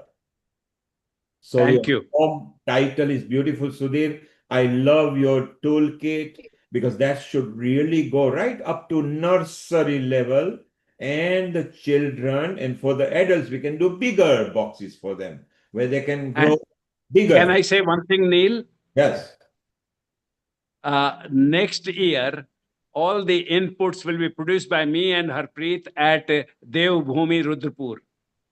We are already setting up. We'll be growing. All the inputs will be controlled by us. We are not depending on anybody corrupting the inputs. Seeds will be pure. Grow medium will be pure. Nutrients will be pure. So that Aarti can get the best results. Muhammad Aikan can get the best result. Bhuvana and Riddhi can get the best results. And Sumit is going to be my, systems man, because I'm a lazy guy. I don't do much. Sumit is the brightest of my 1,000 students from BIT. By the way, we share a special bond. So we are using this Saath Hindustani to heal Mother Earth. Thank you for giving us this moment. We are very excited and we are very grateful to you. Thank you. I would There like will to be conclude more one thing, moments. Mr. We can Neil. bring on an episode where we bring all of them on the environment episode, and Anakul and Amrita and Sudhir, you, because you are also one of the conveners, you will bring them in the SATA part where they can meet other countries in Mauritius, East Africa, Spain, Germany, so they can meet each other. Talking about meeting each other, let's go to Trupti Patel. She has been part of Healing Our Earth as well, and she is currently the president of the Hindu Forum of Britain, which is one of the largest forum. So again, connected to different city. Global Namaste, Trupti, and how are you? Namaste, namaste to everyone, all my brothers and sisters. So lovely to be here. Thank you, Neil ji, for giving the opportunity to discuss. And Trupti, you are, of course, you are a proud woman because you are the first woman president at Hindu Forum of Europe. So that's from the Hindu side. But from your professional side, you were the first Indian subcontinent woman who became the fellow of Chartered Institute of Highways and Transportation. Very unusual. Very few people on the earth of Indian origin in any country of destination are at that level. So Trupti, we are very proud of you. Over the next 5-7 minutes, tell us what Earth Day means to you. Then we'll bring Sharon and we'll bring Poland and we'll bring Agnihotra. Over to you, Trupti. Yeah, thank you very much. So being an engineer from early days, I did my studies in Sardar Patel University in Vallabh Vidyanagar, and totally and utterly the Charudhar Vidya Mandir was totally organic, green, sustainable. And this is how sort of your foundation builds up. Now, in the UK, then I started working in the local government and I retired as associate director. Now, all the projects that we carried out, particularly, for example, like roads, car parks, there will be footbridges, there'll be roundabouts, anything that we did, you had to go through the project management and you had to go through the procedure of looking at it. Even in those days, can you imagine doing the environmental assessment? That theme of environmental assessment and then approving planning applications for big stores or say like at Lowry at the Salford Keys, whatever you looked at it as an engineer for the local authority, you would think about it that what am I going to improve? The infrastructure, the facilities for people, facilities for disabled people, all sorts of things that comes to your mind and you train that way. So how do we then utilize for our organizations? Now, Hindu Forum of Britain being the largest umbrella body, we have mandirs and we have Samaj buildings across the UK. And you have heard Dr. Sona Pal, Dr. Kailash Parikh, and Dr. Richa Soni earlier on. We created a Hindu environmental task force. And what we did was utilize our own training, our own thinking, how we can train all our temples and all our organization in sustainable maintenance of the mandirs. And one thing that came to me, many a times, 90% of the people I talk to of like between 40 and 50, they have no idea about our Sanatan Dharmic traditions, how our traditions are so steeped in the history and they're so sustainable. It's just unbelievable. So from the womb of the Mother Earth, came Agni. It met with the skies, came the water, and there it became us. If you look at it, all our Panch Mahabhut, how we got that. So today, when Dr. Amrita asked me, I said, what shall you talk about? I said, I will talk about these sustainable activities and make people understand, like what I remember from my young days when we used to go to my grandma's house and we used to go to a medium-sized town and how we used to go to temple and what we used to do. Because construction, geometry, Vastu Shastra, material used actually for buildings is a topic on its own. It's a huge topic, and some other day, with my passion for ancient engineering, we can discuss that. And it all falls in part of the sustainability. But if we look at today, like I'm going to Mandir today, and I'm going to what Dr. Hassan just mentioned. I'm going to Tiruvarampuram Mandir. Now that Mandir is nearly 5,000-year-old. We all know that. It's got record of the Kali Yuga and many other temples in Kerala. All across Bharat, when you go, temples are based on rivers, lakes, talab, as we call it, or at the sea, like Somnath and Jagannath Puri or Rameshwaram. So what do? We go to Mandir, we start our journey. We may start barefoot, or we may start with the chappals on or shoes on or whatever. And there is the whole holistic science of health and well-being incorporated into our mandirs, the whole environment. So in old days, what did we used to do? We used to go with cotton bags, didn't we? Or jute bag. Never ever took leather to the mandir for the reason, yeah, those cotton bags. Now I know some people say that cotton is less environmentally friendly. I'm sorry, cotton is environmentally, lot more environmentally friendlier than the polyester. So we either use cotton, jute, we can make it from the hemp, whatever that we want to make out of those materials. So we go, right, okay. So what did devotees do? They wash their hands and feet in the lake or the river, and they enter the mandir in the outer courtyard. So when they enter in the outer courtyard, they would touch the stone at the threshold in the outer courtyard. There you are doing the forward bending step, forward bending posture. This is what we are connecting with the yoga asanas as well. When you enter the mandir. Now, when you go into, sorry, I forgot to tell you this. So when we wash ourselves in the lake or the river, then you squat and you go into Malasana. Now you imagine how at the age of say 60, 70, 80, where people must have been very healthy and fit to do that, isn't it? Otherwise you can't go down the steps or on the bank of the water body and wash your hand and feet like that. Now, when we come to the outer courtyard of the temple, and we do pradakshina, and the word perambulation comes from the word Sanskrit word pradakshina. Now we do pradakshina 7 times, 5 times, mainly 7 times. Why do we do it anti-clockwise? You know why we do it anti-clockwise? Because the earth rotates anti-clockwise. It rotates around the sun anti-clockwise. Our whole Akash Ganga rotates anti-clockwise. And so who knows, maybe our universe rotates anti-clockwise. And therefore we do the pradakshina anti-clockwise. So we are in tune with our Akash, our Mother Earth, her axis, and we are in tune with Akash Ganga because that is our nearest galaxy, or we are in that galaxy.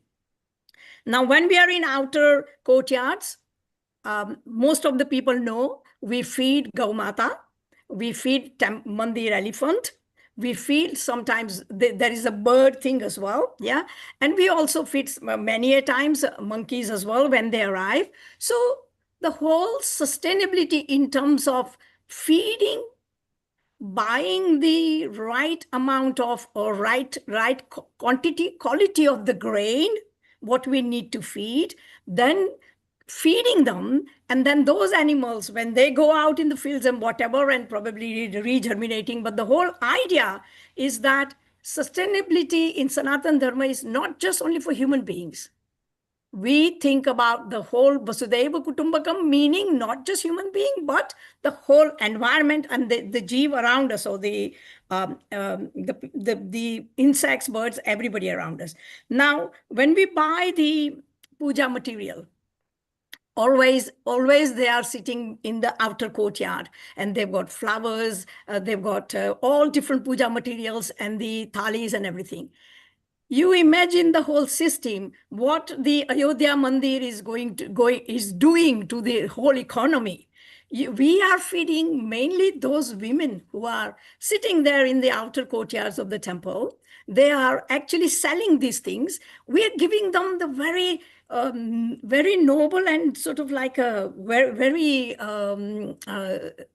rightful, dignified living, aren't we? They're not begging. They are not saying, oh, I'll give you 5 rupees worth of flowers and you give me 10 rupees. No, on the contrary, when you give them money, they would say, no, this is only 5 rupees worth or 10 rupees worth. I can't take your more money from you. Imagine that kind of sustainability, that flower, the roses or the all the other flowers that we get. We are also the mali, as we call it, the gardeners who actually grow them. Yeah. Also, we are sustaining them. We are sustaining the people who are making clothes for Bhagwan, because again, most of the temples, like if you go to Nathdwara in Srinathji, you can't make vaga, what we call it in Pushti Marg. You can't make them outside. They are made by the people there who are living in the mandirs, or they are coming to do their seva every morning. Yeah. Now, when we come to inner courtyard, there are various deities, and those who've gone to Suchitranandan temple, they would know that how magnificent it is to go there and then to come across the over 40 feet Hanuman Dada, an amazing sight. But when we are doing that, you imagine that when we are doing that parikrama, most of the deities, Devis, are at the head level. Their feet are at the head level. Now, every time you touch the feet, do that. You touch the feet and do that. You imagine how we are exercising and all our fingertips. And what it does, it increases your blood circulation, isn't it? Yeah. And it increases the pressure points that we get. Now, when we come to the inner sanctum, and when we come to the threshold of inner sanctum and ringing the bell. Now, many of you probably know that the bell is made up of panchloha, and the main material for it is the brass and the bronze. And the way the bells were made in ancient time, they would ring for so many gadi, or at the moment they say about 6 to 7 seconds. Now that sound, lots of research is being done in that sound, and they all say that how it affects our neuro connections into our brain when you hear like the sound of Om. That has been proven now that it came from the sun rays, the sound that came out from the sun rays. So you imagine you are ringing the bell, someone else comes and rings the bell, someone else comes and rings the bell. So that sound that comes stay with you. Also, in the inner sanctums, we'll have Rangoli. Now, everybody knows that Rangolis for special days are specific Rangolis with only organic materials. So you could use rice flour, different flours, you use the mung beans, you use all different grains. But why were they done? They were not done just for the sake of aesthetics. They were done because these rangolis and the materials are used for feeding the insects and the birds and everything else. So someone says to you, oh, but you waste so much because you are doing these rangolis in mandirs, and why don't you feed the poor person? Well, excuse me, but we do feed poor person in doing the prasadams. But why we have like sevas for chopping, cutting vegetables, making clothes, doing rangolis? That is, if you look at it, running a temple is a huge, huge demand than sort of probably like a big corporation. Look at the asset management that you need to do for running a mandir. And you look at all the activities, health and safety. Even health and safety plays a major role in running the mandir. And the roundabout way, it's all doing the environmentally friendly. All acts are green and environmentally friendly. Now, when we do bhakti, when we do puja, so Mansi Puja, Sangeet Puja, Dhyan Puja, Nritya Puja, mandirs have all kind of puja. And apart from doing the physical puja. And I'll give you one example. When I started working here with London Borough of Ealing, I was taken to the Ram Mandir in Southall. They had a problem there when they had the archan to Shankar Bhagwan. That used to clog their drains. And they took me and said, Trupti, you know about all these things. Can you find a solution? And we actually found a solution that when you do archan, and then when it comes out from Bhagwan and it goes into the back drain, then they used to add a lot more water. And what I said to them was, don't waste this. Don't put it in the drainage. Collect it, put it in your garden later on. And that water is nourishing. And it's very, that's why we also have on that archan into the water bodies, because 5 liquids. Can you imagine what it does good for the aquatic life? Yeah.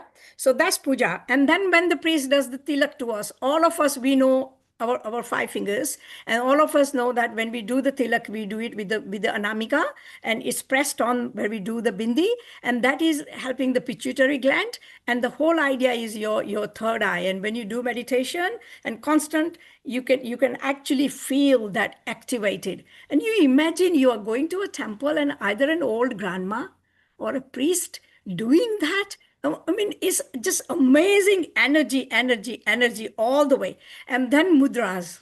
So it leads me into sort of various kind of mudras, and me being a Bharatanatyam dancer and a guru and a teacher as well. So when we do that, so when we do prana mudra, so we do prana mudra, and it goes like that, yeah, prana mudra. But all the mudra, and another day, Neil bhai, we will talk about various mudra being used in both Bharatanatyam and also in sort of like meditation and other, like we always do that. Yeah.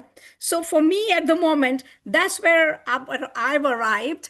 And finally, it's like when we go down and do our matha tekna, or when we put our head to the Bhagwan, yeah, that is the whole sequence of Mandukasana. So if you look at it, how you do proper postures in Mandukasana, from standing up, going down, doing chair posture, going down, sitting down in Vajrasana, and going down. There is a correct, we produce a booklet for all the mandis here, how to actually do proper bow with your head on the floor to the Bhagwan. And I'll see if I can share it some other time. And then people also do the dandasana. They go down on the earth completely, and then they come up and they come out into Bhujangasana and stand up. So for now, thank you very much. I think this is quite a lot that we've done up to coming to Mandir. So connecting with the materials, connecting sustainability with your body, yourself, and with your Atma, your Jiva. Thank you very much. Namaste. Jai Shri Krishna. Thank you. Thank you, Trupti. Completely different perspective. So that was a Sanatan way of knowing how to respect the earth. Again, some valuable tips there, valuable flow of what was happening. So that's beautiful. And somebody who loves the Indian Vedic knowledge. And since you are a dancer, let's meet another dancer whose Guru Ma was Sitara Devi in India. Let's say hello to Sharon Rose in Creston, Colorado. Sharon. Global namaste to you, Sharon, and how are you? And say hello to Trupti. Global namaste, everyone. Tripti, that was so beautiful. Thank you. Thank you. Really, it's so full of knowledge, so full of wisdom. You know, being dancers now, the Bharatanatyam and Kathak and Odissi, and when you look at Mohiniyattam in Kerala, so when you look at the whole idea of bhakti, because Nritya came being bhakti to the yes, the supreme beings. Now, whichever way you do your bhakti, your sadhana, there was amazing dances that I've got some videos as well, and you got some video. But if Sitara Devi could dance at 80, it's just unbelievable. I have seen her live doing the Kathak performances on the Ram Sita wedding. And when you do the dances, and when I teach my students, I used to teach everything in geometry. So I'll say round, 180 degrees, 45 degrees. You need to get your hand. It's just this is how you teach and train. Amazing, Sharon. Amazing. So Sharon, if you come to UK, you will meet Trupti. Sharon, what we are going to do now, Trupti, we are going to go to the Agnihotra troop, who from Australia, we got a video. Then we are going to do a fire ceremony, and then after a while, we are going to see a video that Sharon has prepared for us, which will be very beautiful as well. So Sharon, stay around. Let's bring the Agnihotra team. And first, Rory, before we do anything, let's go to Australia and see the video, what they have prepared for us, which is a beautiful one. And we share that. Can you hear the sound? Hi, everyone. My name is Lee Ringma, and my partner, Fritz Ringma, and myself, we run a homotherapy centre in the Hunter Valley, New South Wales, Australia. And it is also a home organic farm. So we'd like to share with you a little about our experiences in home organic farming, what some of the techniques are, and some of the experiences that we have had, some special experiences, and generally what most people experience when they implement home organic farming for their organic farm. So I'll go into screen share and we'll talk about it and share it.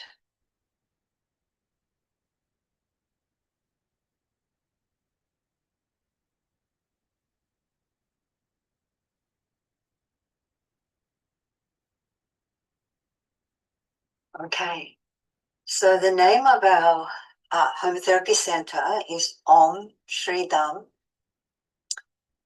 And as you can see here, we have lovely cows that bless the land, and they're very important in home organic farming. So without cows, you would not be able to perform Agnihotra because it requires cow dung and cow's ghee.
He's also frozen, so I don't know what's going on. But they're moving up there. I think the video is paused.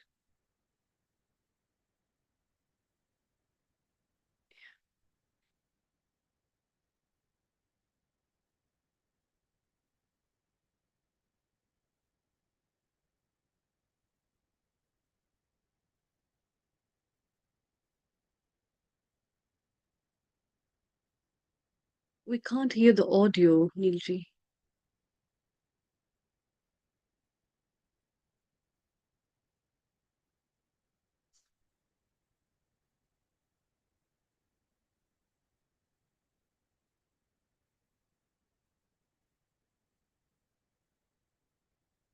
I think the video is good enough, and we're really happy to see this every time when we have the Agnihotra episode.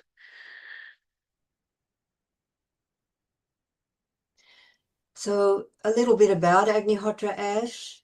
So it has many, many minerals, and so it is a fertilizer. It vitalizes. It's filled with prana at the ash is imbued with prana at the time of sunrise and sunset. So it vitalizes, and it balances the pH of the soil. So if the soil is too acidic or too alkaline, either way, the presence of the Agnihotra ash will bring it into a neutral pH, which is perfect for growing food. Also, the presence of Agnihotra ash in the soil greatly enhances the water solubility of phosphorus and other micronutrients in the soil, enabling their uptake by the plants, because they need to be in a water-soluble state for the plants to take it up. Also, so this is what Agnihotra ash does. It's been shown in scientific experiments that it greatly enhances the water solubility of these micronutrients or minerals, enabling the plants to actually take them in. So you don't need the artificial fertilizers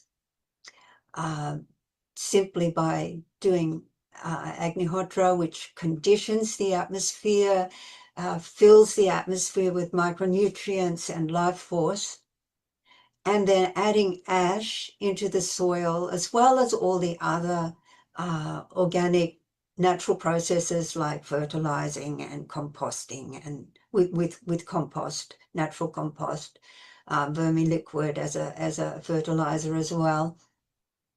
And companion planting, all those are also utilized in home organic farming. But the difference is daily Agnihotra, sunrise, sunset, daily Om Trambakam Homa. So we have a highly nutritionalized atmosphere filled with life force. And then the ash, as I said, has a wonderful beneficial impact on the soil. And it's interesting to note that only Agnihotra ash has these qualities, as mentioned above, not the ash from other homas. And this is largely due to the pranic content imbued in the ash at sunrise and sunset Agnihotra. Here's a couple of pictures showing common organic practices, mulching, fertilizing, all of which we also do in a home organic farm. But it is really important, we have noticed personally, to perform Agnihotra in the garden. It radically improves the quality of the produce and energetically enhances pest control. Somehow it brings about balance.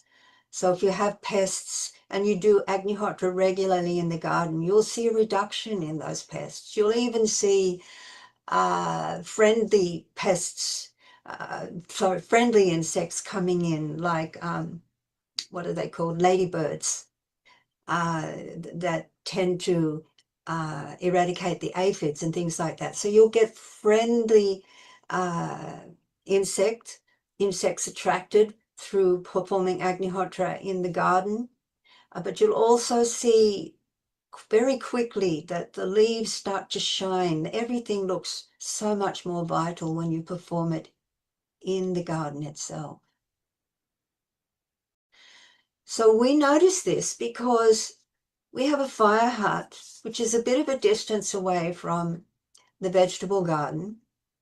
And we started feeling very comfortable in our Agnihotra fire hut for doing Agnihotra and for doing Om Trambakam Homa, because you don't get rained on, you're not, the wind is not blowing your fire out, there's no mosquitoes or ants biting you if you are out in the garden, for instance. So just for comfort, we started neglecting performing Agnihotra in the garden in the last couple of years and just performing it in the fire hut.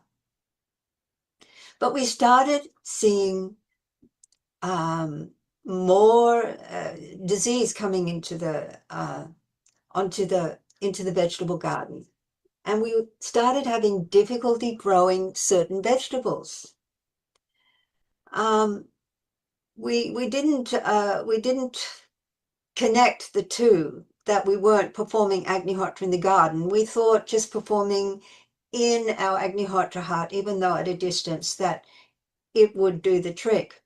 However, Karen, who lives here, she decided to do at least one cycle of Agnihotra per week in the garden. That is, a full cycle of Agnihotra is sunset Agnihotra followed by sunrise in the garden. And she's been diligently doing that for the whole spring and summer growing season. And the results were tremendous. The vegetables that we could not easily grow in the last couple of years grew easily and abundantly. And natural pest control occurred without any struggle. So here's a picture of our produce, and we just have been inundated with beautiful produce for this growing season.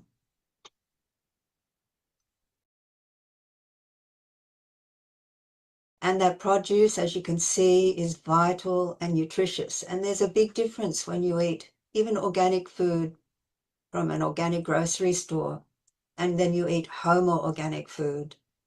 And the vitality levels and the nutrition and the taste satisfaction and the satisfaction that you receive when you eat this food is very evident, even compared to organic food. And performing Agnihotra in the garden, the leaves just stand up and announce their happiness. I can't describe it in a better way.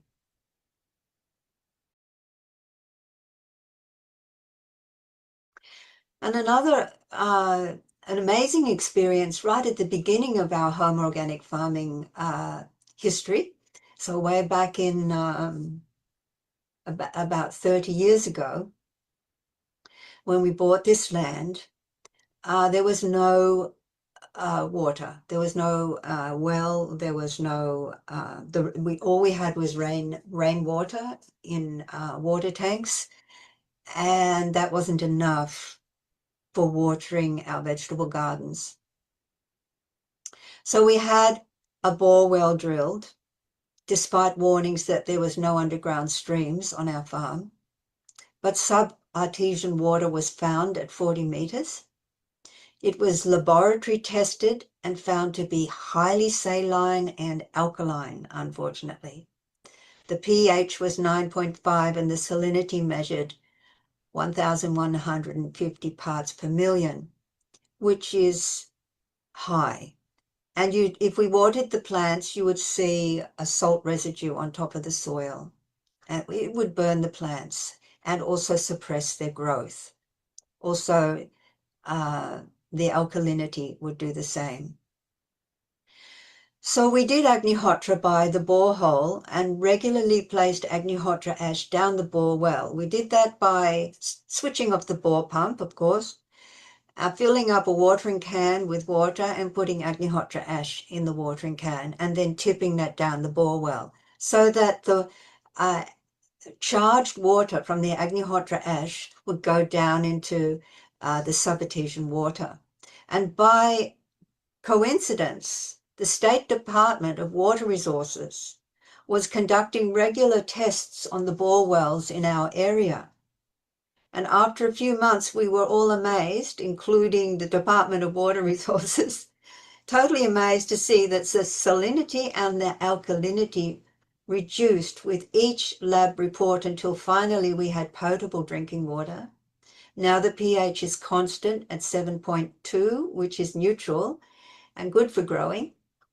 And the salinity is 720 parts per million, which is within the standards laid down by the World Health Organization for potable water. Now that's about 30 years ago. And every now and then we put Agnihotra ash down the borehole and our water remains potable and very, very, very healthy and conducive to growing organic food. So here's a graph to show you what happened. First analysis, 9.5 pH, which is highly alkaline. After 6 months, 7.2, perfect for growing food. First analysis, the salinity was high. After 6 months, it was much less, almost half. So this is a wonderful experience that we've had on our Homer farm, proving immediately the wondrous effectiveness of home organic farming. So I'd like to finish here. We are Homotherapy Association of Australia, a non-profit organisation. The name of our Homer farm and centre is Om Shri Dham, and our website is agnihotra.com.au.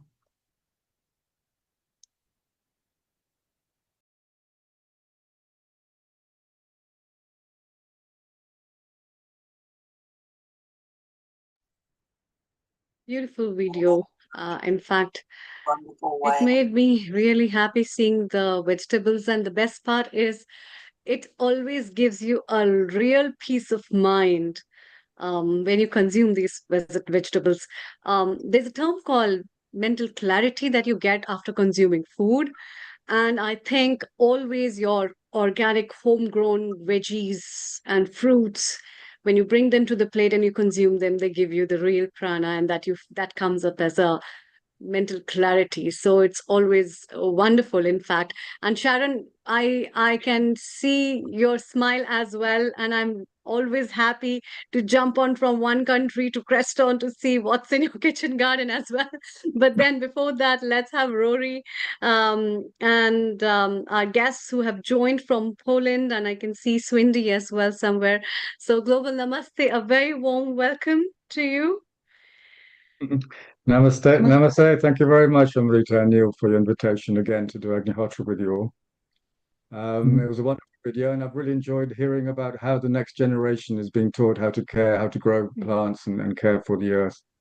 It's wonderful, and all the wisdom that came from Mrs. Trupti Patel as well. That was amazing to hear all that. Thank you very much, and all the others. Yeah, I would like to thank Trupti ji for a wonderful insight that she has shared with all of us, which makes a lot of sense. And your idea of presentation in that way is really very beautiful. And you've connected the art forms and the geography and the topology along with the architect, and also sustainability. It's really very wonderful. So thank you so much for joining us. And please stay around. We'll be having more chit chats. It's time to go to Poland, and then we'll have the comments from everyone. Thank you so much. Thank you. So for those people who are connected to us on YouTube, Facebook, website, everywhere, we are now having a live Agnihotra ceremony there in Poland, where there are a group of people, including Rory and Joanna there. It's beautiful. So go on. So Let's we're actually and go for the Agnihotra ceremony. We've actually been doing Agnihotra here on this land, which is Eco Village Brugarania, and we also have a homotherapy foundation here in Poland.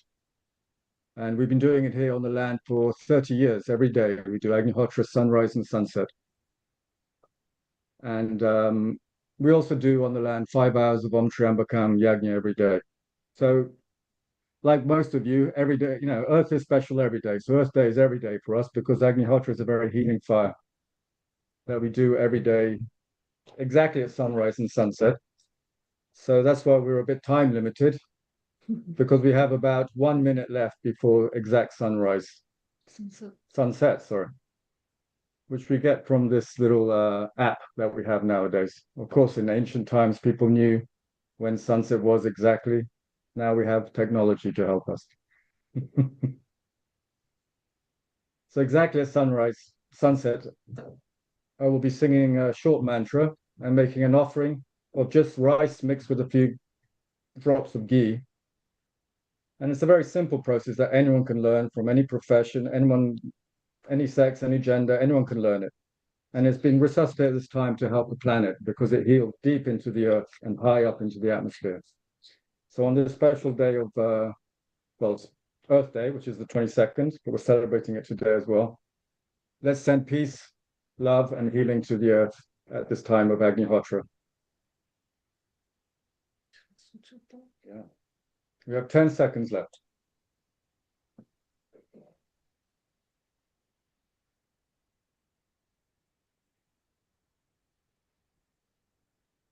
Agnaye swaha, Agnaye idam namama, Prajapataye swaha, Prajapataye idam namama.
As you can see, Agnihotra is a very simple process.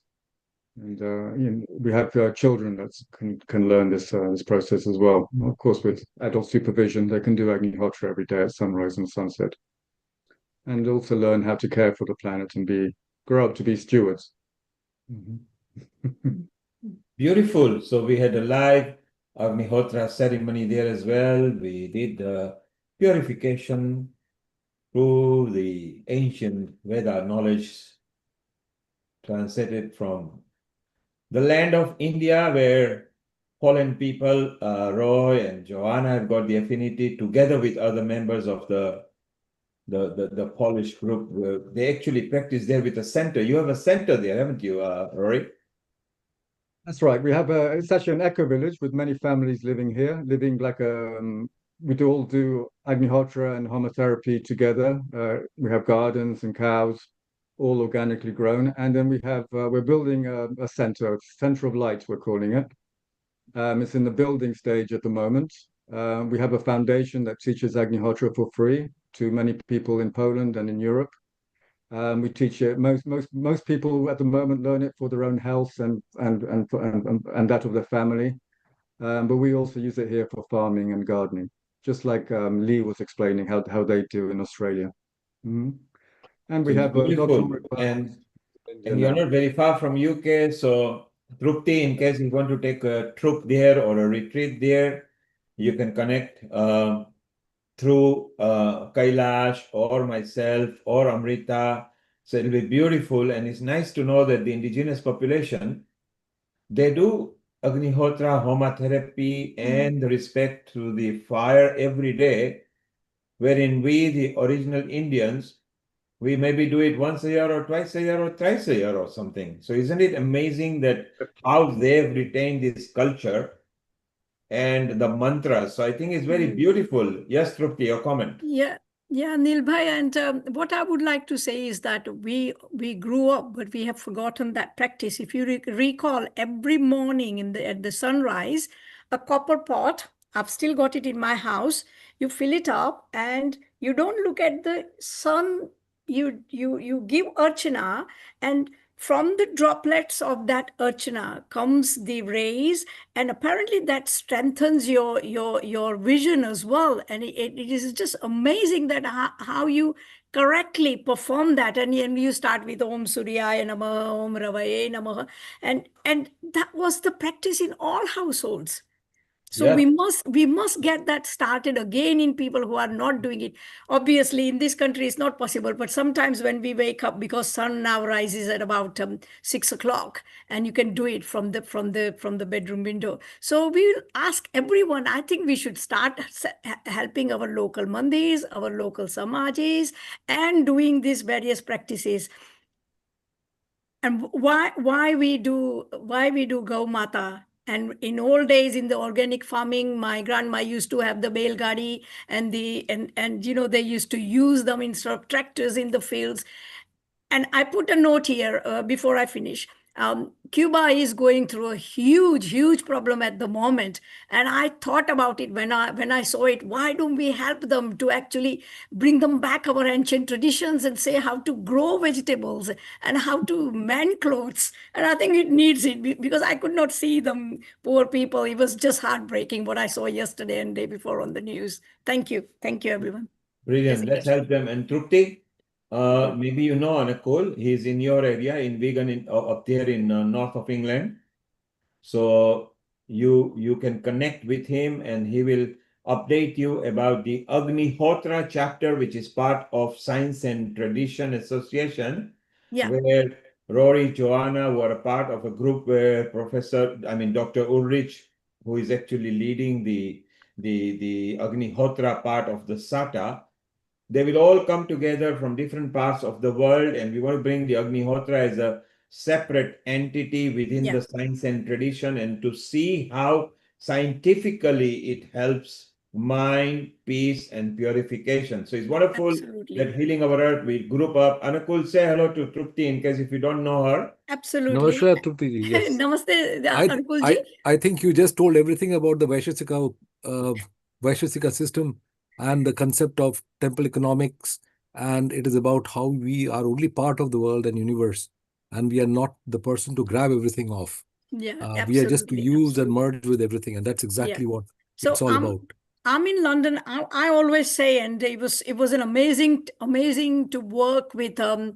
Shona Pal and Dr. Kailash Parikh and Dr. Richa Sonia. They're part of Hindu Forum. They're part of our Hindu Environmental Task Force. And it's so amazing. I'm always happy to be on the advisory as well in any projects. Yeah. And it's just let's all work together and be together. Sangachadvam. Yeah. That is the mantra of in the forum. Thank you everyone for listening to me. And what I have listened is absolutely amazing as well. Thank you, everyone. Kailash will put you in touch. Kailash is in the same team as Anakul. Yeah. Anakul is leading a project which is in-person project with a tangible place where they will update you. And because you still have a lot of connection in north of England, you'll be able to pass many contacts. And now to finish the session, Sharon Rose, who is actually making waves with a Quantum She movie, which is so many countries is actually selecting her movies for either music or performance or the quality. So it's so wonderful. And Sharon, you got a video for us to show. So it's all yours for the next few minutes. Thank you. Thank you, Neil. There. Let's see if this will work. And Sharon is a senior host at Healing Our Earth. She's also a co-producer of some episodes, and she's a coordinator there in USA.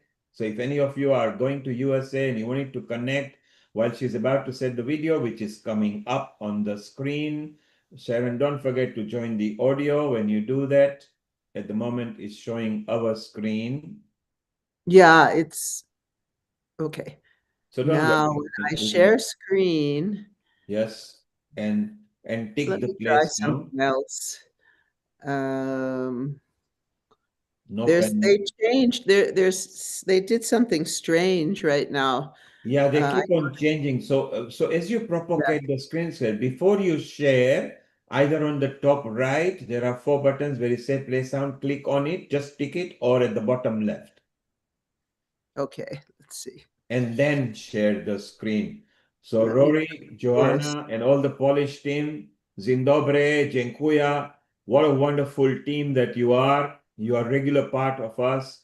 We really love the way you bring the energy, which is so beautiful. And Trupti, wonderful input. Anakul, keep in touch with Trupti. Kailash and Trupti know each other extremely well. So it will be very nice. Trupti can also loop you with other Hindu organizations and other non-Hindu organizations. He's also part of Unity as well. And when we plan the Spain outreach, maybe Trupti should also be part of it. Yes, Sharon, join the sound and let's play it. We got sitar player also who has been part of Healing Our Earth. So yes, you can click the play button. Have you joined the sound? Yes. Yes, Sharon is beautiful.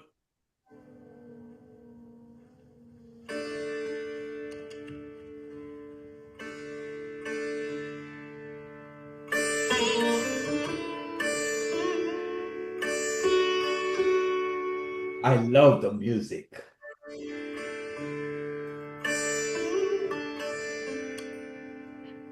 There you are. Havan again.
Global namaste to all of you.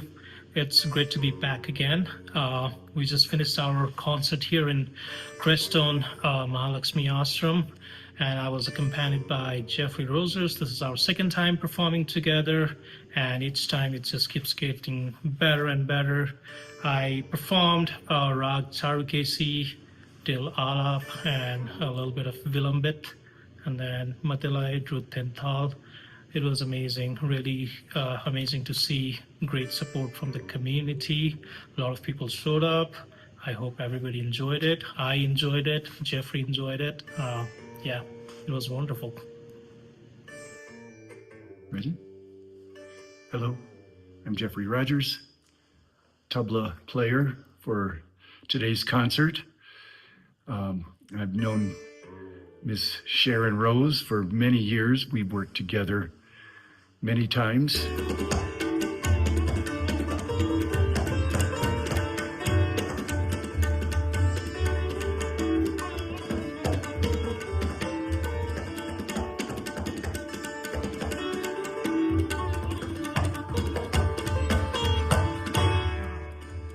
What's special to me about our planet? When I was growing up, my father was the manager of engineering at Beech Aircraft, and they worked in the space program. They built the tanks in the Apollo and Gemini spacecraft in the service module. And one of the most amazing things we saw from the Apollo mission was seeing the full Earth in space, surrounded by the blackness of space, which showed just how precious the place we inhabit here. It is a gem that serves as the germinating place for the souls of mankind. It's not just a laboratory, but it is a jumping off place to the cosmos from where we are.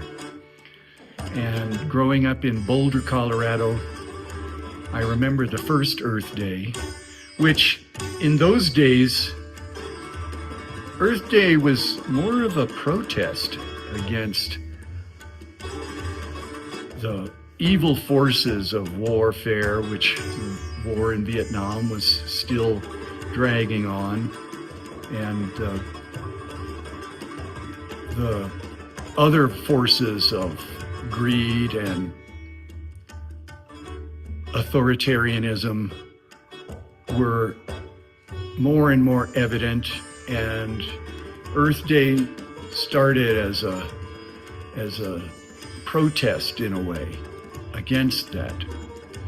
And we went to Chautauqua Park in Boulder, where there were a lot of people speaking there. I was 15 years old. And just then, things started to dawn in my consciousness, and I became more and more interested in Eastern philosophy. That year was when I became a vegetarian, which I still am to this day. And it has to do with careful use of our planetary resources so that all may have enough. So, thank you, everyone. Happy Earth Day.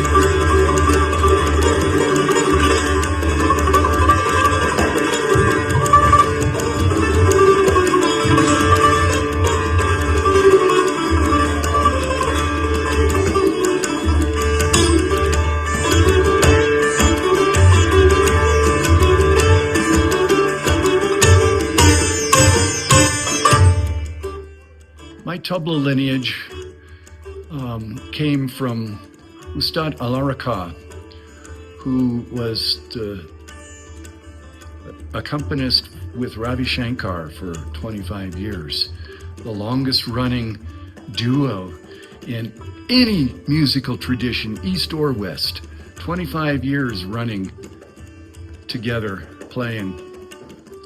And what really attracted me to Indian music was the very long lineage. The idea that here is something ancient and yet new in every new performance. Every performance is different from any other performance that has ever been. So here is an ancient tradition that is yet always new every time. So that was a beautiful, beautiful thing. The rhythms of life are found in nature, and they were expressed in Indian music in the tradition of the great musician Saint Bharat, who found for 32 different talas, time cycles, in the Song of a Lark. So all of our time cycles, all of our talas, they're called, were all coming from the rhythms of nature. For instance, the 10-beat cycle, Japtal, is said to mimic the rhythms of a camel. Din-na, din, din-na, tin-na, din, din-na. The time cycle of Rupak, 7 beats, is said to be like the rhythms of a donkey. Tin, tin, na, din, na, din, na, tin, tin, na, din, na, din, na. And the cycle of 16 beats, which we call Tintal, is the rhythm of the human being, which is a 16-beat cycle divided into 4 groups of 4. Da, din, din, da, din, din, da, tin, din, da, taka, din, din, da, ah. So, happy Earth Day. Namaste.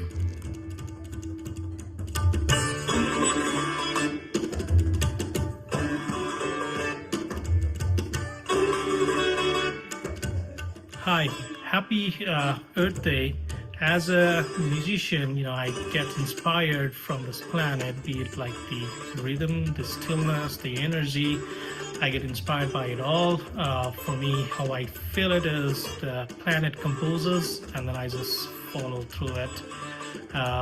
And whatever we can do a little much through music, be it like healing through the sound or like bringing the community together, everything that we can do to make this planet be a better place to live and be a better place for the future generation. So happy Earth Day.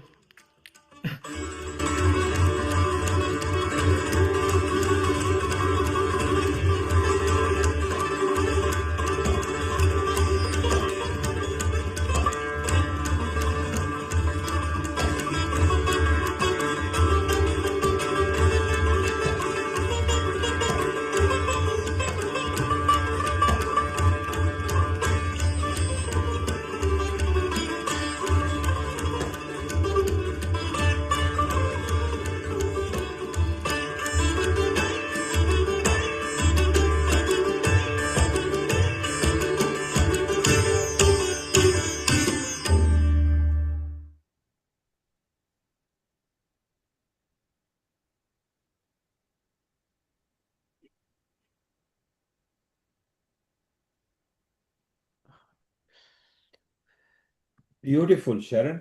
I love the message with music, the style that they came in, the sereneness, the calmness, which was very beautiful. Wonderful, Sharon, and lovely recording. As usual, you always bring good recording.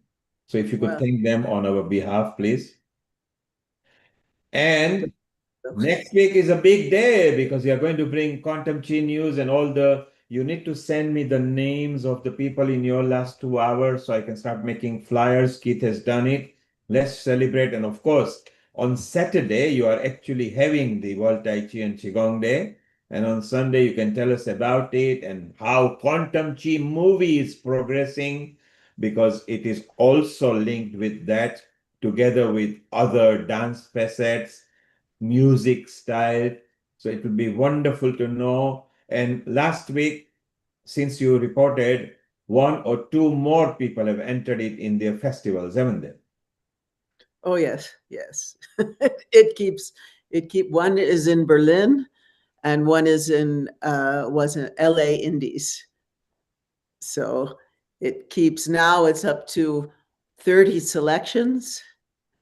There's been 11 awards, and that's for the film. The music video, which is in the film, has now had 18 recognitions and I think 6 or 7 awards. So Isn't it yeah. amazing the way the momentum is gained? We are all looking forward to it. And let's just remind people the next 3-4 episodes, Sharon and Amrita, so they can connect to us. From now on, let's start booking contributors earlier because everybody wants to be on Healing Our Earth. So, Sharon, this is your episode next week. Tell us more about it. World Tai Chi and Qigong Day, Sunday, the 26th of April.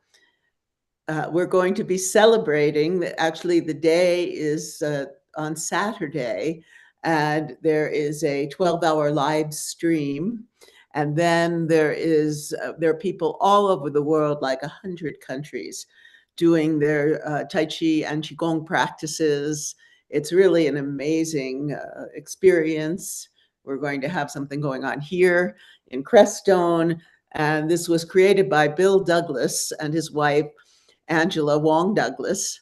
And it just really, what's fascinating about it is that they did some kind of study, I think it was at Princeton, about how that day, the planet, the energy of the planet, the emotional energy was calm. And this had to do with the fact that people were practicing this very meditative healing practice throughout the world. And so Keith Sharp will be bringing people. For my portion, I'm going to have a panel of people, and then we're going to be bringing aspects of different videos that I did with people in the film, discussing many of the elements that are in quantum, that are in both quantum chi and Taoism and Qigong and Tai Chi. And so we will be commenting, we will be showing these, we will be commenting on these, and much more. And we will also be giving insights into the day before, the World Tai Chi Day, and yeah, it should be really wonderful. So our friend Roger Yonka will be there, and Bill Douglas, and Amalia Wai-Ching, and Siobhan, and people you've met before. So it should be very a fascinating program. Brilliant. So those people who are listening on the website, social media, Facebook, YouTube, next weekend is fun because on Saturday, the World Tai Chi Day are celebrating in different countries, and then they are going to bring the news on Healing Our Earth the following day, which will run from 2 o'clock British summertime right through. I think we'll be overrunning as usual, like how we are lately. So that's fine. And Sharon will be bringing lots of news as well, together with Siobhan, CJ Rhodes, Bill Douglas, and all the people. Then Amrita, self-care and self-love. What do you mean? Yeah.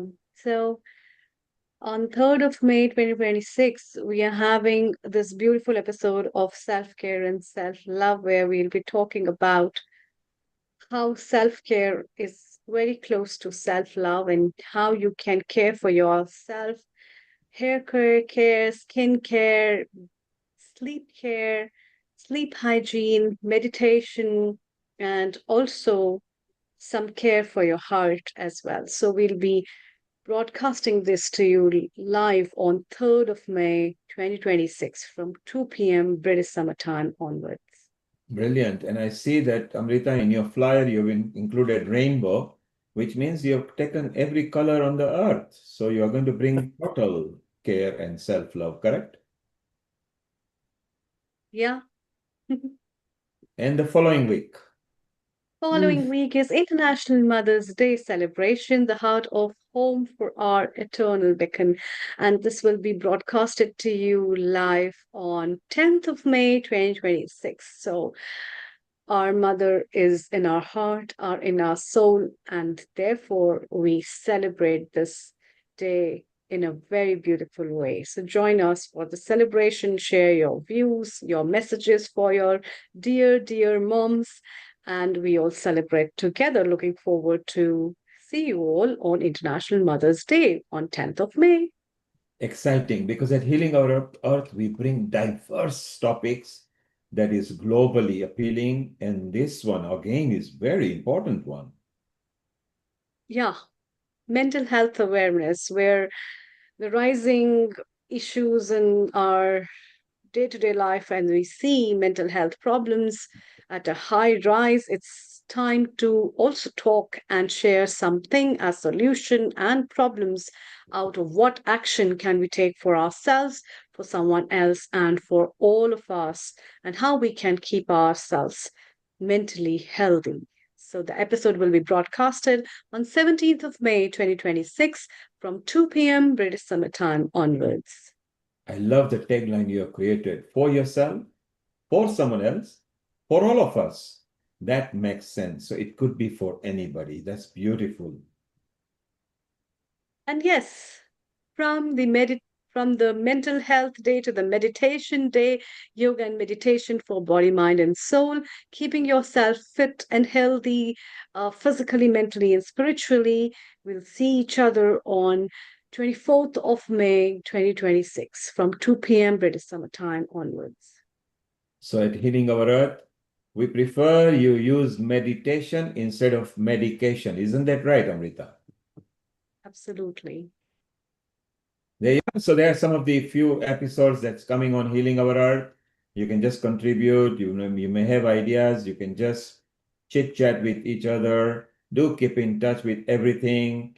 And now, Anukul, we'll have a comment from you, and then Amrita, you and Sharon can wind up and thank everybody who has contributed.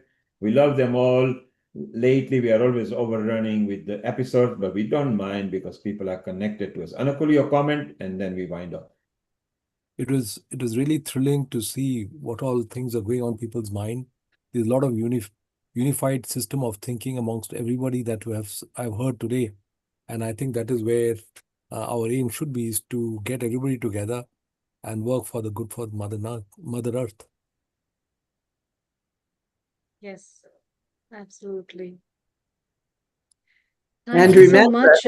We covered all the Sharon. Upanishads today. remember, we can heal the earth. Yeah, we can. Yes, we can heal the earth. And I really liked what Neilji said, the home, healing our Mother Earth. And that's very beautiful. And with that home message for everybody who's watching us from their homes and the places, we would like to thank all the contributors, and a big thanks to Purvi, a big thanks to Kailashji, big thanks to Rotarian Lal Goelji, big thanks to Professor Ulrich, big thanks to Professor Sudhir Sharon as well, and a wonderful team of people who have come and joined us today. And also a big thanks to Brahmakumaris and Swami Rameshwarananda from Spain, with a lot of bunch of thanks to all the viewers who have watched us. And I hope you would have got some message as a bright message for you all, as a take-home message that you can implement in your life, in your garden, on your plate, and somewhere else. We'll be bringing much more beautiful episodes for you in the coming times, and also some alternatives and tips for you. So till then, stay happy and healthy. Today's winding up mantra is also based on Mother Earth. Om Vasundharaye Vidmahe Bhutadatre Dhimahi Tanno Bhumi Prachodayat. Om Vasundharaye Vidmahe Bhutadhatraye Dhimahi Tanno Bhumi Prachodayat. Om Vasundharaye Vidmahe Bhutadhatraye Dhimahi Tanno Bhumi Prachodayat. Om Shanti, Shanti, Shanti.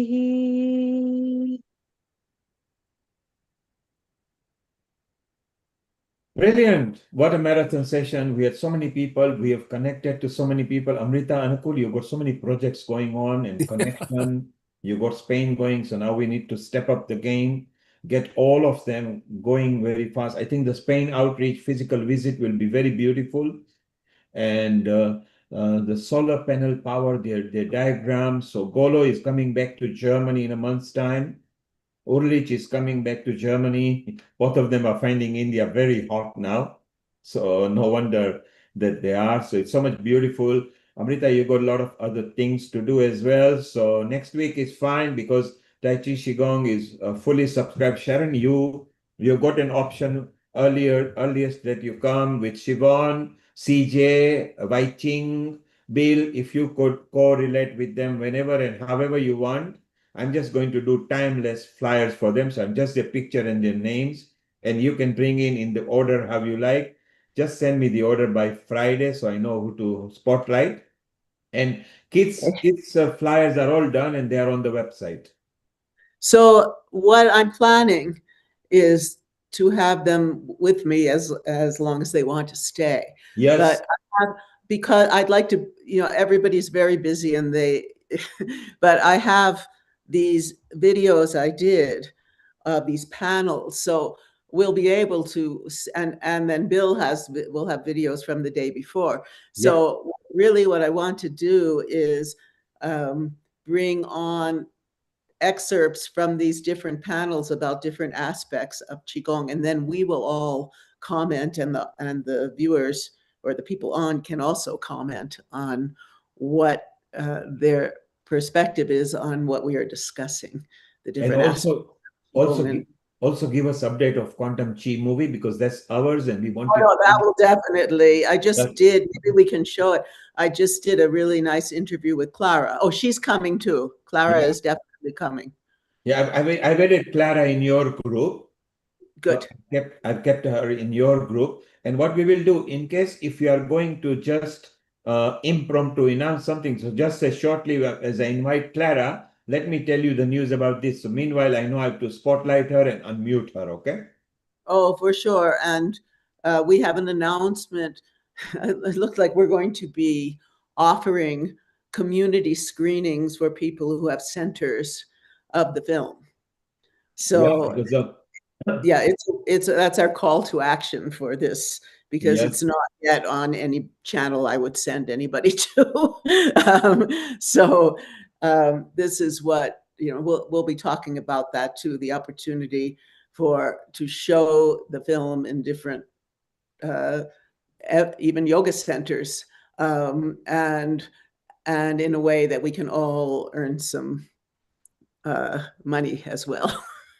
and generate interest in, because my thought has always been like a healing center, a Tai Chi center. They could show the film, their students could come, bring their families, they could see what they're doing, and then always afterward there would be, the teacher could teach a little Qigong or Tai Chi. And that's always been my dream, because Amalia and I used to do this. We had some screenings, and immediately after the film, everyone wanted to do some practice. Brilliant. So they'd experience. So this is our, that we're in the midst of figuring out when and how and what, but this is our big announcement. While we wait for this distribution company who doesn't seem to understand where to put this. So do it when you are completely ready, then you can roll out in the social media, print media, radio media, TV media at the same time. You need to prepare the first draft of the first press release, which will be different when it's ready to what you've got now. It will be beautiful. And on Saturday, when you've got the online version, Anakul will be representing Healing Our Earth at 3:30 Eastern time, which is New York time. Because at that time, Amrita will be sleeping. It's gone past midnight in India. And Anakul already now knows all of you. So he's got a 10-minute slot. Siobhan was very keen that I be there, but remember what my rule is, others before me. So Anukul, Amrita, you are way before me. I only come last if there is nobody. So Anukul will be representing that at 3:30 Eastern time. Anukul, since you didn't do the email, I've actually done the email. I hope you have seen it. And please respond, because in a digital age, tomorrow is out of date. Today is digital. I've actually copied you. Have you seen the email? No, I've not seen it. Not yet. I'll see it. Okay. Do please see it. And courtesy reply to Sibon that you confirm. I've actually copied her and Amrita as well. So do the. Sorry, Sharon, you were saying something. Clara is doing a 3-hour event in UK time. So before we start in the US. Yes. And so she interviewed me yesterday for the end of her. I'm there as the transition into the US. Yes. So you might want to tell people about that, because that's specific to UK and Europe, etc. So when you put it on the Facebook, as sometimes you do, then I retake to people. So just do that. Facebook is the fastest. Yes, I'm on like 4 times. So one time with her, one time about the film, one time with this interview I did with Li Junfeng, Master Li Junfeng and Jing Li, if you remember her, because it's dedicated to him. And then I'll be on talking about the music, so showing Bing and Michael. Yeah, please do. Good luck. Excuse me, I would like to take your leave now because it's midnight. Well, we are Thank you. You are looking so beautiful as always. Oh, thank you, Sharon. It's your Women beautiful love, heart that women love that compliments. glows me up. You So know. Anukul, you are also looking beautiful. Okay, so you are not left out. You're And the shining. most handsome is Neil Kumar. Because of that, he doesn't show his face ever. Yeah, exactly. I was going to say that. We don't need him. He's just like what? After he shows his face, maybe so many girls might be after him, so he doesn't reveal his face. No, the priority comes. Remember, if you put others above you, life is so beautiful because they become a parachute and you just have to hang on them. They bear the brunt and you hang on them. So put always everybody above you, which is beautiful. I love you all. See you all next week, and let's have a bonanza week. And Sharon, can you wish everybody as many times as you can, from Healing Our Earth to the Tai Chi and Qigong Day, whenever you feel like. I'll also make you a flyer so that you can even say, and lots of love to World Tai Chi and Qigong Day. We'll talk. This is really, in some ways, the launch of Quantum Chi on social media and stuff. I've been holding back until I had something, to send them to. So the website. Don't even launch till you are fully ready. When you do, everything has to come on the same day. The media, TV, radio, print, social media, friends, groups, everything in same time. Then there is a momentum. Well, I'm